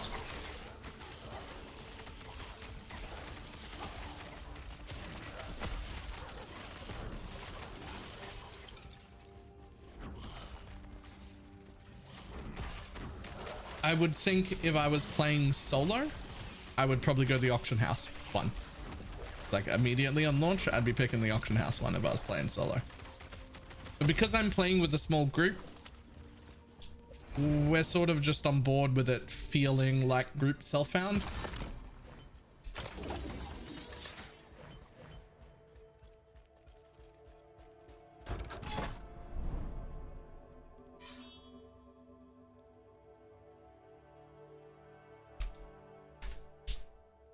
Is it that? Nope.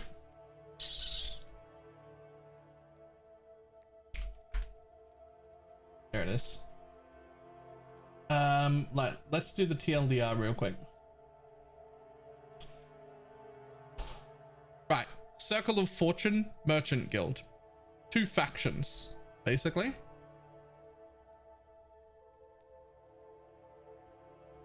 So if we go here, Merchant Guild. Merchant Guild gets access to the Bazaar, which is pretty big. You get reputation with the factions as you play. And so as you rank up, you'll be able to buy and sell normal magic and rare items. And then you'll be able to buy and sell set items. And then you'll be able to buy and sell unique items without legendary potential.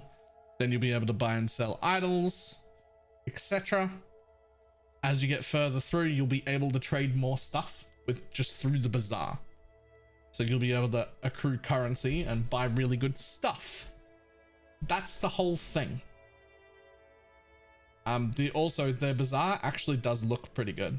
Like it's got like good search functionality and everything. There's a clip about it here, right? It all looks pretty damn useful. And if I were a solo player, that's the one I would be joining for sure. Then the other one, which is the one I'm actually doing, Circle of Fortune, which is more akin to like a solo self-found thing, except you can still party with people. There's a separate trade system for partying with people, which I'll get to in a minute, which doesn't care about these 2 factions. But these factions it's almost like an MF faction, right? Rank 1, enemies have 35% chance to drop twice as many items. Upgraded Rune of Ascension, 45% chance that Rune of Ascension to be preserved when you use it on an item. Right? Whenever an idol drops, there is a 25% chance that 2 more idols will drop. Affixes have 50% more likely to be exalted, which is the top tier that's drop only. The exalted tiers, tier 6 and 7, are drop only. You have to craft around those. Monolith Echo rewards, 35% chance for them to be doubled. Tier 7 affixes are twice as common. Uniques are twice as likely to have legendary potential. Items that would drop as rare above level 44 have a 25% chance of becoming exalted. Right? Set drop chance. When a set item drops, the whole set drops instead.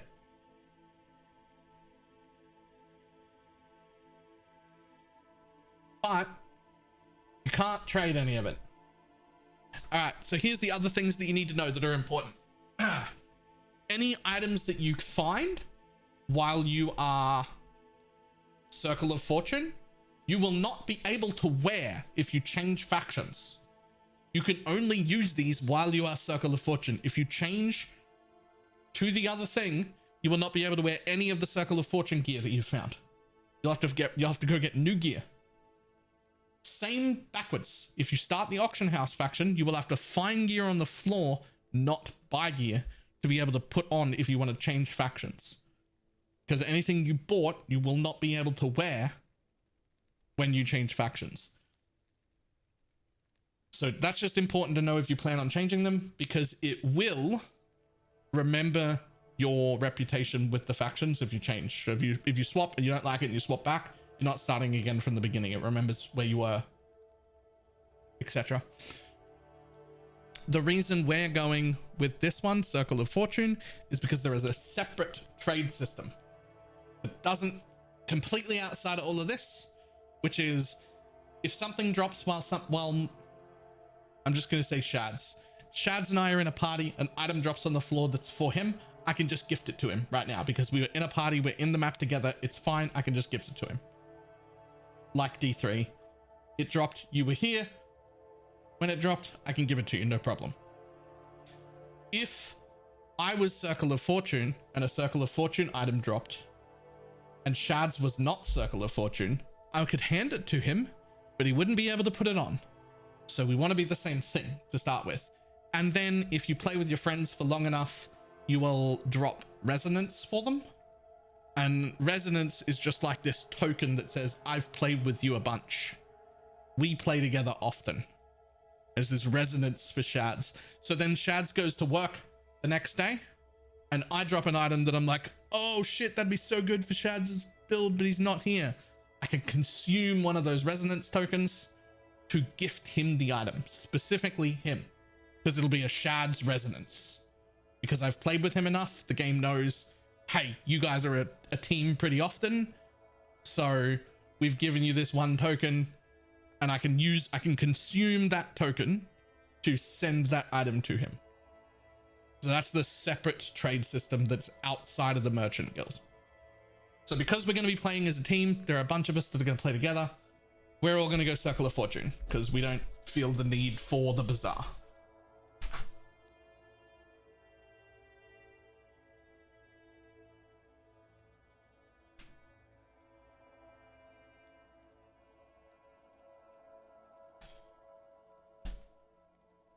Going for the trade with no clue about the meta should be bad? No. If I was playing solo, even if I was fresh starting, if I was playing solo on my own, I would be going the trade faction.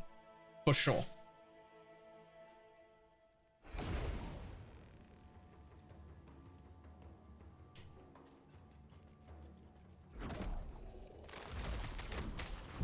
Anyway, that's all the TLDR. You now understand like 80% of what's going on.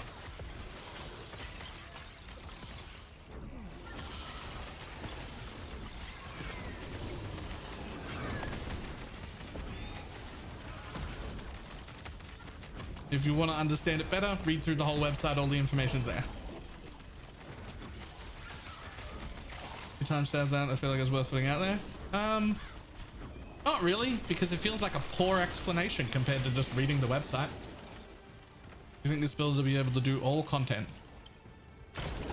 I don't even know what all content even constitutes. Like, I'm not experienced enough in this game to even know what all content is.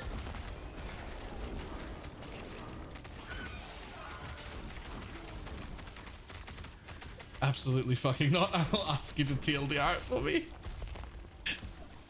Look, I only TLDR'd it because you asked for it, so.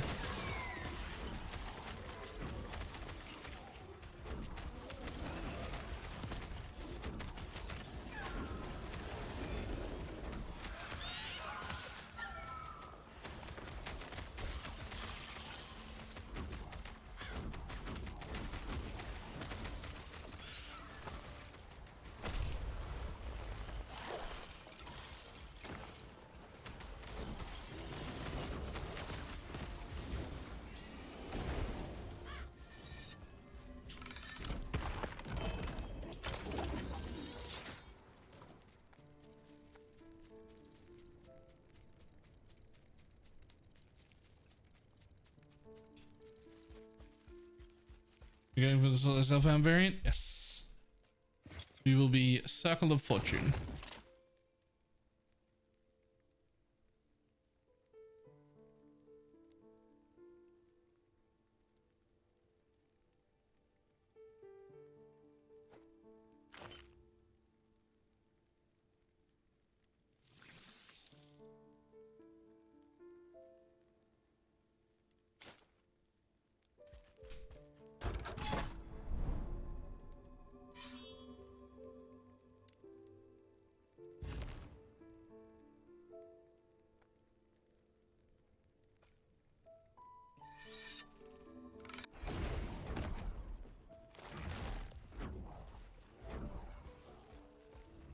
Was that 10 thing on a unique ring? All right. So there's two things that can happen to unique gear in this game. One is legendary potential, which can roll 1 to 4. 4s are incredibly uncommon. Very, very rare. That's not what's on this one, but let me explain them both real quick. All right. So these are TLDRs. I'm not going to be real specific about how this works. All right. If you want to look it up, look it up. I'm just going to give you the basics. All right. And I'm going to give everybody the basics, just the very basics. If your a unique piece has legendary potential, it basically gives you the ability to slap a rare item on top of it. If it has 1 legendary potential, it will take one of the, you must have 4 affixes. It'll take one of those affixes, destroy the rare item, and slap it onto the unique. If it has 4, which is incredibly rare, it will actually take your entire rare item, all 4 affixes, and throw all 4 of those affixes on top of the unique. It pulls them at random, but once you have 4, it's not random anymore. It's a random 4 out of 4, which is all of them. Incredibly rare to have 4. 1 and 2s are very easy.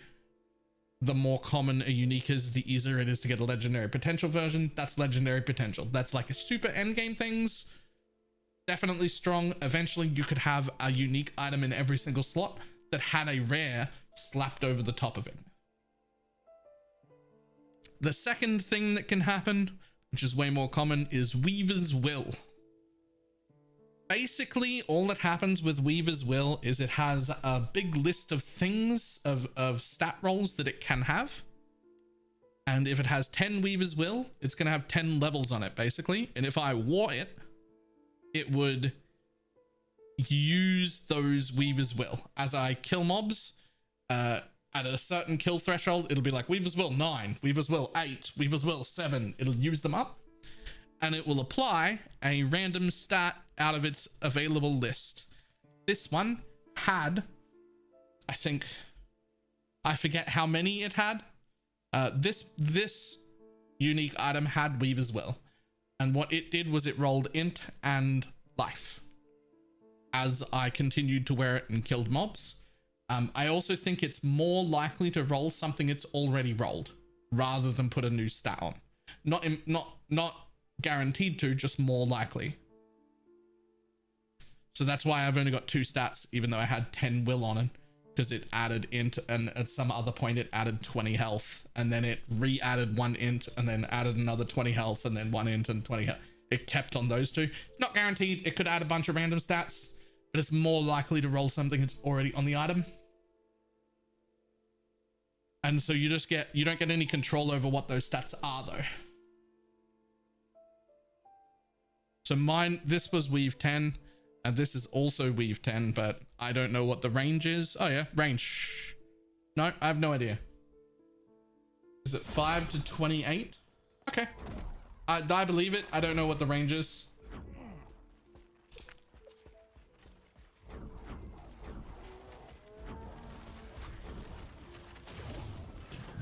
Something I'm not sure about. Can you get Weaver's Will on a legendary potential item? Can I do both? Actually, don't know.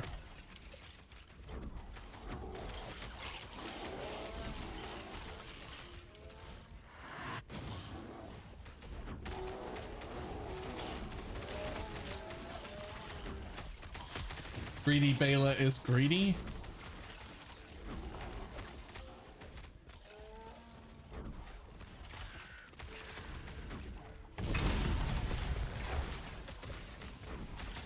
Probably the same as being bi. Why can't we have both?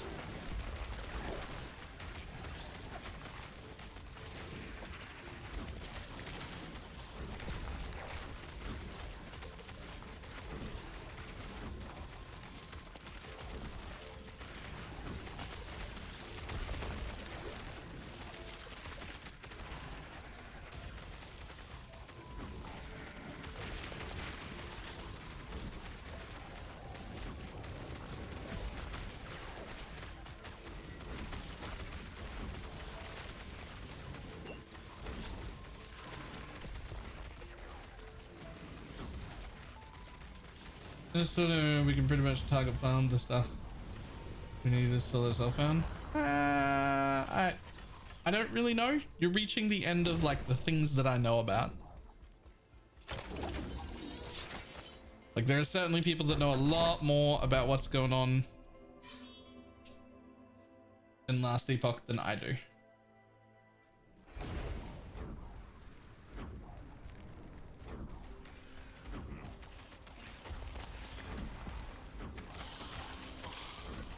You waste time leveling on gear upgrades or just pumping your upgrades to the store. You'll definitely need to pick up items while you're leveling. You'll definitely need to.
We're excited for the 21st and any PoE launch. I wouldn't go that far for me.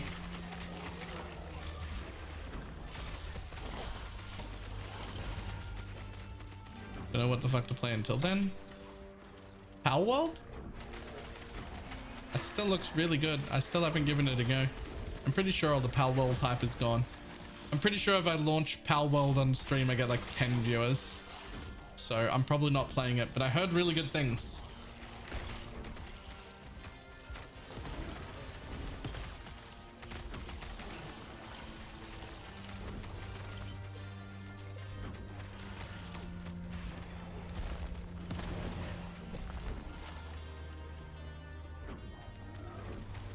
I don't know what build to play in this game. Oh, I thought you just like didn't know what to play until League launch.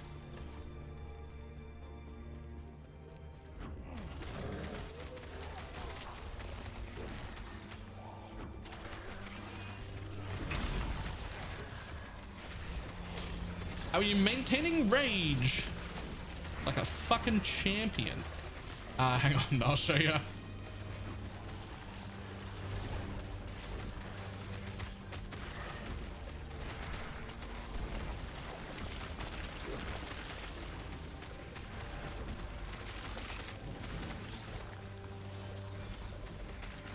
More corruption equals more gold and better.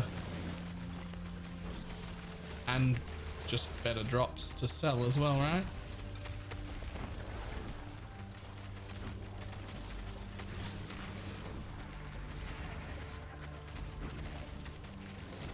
We won't even play my jam.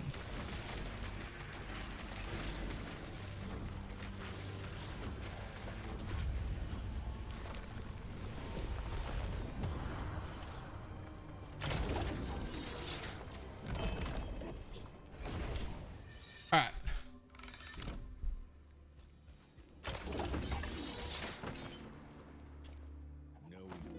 So There are a bunch of ways to get rage. The way I want to get rage later is a belt that just gives you a bunch of rage. But because I'm playing this as a league start, I don't even have that yet. So how do we start? The answer is we give up healing totems. So the idea is of this build is you use Spriggan form, you use healing totems, use the skill healing totems, and you take the spec down here that makes it so that healing totems also use Thorn totems, right? So that they just act as Thorn totems as well. And for now, to begin with, you change your healing totems. Healing totems are converted to fury totems and now restore rage instead of healing, but can only affect you. So every single time a heal would pulse, it gives me 5 rage, which is affected by my healing increase, which ends up being around about 12 to 15 rage per pulse, which is infinite as long as I put totems down. If I don't put totems down, I fall out. That's the way we get away with it to start with. And eventually we find a belt that gives us just passive rage regen, and then we can unspec that and get our healing back, which will make us significantly more tanky.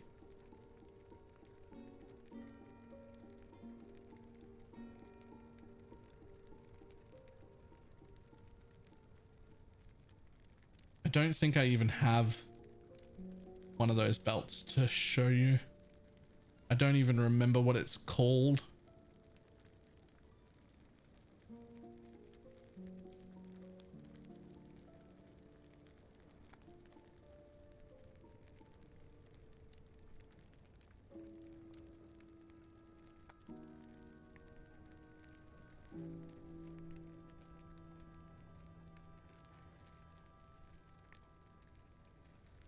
I remember it wasn't in the like most common tier, but it wasn't super hard to farm.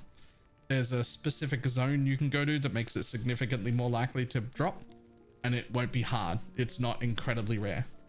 It's just not the most common tier. It was like a little above that. So you might not get it in 1 or 2 runs, but you will definitely get it pretty easily. I forget what the belt's called.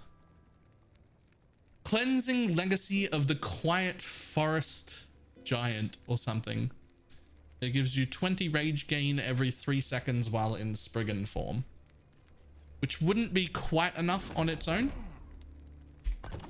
but it would be nearly enough on its own, and then 1 or 2 points in here is enough to bridge that gap, which I've already got anyway.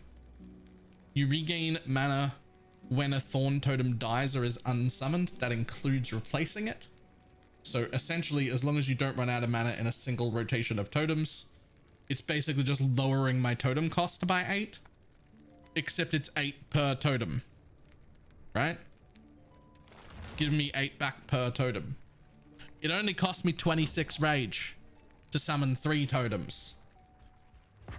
So I'll have 20 rage per 3 seconds, plus if I over summon them, I get 8 back. So I'll never run out once I have that belt either.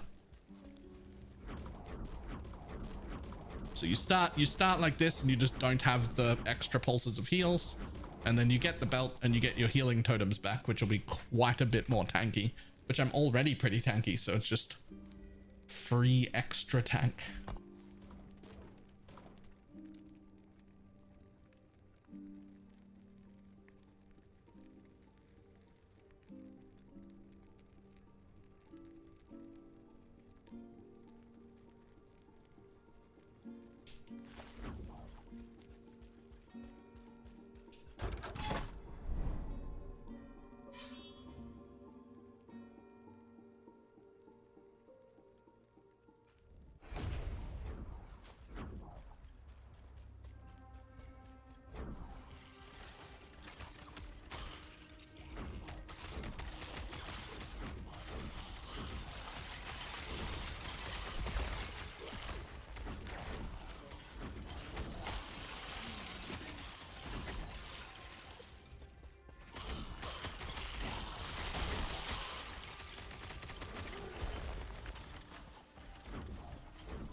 Ooh.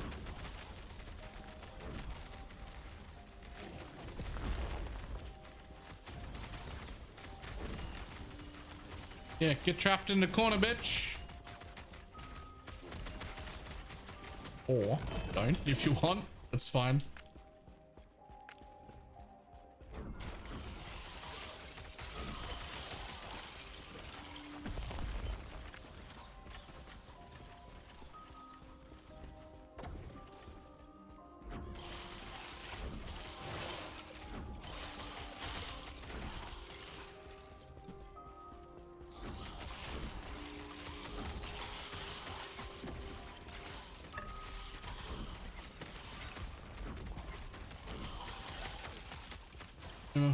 Where's the road exile sentinel?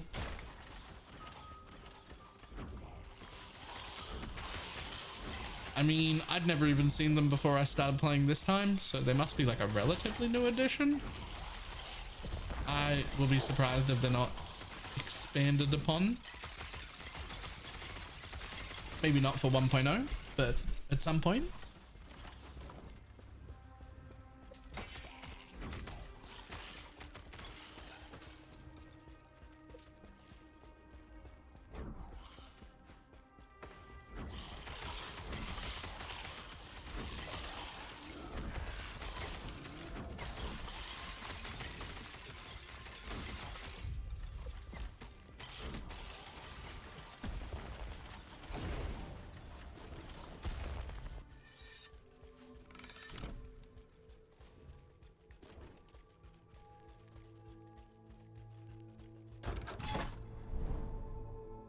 What the hell?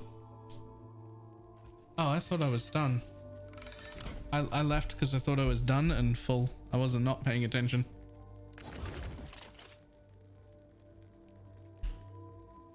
Oh.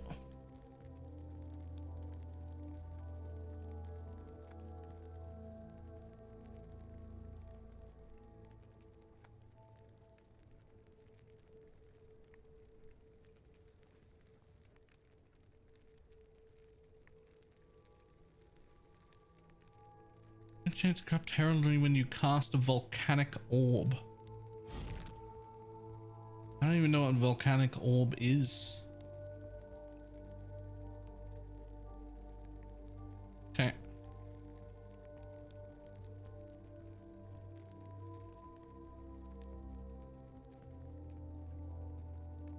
Mage spell?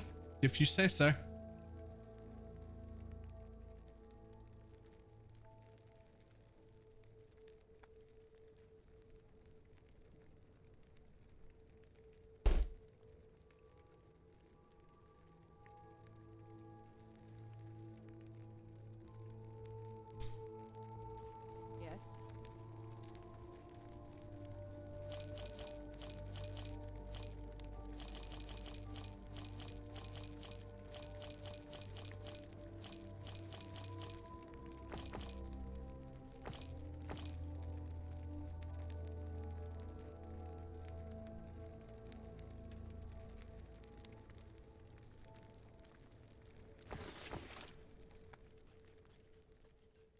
Here we go.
Oh man, there's so much to learn.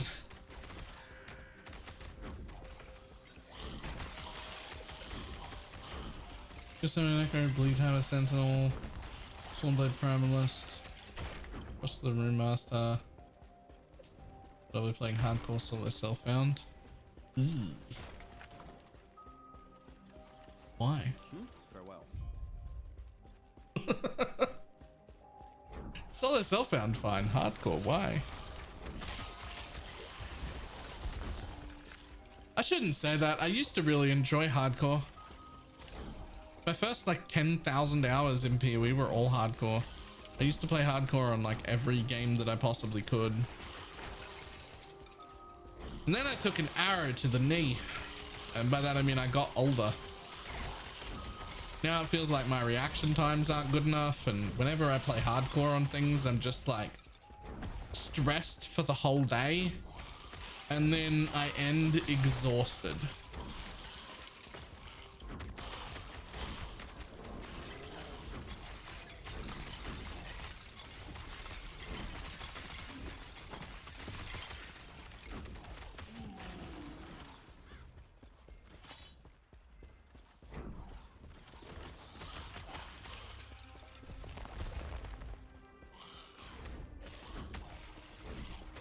I've been too impolite to my heart, and I get too many IRL interruptions for hardcore, and also I'm bad.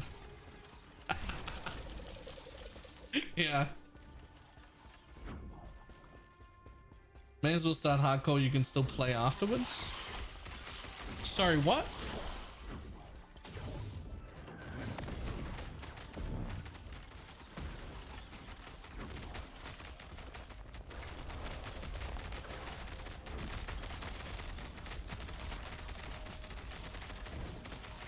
It transfers to softcore once you die. In the current cycle?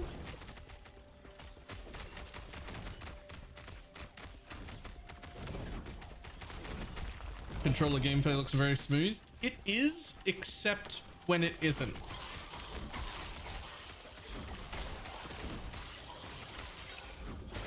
There's a few little bugs with controller play that you have to get used to. For instance, see that bone pile? Right? That's the goal here, is to kill that bone pile, right? Let me see if I can just pull mobs over here so I can demonstrate it properly. Come on, mobs, come here.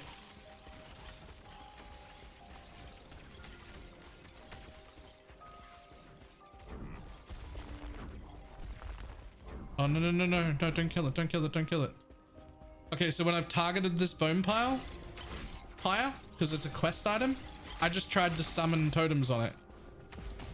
You can't summon totems on it. You can't summon totems on the quest item with a controller. It'll just disappear. They just disappear into the ether. So you have to either spawn mobs around it to summon the totems on those, which will work, or walk past it to a wall and hold like on the wall and summon totems on the wall so that it'll cast at the thing.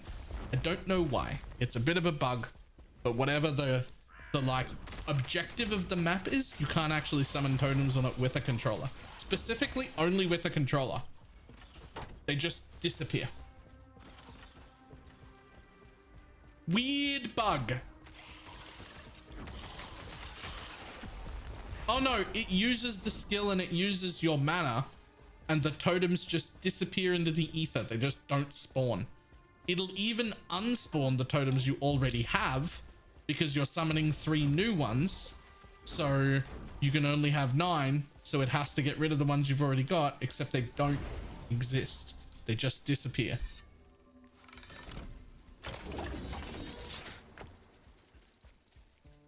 Yeah, it's a weird bug. But other than that, it's pretty smooth.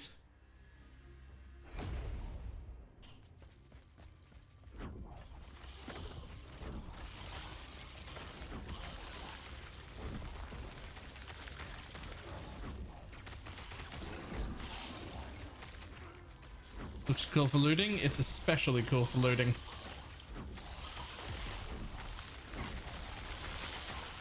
I also think the auto targeting is a little bit too helpful. And so what I mean by that is, how do I draw this? Hang on, let me stop here for a second. Changing damage numbers on the screen. You can turn them off. I like them though. All right. So if I just come stand like in a safe place somewhere.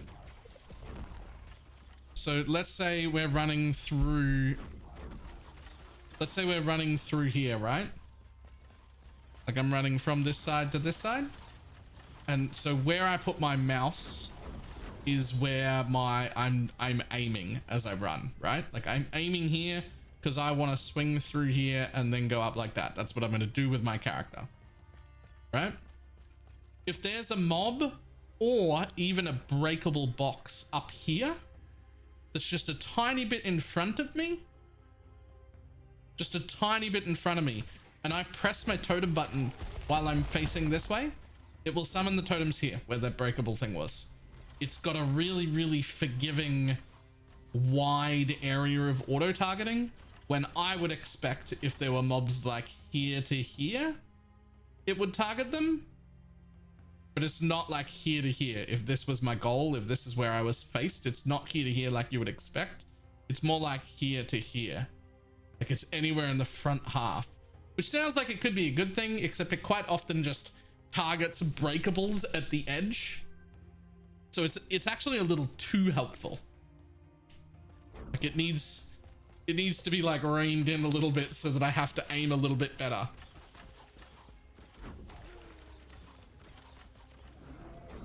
Not a huge deal when you're playing totems, slightly more annoying when you're trying to cast something like Fireball.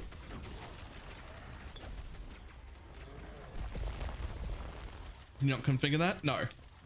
There's also another problem, and this is actually the biggest problem. And this is something I actually hope they fix before launch. This is actually like a problem for me personally. So you can see loot right now, right? You can see the health potions and whatnot on the gold, whatever. Wait, why did they not disappear this time? It must only work for actual gear. It must only work for actual gear. Hang on.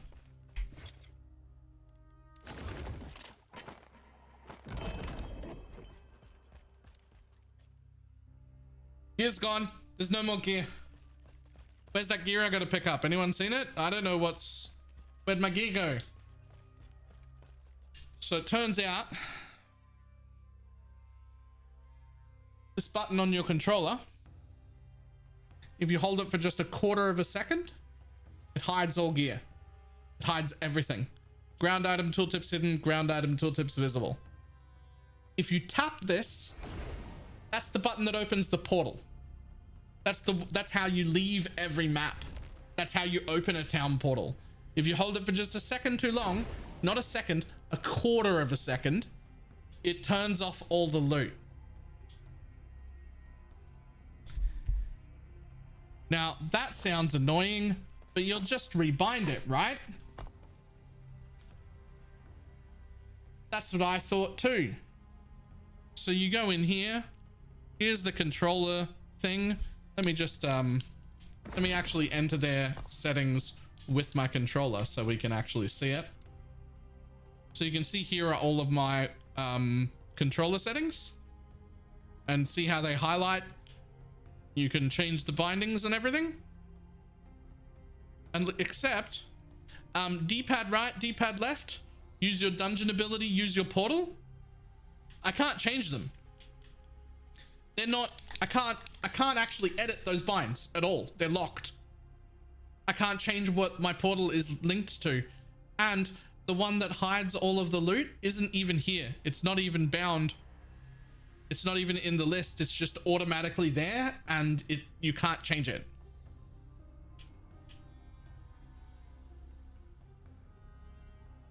So this is the one here. Toggles tooltips for items on the ground. If you were using a keyboard, you could hotkey what that was. It actually had a hotkey by default. I cleared it because I never want to do that ever. But there's no button here. That's another grayed out one. I can't change what the hotkey is. I can't clear it. It doesn't exist. Same with the portal. I can't clear it. It doesn't exist. I can't change it. If I wanted left to be portal or up to be portal or whatever, I can't change it. It's not changeable. I have no idea why.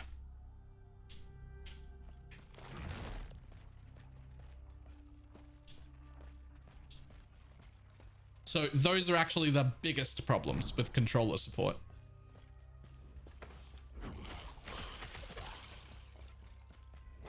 The weird problem. Can you change it with a keyboard? It doesn't show in controller if you try it with a mouse. No, I've tried all of the things. There's one workaround solution. You can open up Steam and you can rebind every single key on your controller to a keyboard key. And then you can set the keyboard keybinds.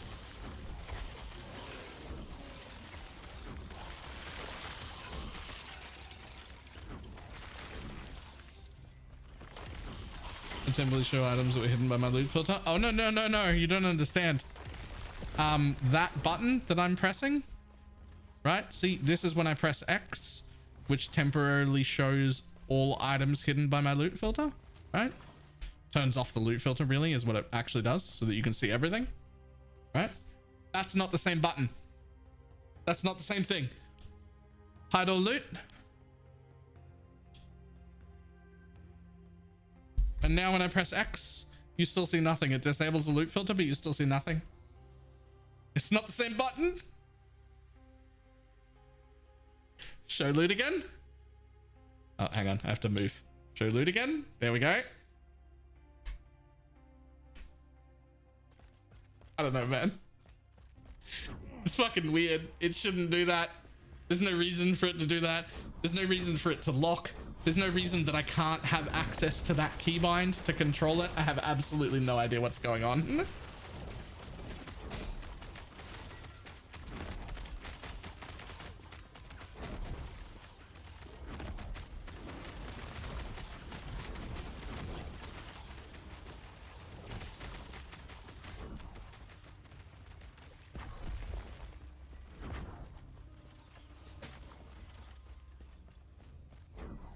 The game still has a few bugs. There's still a few bugs around, but nowhere near as many as there were a year ago. They're doing a really good job of getting rid of bugs, to be honest.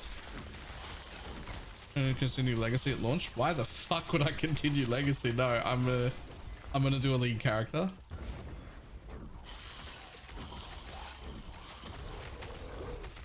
I am not a standard player in any game. The league launches are the best part of any game.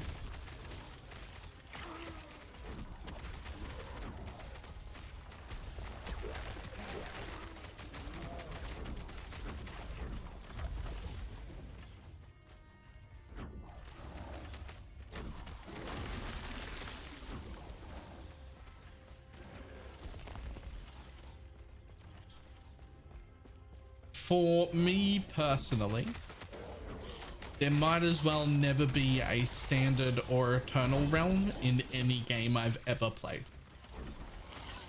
You might as well, for me personally, delete standard in PoE for all I care. Now, obviously, I don't think that's a good idea. There are people who care. There are people who gather things there. There are people who showcase stuff. There are people who are like attached to their level 100 characters or whatever. And so like, I'm not saying we should delete it. I'm saying I don't give a fuck. Like personally, couldn't care less.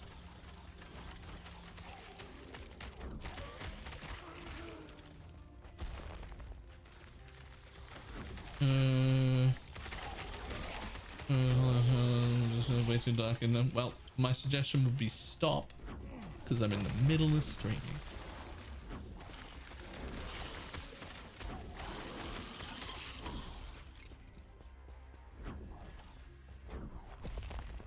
What do you think about the Hamilton build and the Warpath build? Oh yeah, those look good.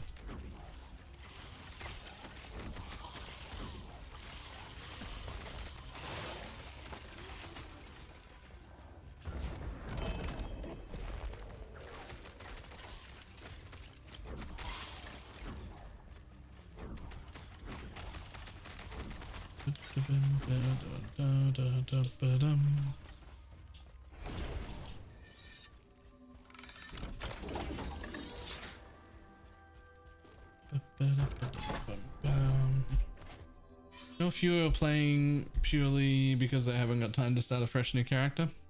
Yeah, that's fair.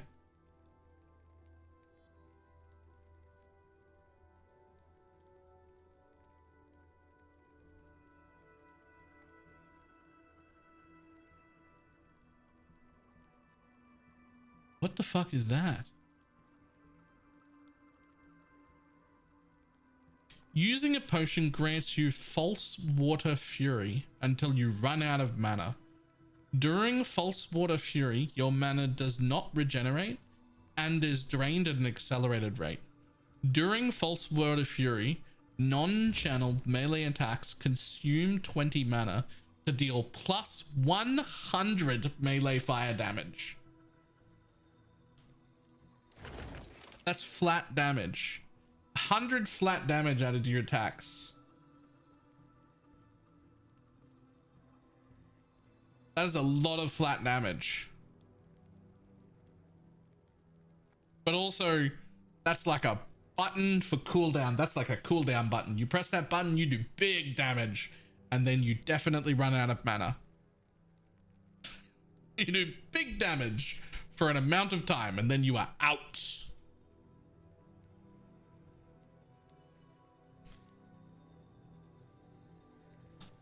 That's kind of cool.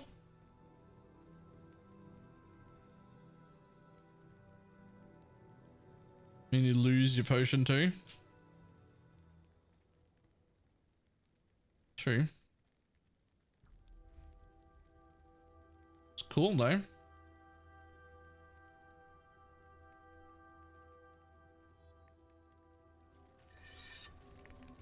Yes.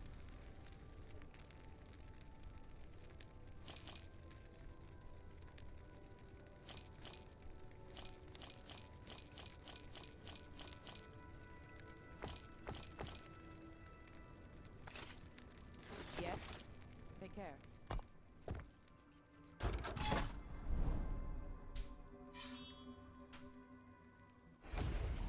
Dum bum ba dum ba dum bum ba na. Erupt. Embrace the flame.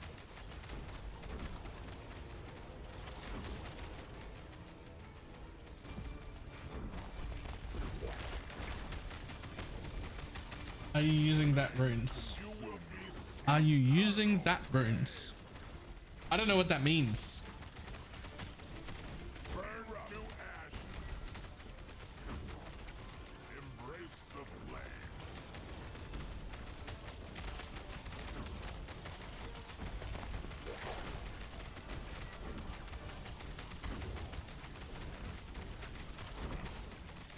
Be engulfed. Eternal flame.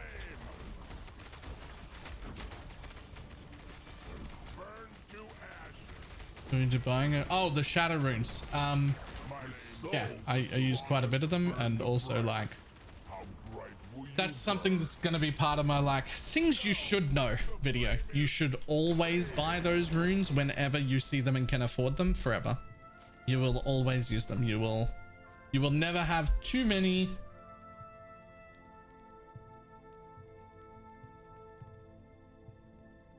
If I have 24% chance to apply frailty on hit, will that apply to my minions? I don't know.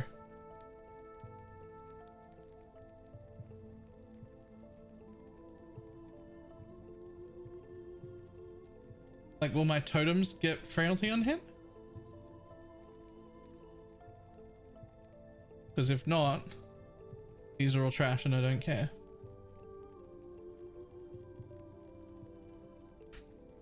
I'm going to assume no.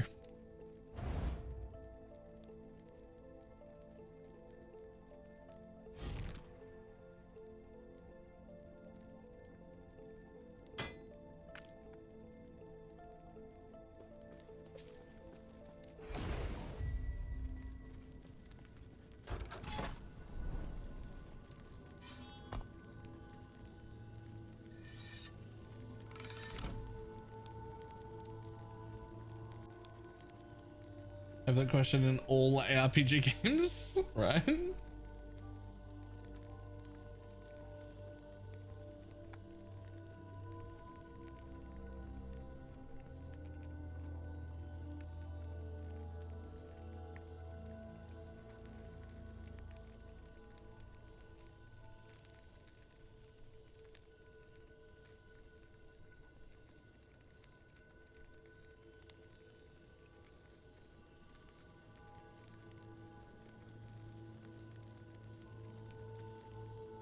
Guide for this build and what's it called? Total LE noob here. So my exact version, there isn't one yet, but I will have one. But there's also plenty of versions of this. It's called a Thorn Totems build. That's what you would look up. Thorn Totems build. There's one on max roll, which is what I started with. I've made some changes since then because I didn't like a few of the decisions they made, but not even all of them. Like it's still pretty close.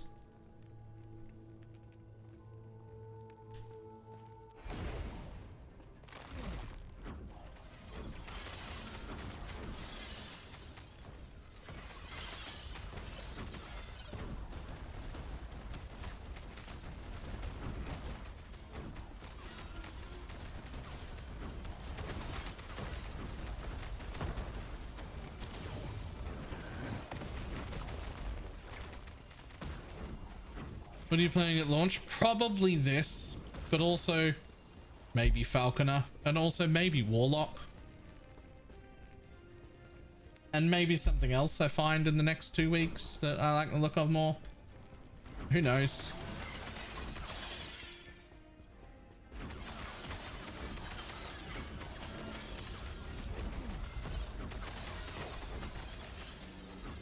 Want to guess what an Aegis Aurora is selling for? Uncorrupted? Like 25 cows?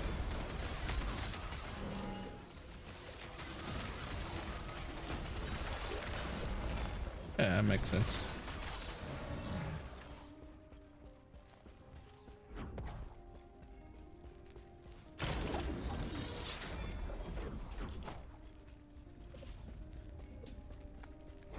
Regular skills and they look great.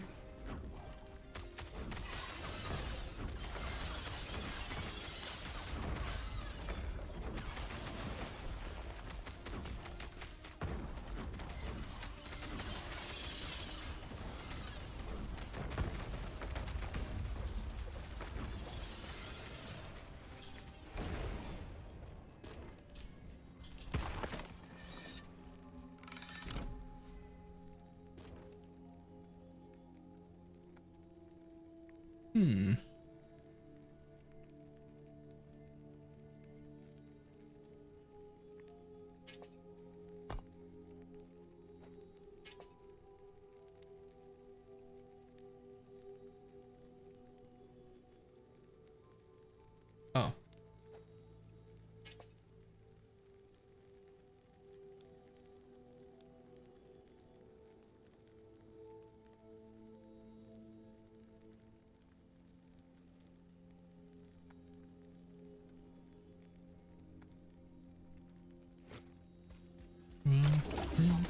Thinking about Hollywood. Hey, Hollywood.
Just like with the 5 I can think of another 3 or 4.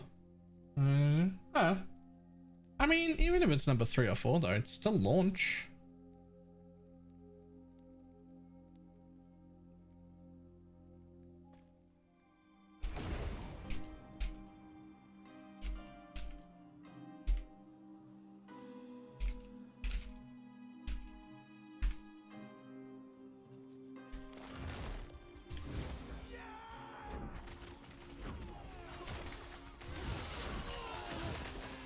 Torchlight's real cool, but Torchlight's definitely at best number 3 for me.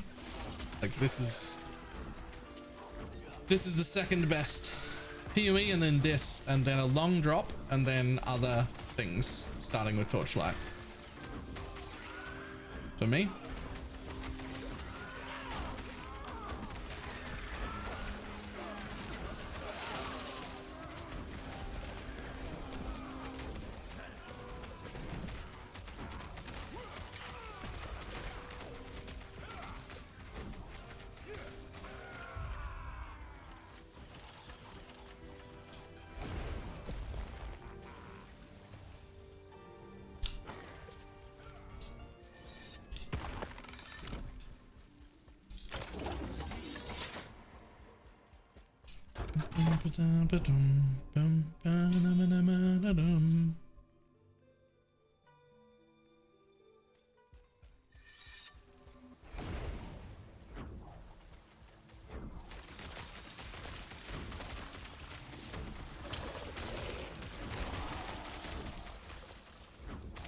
Animation style of Torchlight puts me off. See, I don't mind the animation style of Torchlight, but it is really, really, really hard to take the game seriously with the amount of pop-ups and menus and like mobile things that are happening.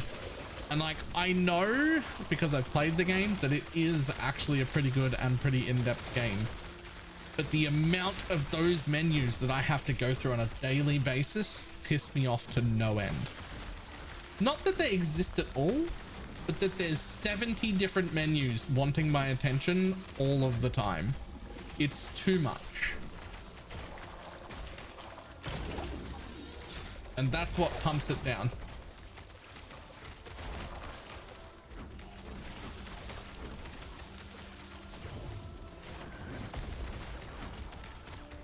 Like, that's what pumps it down, and that's what stops a lot of people from giving it a real go as well, because it is actually way more in depth than it appears to be.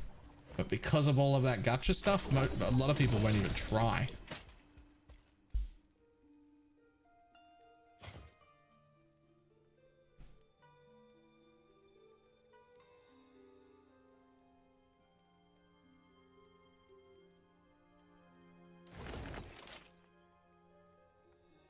And I don't blame them.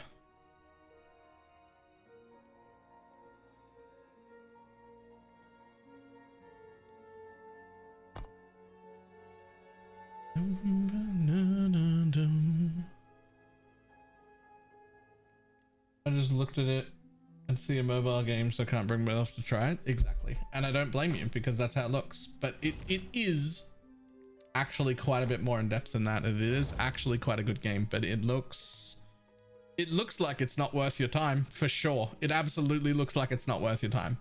It is, but it looks like it's not. And I don't blame anybody for thinking that when they look at it.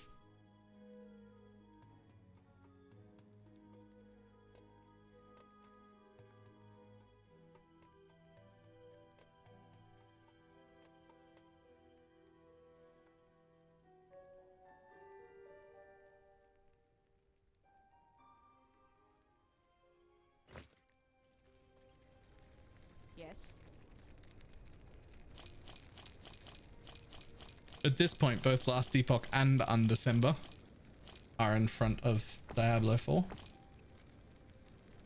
Probably others as well, that I just haven't thought of right this second.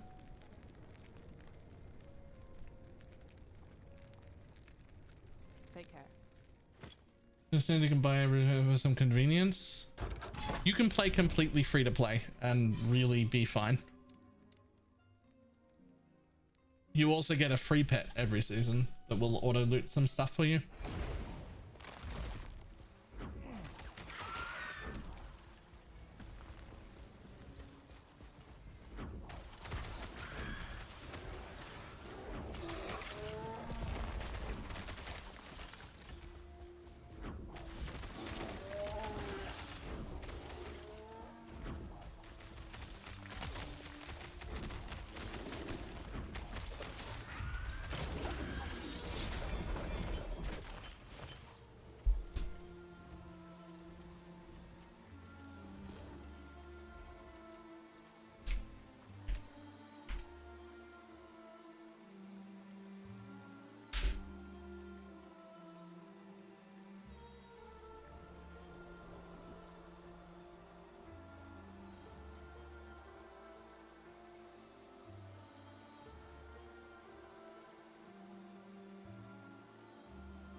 This season, Diablo lost an average of 1.3 million players. Went down significantly. Average online per hour is 185,000 this season compared to last season, which was 360. I'd say they care. It's doing quite poorly, this league.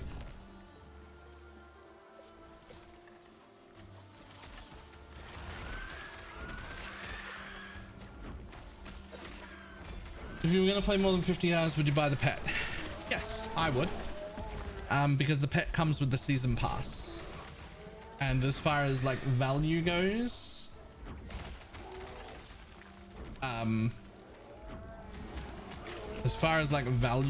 the season pass is good. And also, this is the good point for, I'm not saying there's no pay to win. There actually so much is pay to win. There is a little bit in there, but just the season pass gives you about 95% of what you could ever possibly buy, really, like power wise. Like if I just buy the season pass for like $18 and you spend $20,000, we're pretty much on the same power level. However, we are both in front of somebody who paid 0.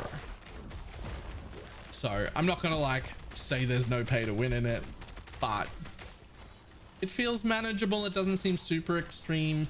It makes it never my main game, but it's still okay.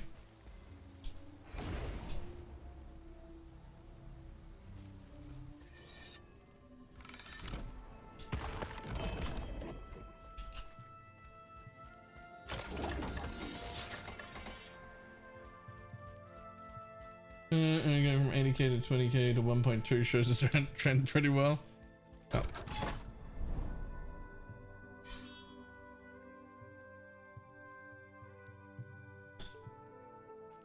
And the fair model just sometimes leaves me out of games. Yeah, that's fair. That's fair. It's also probably worth noting that like we've got some people who play every single season who are doing better than me and have never spent a single cent. They're stronger, they've got more pets, they've got more of the things that I like spent money on. They're just doing better than me and have never spent a single cent. So like even the stuff you can buy, you can also just get in game.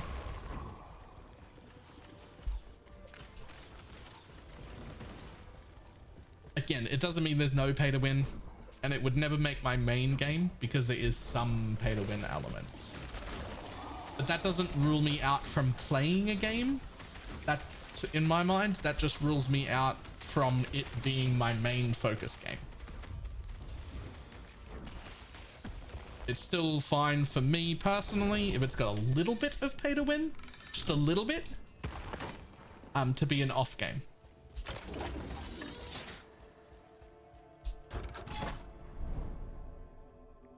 If it has a lot of pay to win, then it's garbage and I have a leaf.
Uh-oh. Uh-oh.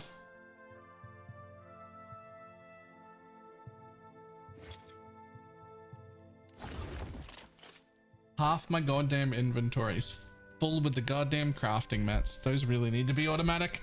They really need to be automatic. There's just no reason for them to be in my inventory. There's just none. No reason at all.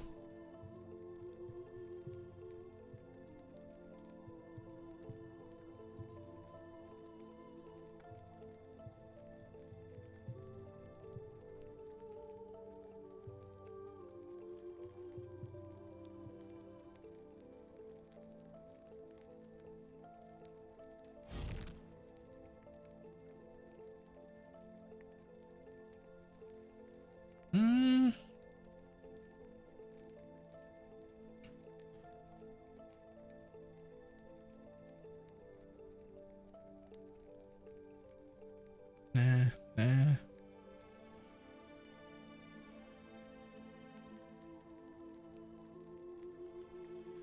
Expecting PoE March or April, any word? I have no idea. I expect that we will get the announcement of the announcement probably late next week, and that'll give us a rough time frame.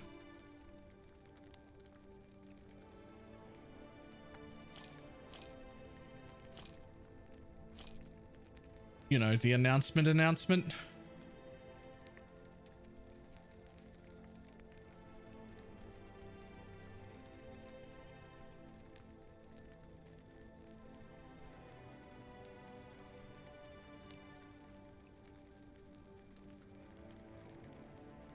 At least we can have 100 stash tabs because last default didn't code the game to load everybody's stash tabs. What a ridiculous thing to happen. I still don't understand how that came about. Like, now that I understand the limitation, I understand why D4 has such a limited amount of stash tabs. But why did that happen? Why did that happen? Why was it ever made like that? Ever? Who made that decision?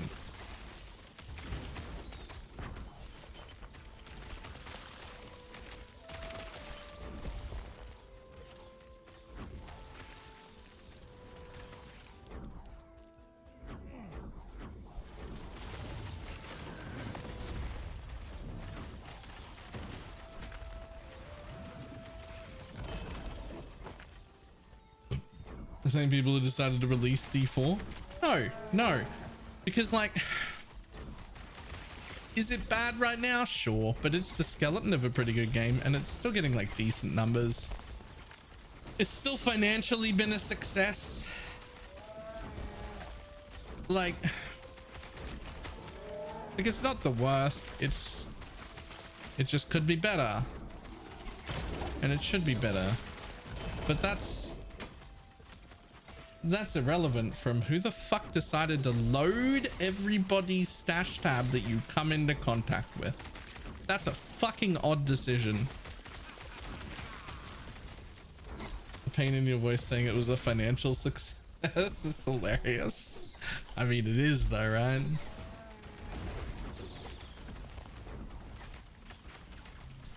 Like, it is.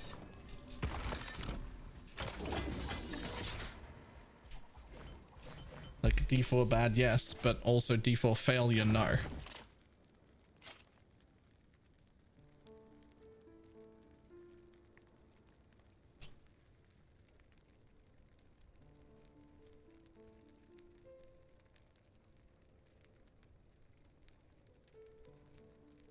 Oh, I want that.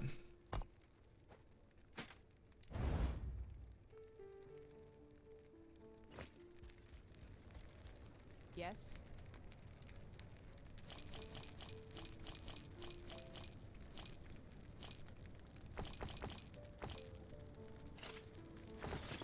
Take care.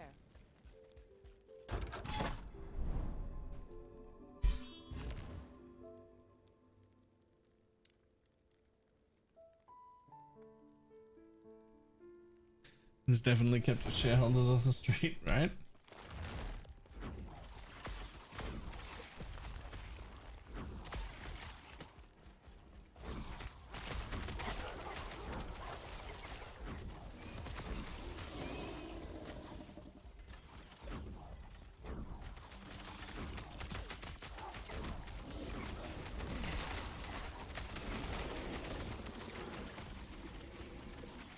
last time I showed this, it was Black Desert. I was paying for 2 months of early access for... Oh, you haven't been paying attention. I also don't like early access, especially early access for money. I also think it's a terrible practice. I hate it.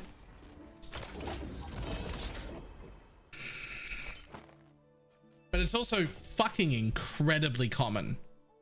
Like, common to the point where it's almost the standard. I don't like that. But it is what's happening.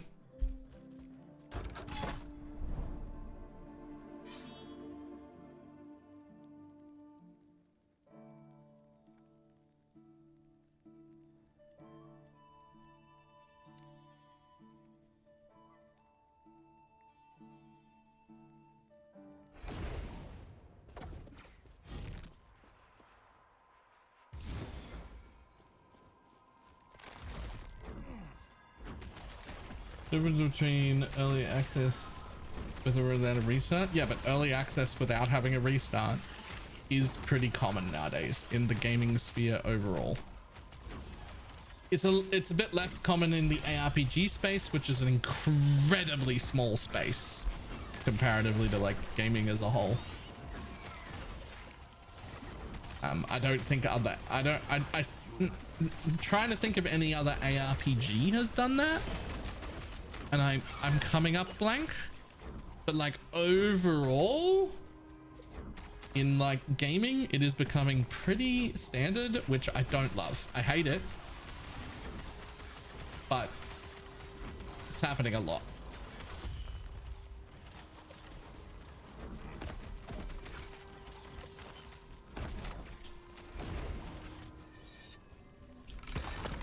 And the thing is, I don't even, that particular thing, I don't even want to blame the companies for it. Like, people keep buying it.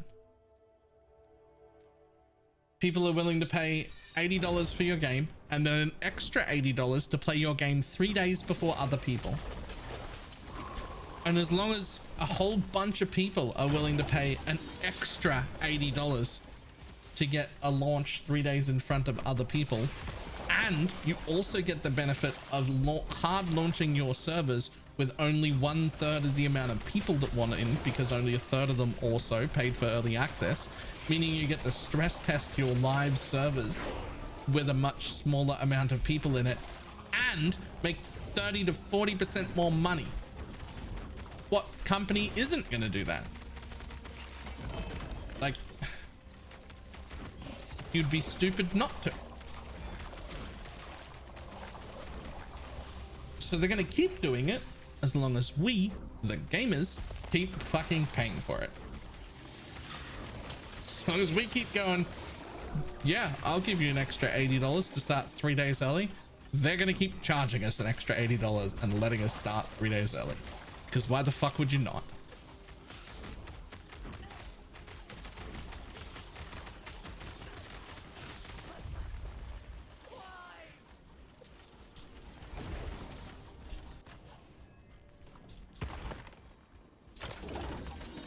I'd like to know how many people don't buy games because of those things too. Not nearly enough. Not nearly enough to affect them. The amount of people that pay is way more than the amount of people that go away. It's like nearly 1/3 of people pay for early access. And it's like, I don't know the numbers on who would not buy it because of that, because I don't know how you would even get those numbers.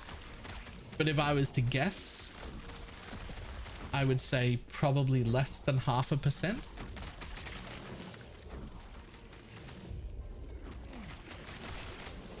So you lose less than 0.5% of your customers, but then 30% of the remaining customers pay nearly double to access your game 3 days early. The pretty silly business move to not have early access.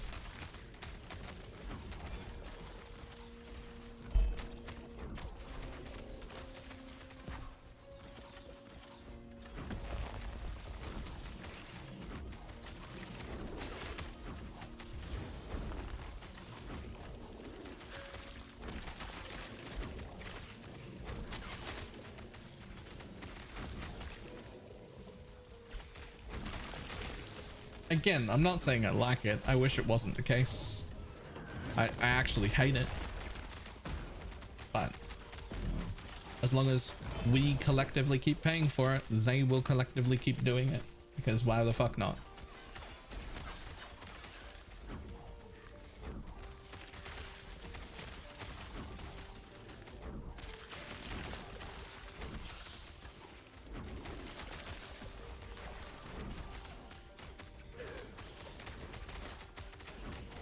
Do people care about early access adopters? Specifically the kind of early access where if you pay like, you know, an extra $60 or $80 for the deluxe version, you get to start on the live servers at launch 3 days before everybody who didn't pay the extra. That one.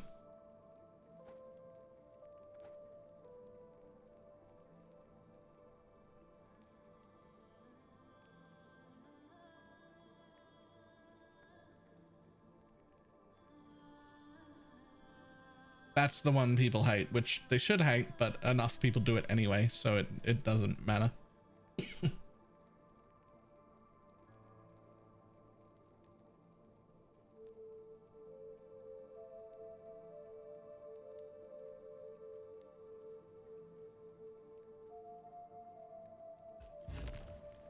Yes.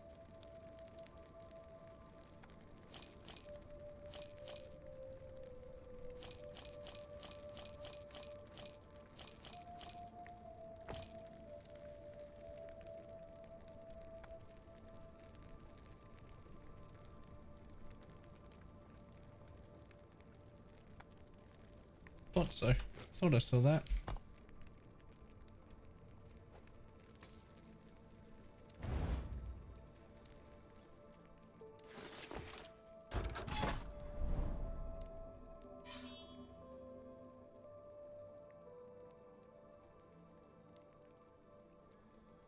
Okay, for another new WoW patch.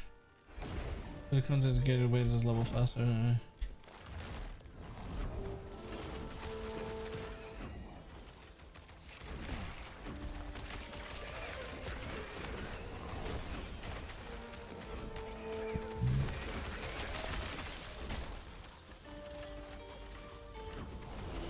See, now you're talking about a whole different thing, like FOMO for cosmetics. I don't know, this, I must be missing information because like this FOMO thing, this like anti-FOMO thing popped up like what, 2 years ago or something, started appearing, everybody started talking about it. And it's like normal marketing tactics that have existed for literally hundreds of years. Like in everything you've ever done, it's literally just good marketing. Have sales.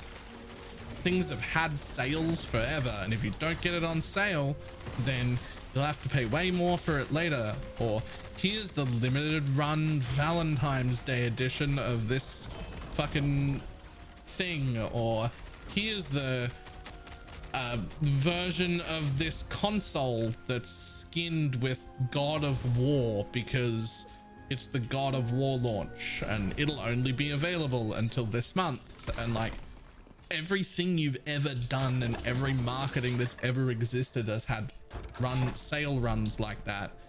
And suddenly 2 years ago it became this like champion FOMO, anti-FOMO things. Oh, the FOMO is predatory. It's just fucking marketing.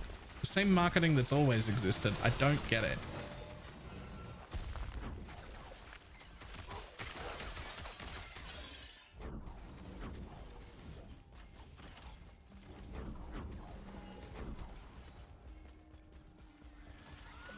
Noob question. I'm looking at items in the database. How do they come up with those suggestions on where to farm to target and help us say somewhere in the game specific echo trail and drop more helmets?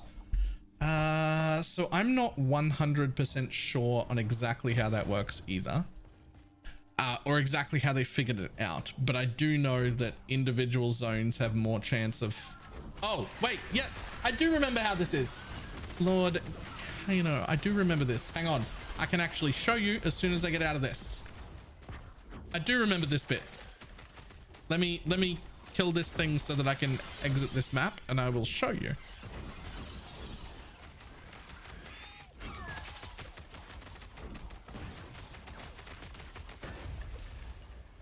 Here we go.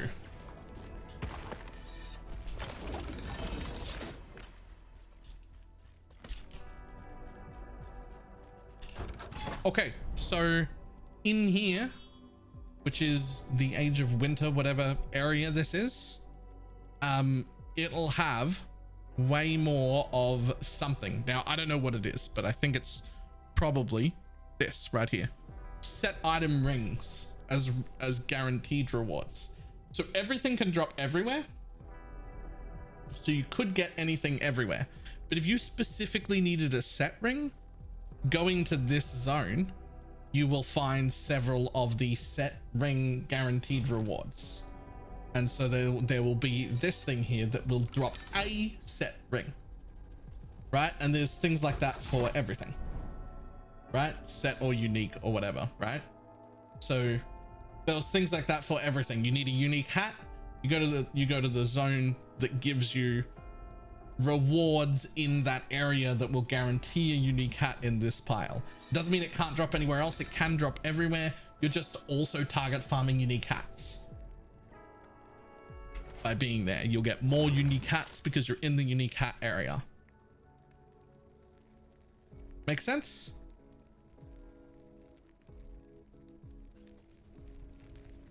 Take care.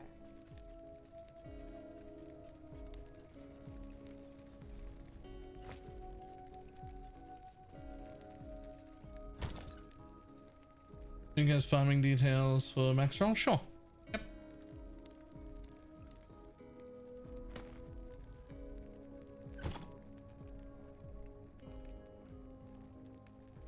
How would I figure out this is the hat zone if I hadn't looked it up? You would notice that this area I'm in is the ring zone, because I've already completed 3 or 4 ring reward areas, and there's another one there, and I've actually was completing them because I actively wanted this ring, which is a pretty common one anyway, and I got it. And then you would notice in the next area, does it also tell you here? It'll also tell you when you get to empowered monoliths. Oh, so when I finish this zone and I get the level 100 versions, it'll actually tell me on the thing. Right, cool. Well, I'm about to do that after I do these 3 quests.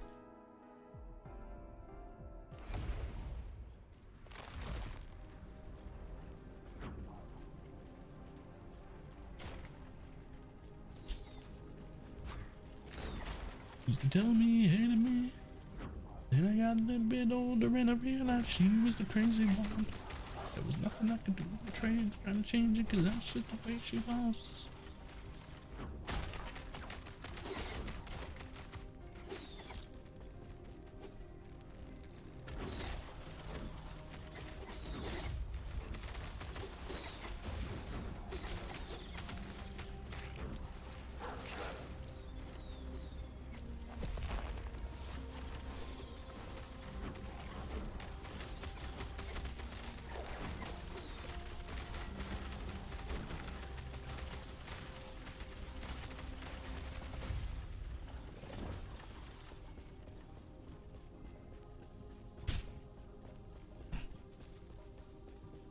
Ah, this is gonna be a dead end, isn't it? Yep. What's up? Yep. All right, hang on. I'll be back in a second.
I'm back.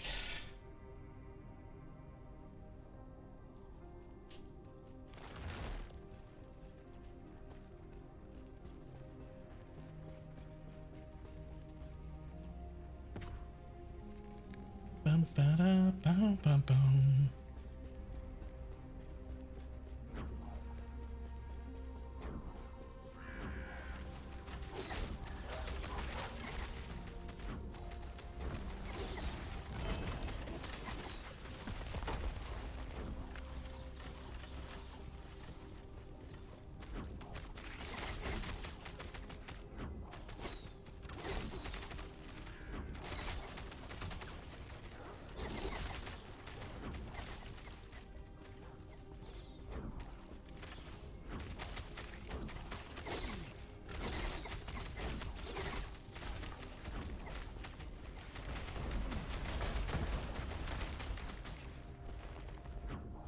There's one goofy running animation. That's because I'm a giant tree.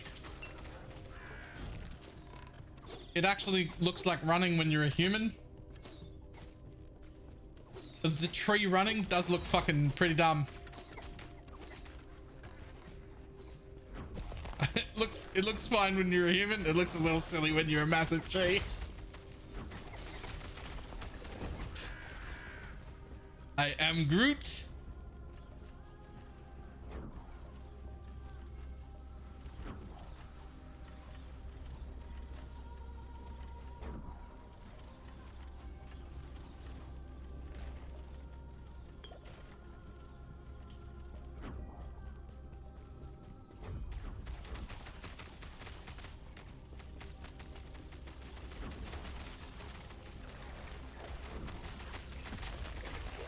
I was just typing that. The character name is Baylor is Groot. Baylor M Groot is what I made it.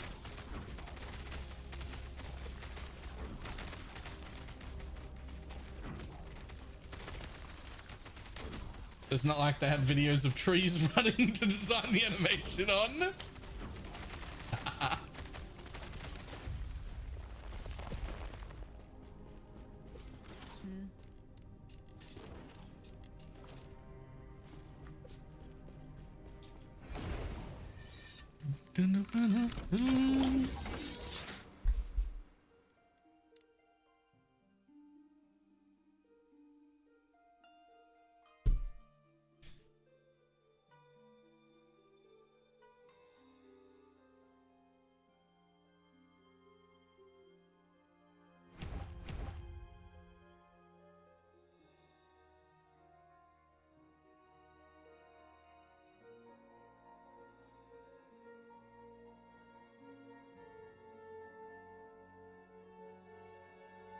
How's it playing with the controller?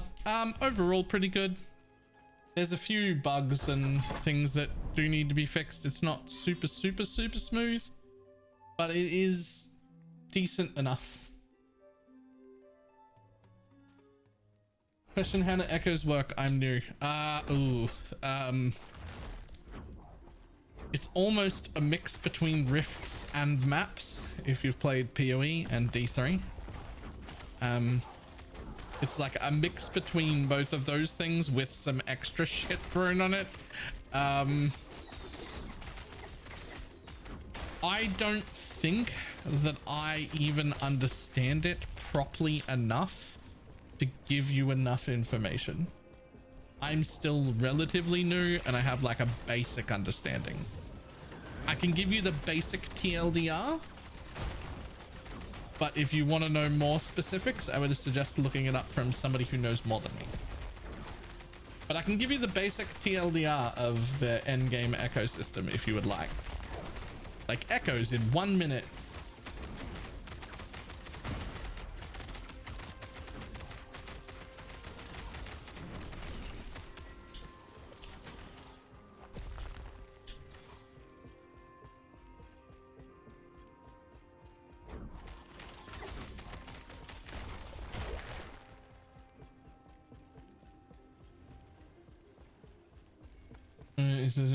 I know that you have sound off. Oh, that badge for having the stream muted, it's just a badge you can turn on and people just turn it on to fuck with you, he can definitely heal me. Bald Simp can absolutely hear me. He's just turned on a badge that says it's muted. I told you already these shirts are poggers? Yes, people do like my shirts. In that case, fuck you.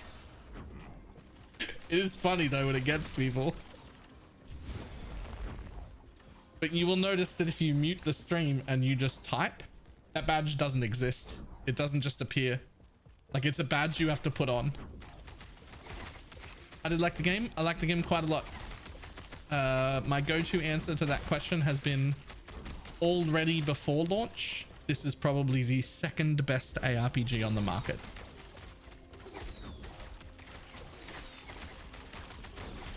After PoE. And that's in its current state, and there's a launch happening in 2 weeks, which apparently has a lot of improvements in it. It's still not going to beat PoE. PoE's got like 12 years worth of development behind it. So, you know, it's a little too early to expect it to compete with PoE. Should I open a can of Red Bull at 10 p.m? Do you work night shifts?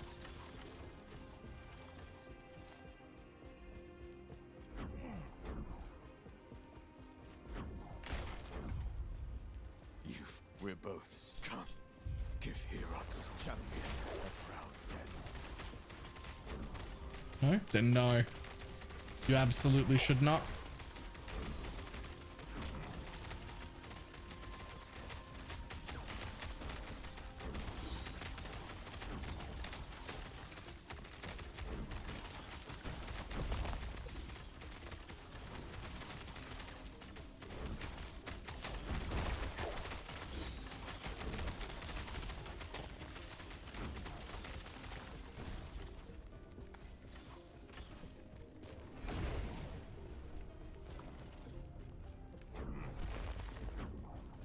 But tornado shot, is there a tornado shot skill? If not, game sucks. There are quite a few good bow skills. Nothing quite tornado shot, but like split lightning arrows almost. Definitely enough bow builds.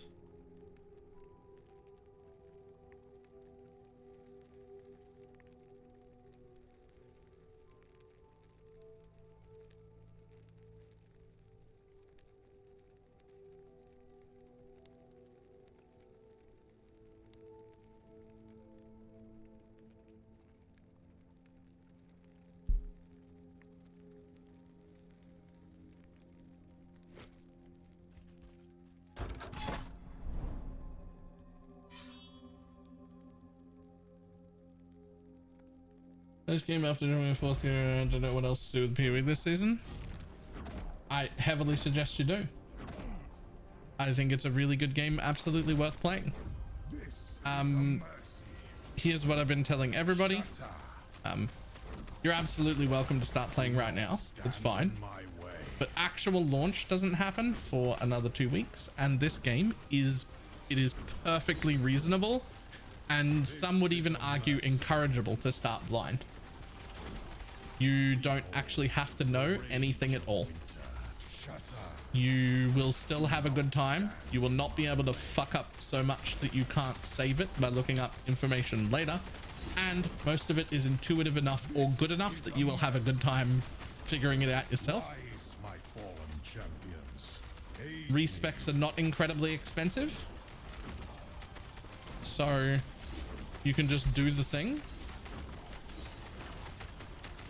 This is a mercy. Shatter. Do not stand in my way.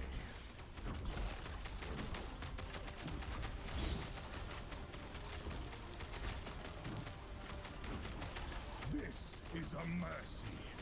Come, sons of Artor, aid me.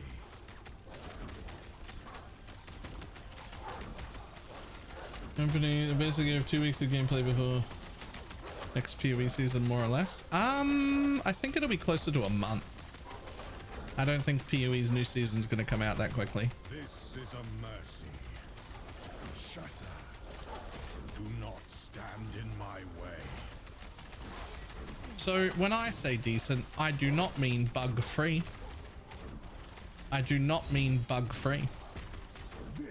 There are bugs and there will still be some bugs. Shatter.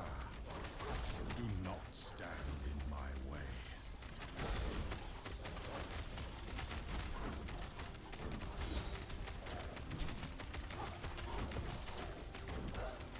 This is a mercy.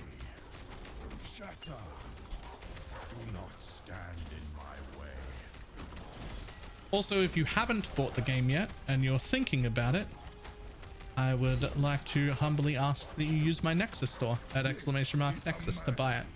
It's the same price as on Steam. I get the cut that Steam would have got. That's all.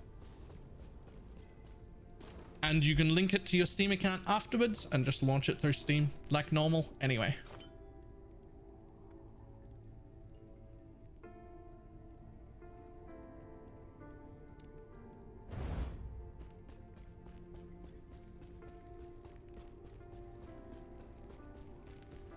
Bugs to kill the game mismanagement does. So the company 11th Hour Game reminds me, and is the first company to have ever done so, really reminds me of like early days PoE.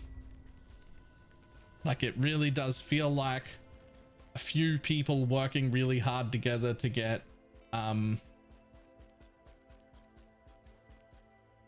with the priority of it being a good game that people enjoy. Like it really feels like their main job, the main thing they care about is just making sure we have fun. Ta-da! Level 100 things!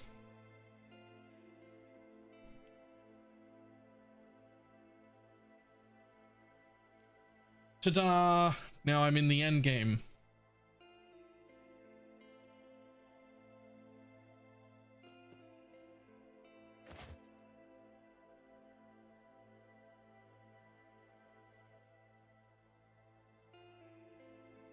Most of the devs at 11th Hour Gaming are also hardcore gamers as well. So we could? Yes. Yes. Like the most telling thing to someone who knows nothing is to understand that these developers are intentionally launching their game and planning to launch their subsequent seasons intentionally not at the same time as PoE because they want to play PoE on launch. Also because they don't want to compete, but because they actively want to play the video game that we all play.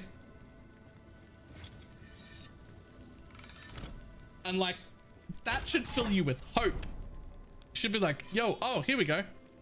In this timeline, Echoes could offer exclusive reward to get unique or set melee weapons, swords, axes, maces, daggers, or polearms. Right? Once you get to the end game, it like literally tells you what's the specialty of this zone is.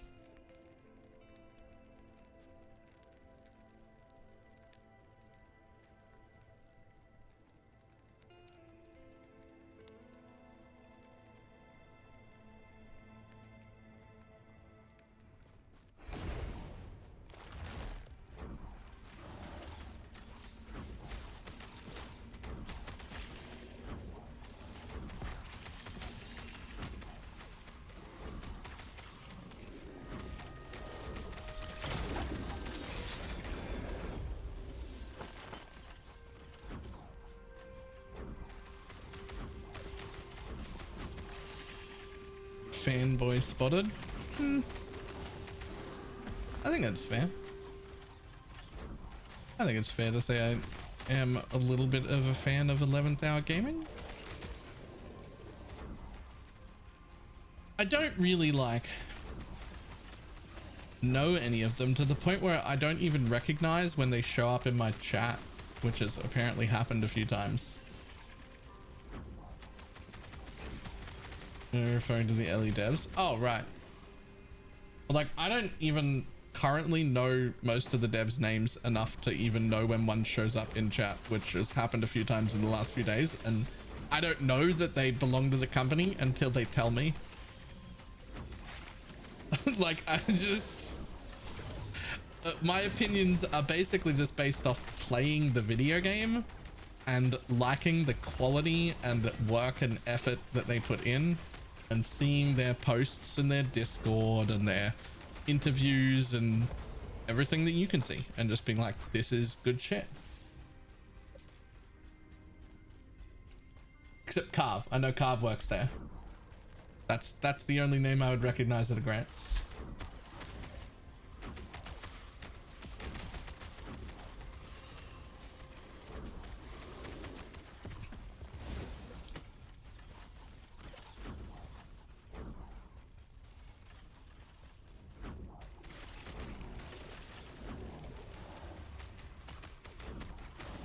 A lot of them hang out in other people's discords all the time. It's neat.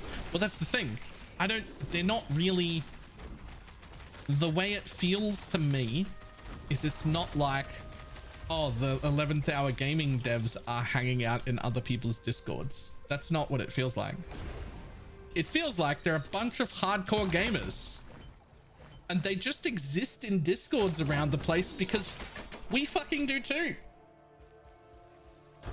Like, they've got streamers they like to watch, and they've got games they like to play, and they join the servers and they play stuff and they talk to people because they're just people who like playing games. They're just us. They're just us, but they're better than us because they're making games instead of just playing them. But otherwise, they're just us. And like they're just us. Which, by the way, is also the GGG stuff. The difference is the way GGG is currently, maybe not currently like right this second, but like historically over the last like few years, been treated by the community in general. This is not a go at anyone here, but has been pretty poor. Right? Maybe not like super recently, but like overall in the last few years has been pretty poor. So a lot of the people from GGG who are hardcore gamers either don't hang around anymore in public spaces or have completely different names and aren't known to be GGG employees in the places they do hang around. And not anyone here specifically, but like we as a community caused that problem. When GGG was much smaller, you would see the names around everywhere. They'd be in other streamers' discords, and they were on Reddit, and they were just everywhere. They were just gamers like us, and they still are. They just now have to kind of hide that they even work for GGG if they want to just have like normal interactions with people and not get people angry at them. This probably has been less of a problem the last few months. I think people have been quite good recently. It's on an uptake. It's quite nice. But I do mean like over the last few years, the way they've been treated in public is, I don't blame them for hiding. Right? Does that make sense?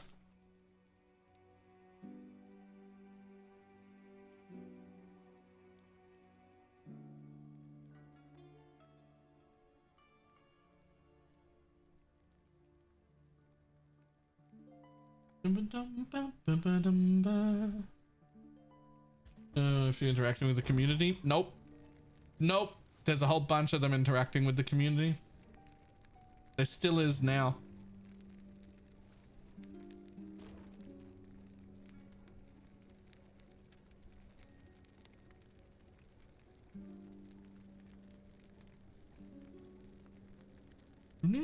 Let it go.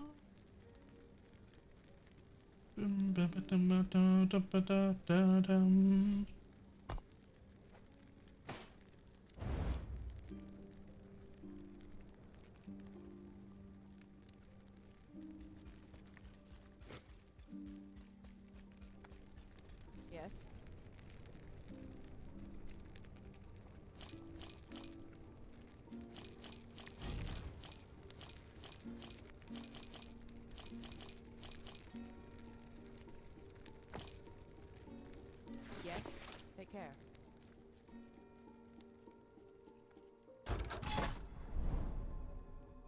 Um, her. Just real quick.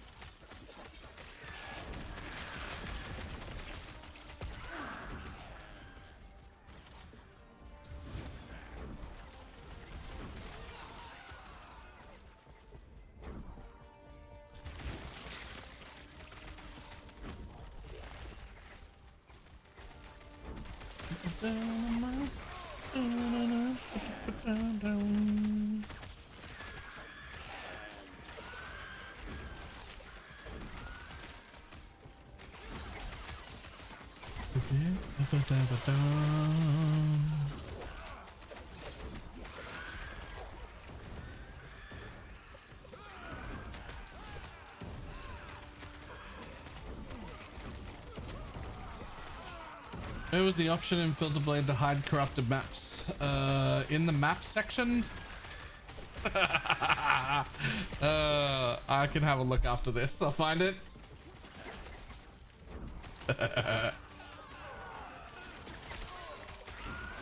I think it's titled Hide Unusable Maps. Like it's one of the headers.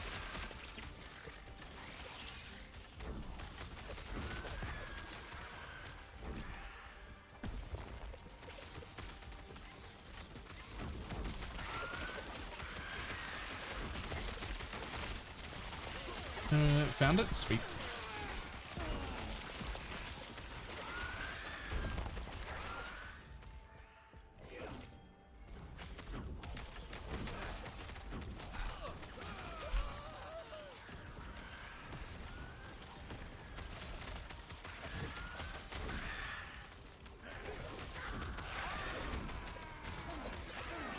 Looked at the Warlock stuff yet? I haven't. Tomorrow I'll look at all the Warlock stuff and all of the Falconer stuff.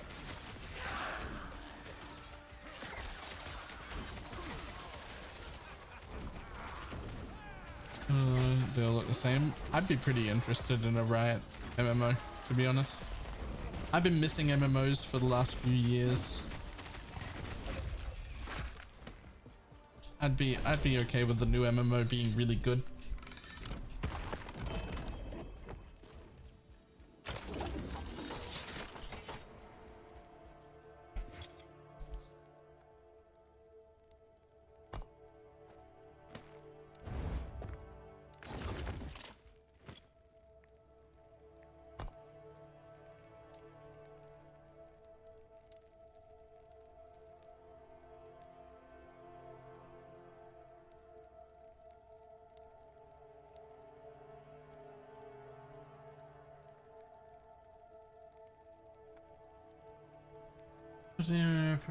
Shit to clear us now.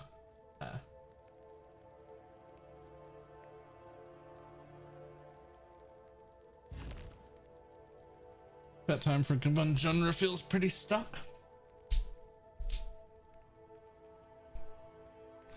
I would jump on a new MMO if it was really good.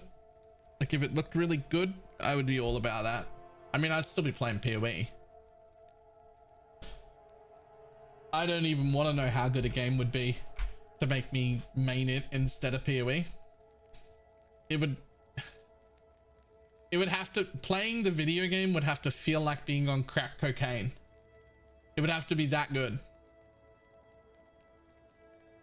It would have to be that good. It would have to be, I would have to get the feeling of crack cocaine out of playing a video game for me to leave PoE.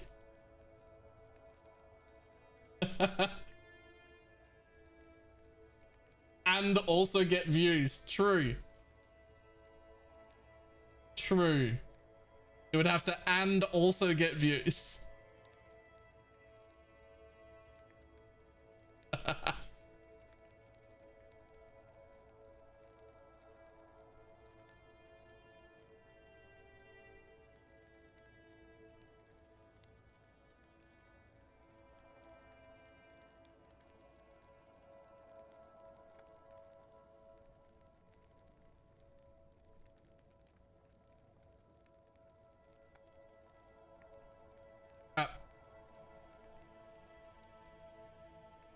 2 and 4 months, can't believe it yet. Oh, I'm not gonna get excited until it's launch time. I've been overexposed to PoE 2 hype, and I know I should have more PoE 2 hype, especially as somebody whose career revolves around Path of Exile. But I've been overexposed to PoE 2 hype for so long that I've built up an immunity to it, and I'm not excited anymore. And I know I should be, and I know it's like actually getting close now, but like I'm not there yet, and I don't know when it'll come back. Yeah, it's just the beta in 4 months, but like I should be excited for the beta. I just don't care. Don't care is not even the right word. Like I do care. I'm not, like I care. I'm not like jumping out of my seat for it, because I've been excited for it for like 4 years now, and there's only so long you can hold an erection. Like I've been overexposed.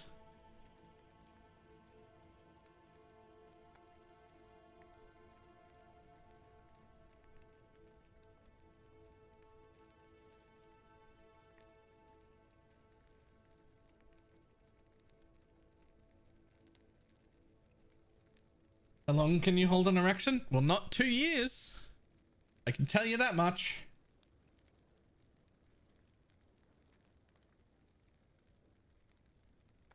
Not 2 years.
I don't remember what pack. The beta key in the Act 10 beta, 30 or 60? It was the 30. It was the lowest one.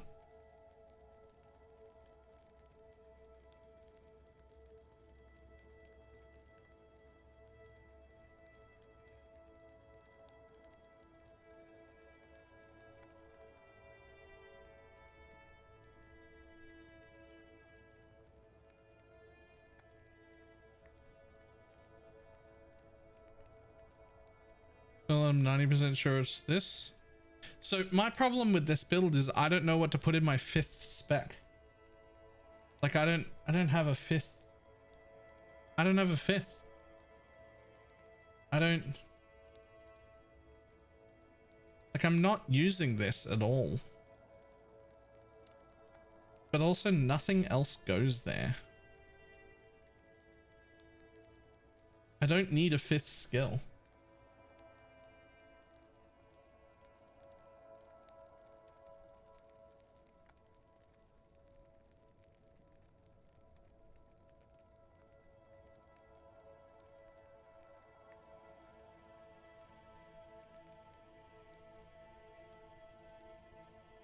What else works from tree form? There's nothing else that I can proc from tree form. Now, the one thing I am using is Spriggan's Cast and Snaring Root. But Entangling Root, is it?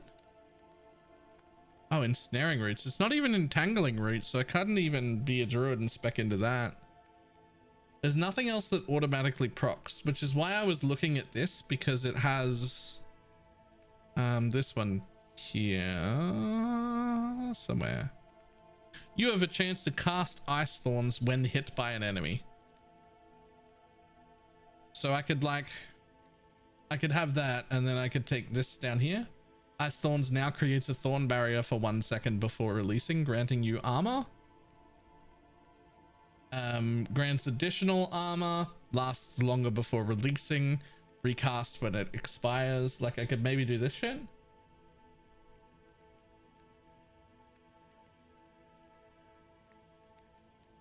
How long does it take to start playing the true game, like finishing the axe in PoE?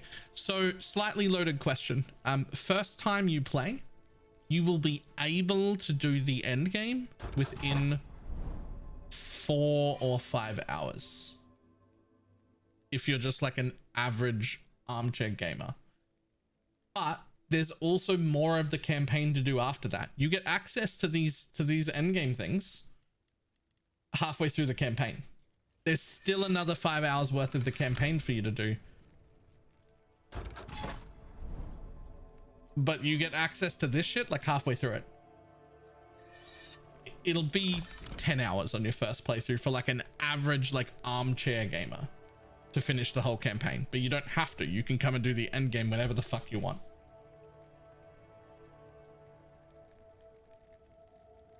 After that first like 5 hours, when you even probably less, it's probably more like 3.5 or so when you get to the ability to run this stuff.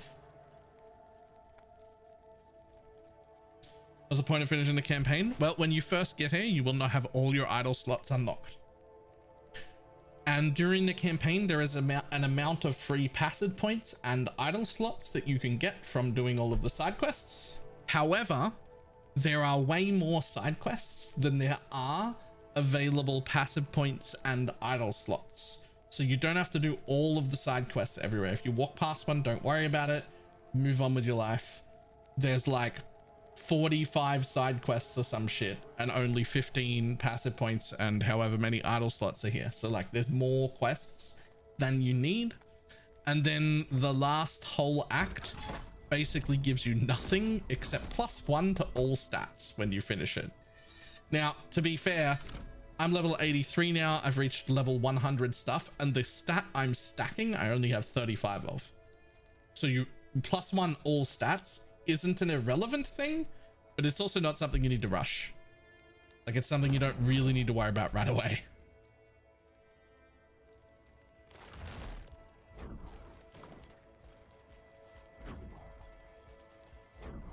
Last act will be where you get your faction, so that'll be relatively important. If that'll be where you get your faction, it'll be relatively important. But you could start doing this endgame shit whenever you wanted, and that will get you much better gear so that you can run through the act much quicker, or you can just break it up, or whatever.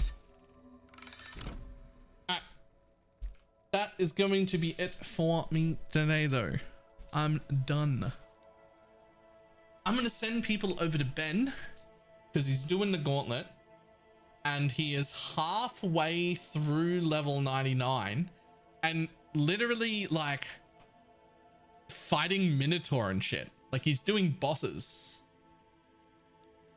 So,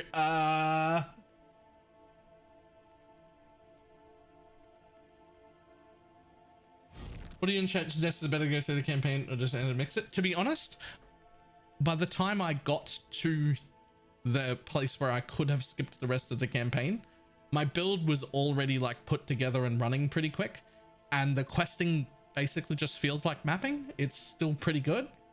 It's just mapping with a little bit of direction. So I just went and finished the campaign. It probably depends on what you're playing. There are some builds that are a little bit more of a struggle to put together, and the last act of the campaign and the last few bosses of the campaign are rather difficult. So if your build's a little weak and you need better gear to put it together before it like comes online, you're probably going to join the end game for a little bit, get some gear, collect some stuff, and then go back and finish it. If you're just breezing through it on the build you're playing, probably just keep doing it, probably just finish it and then go.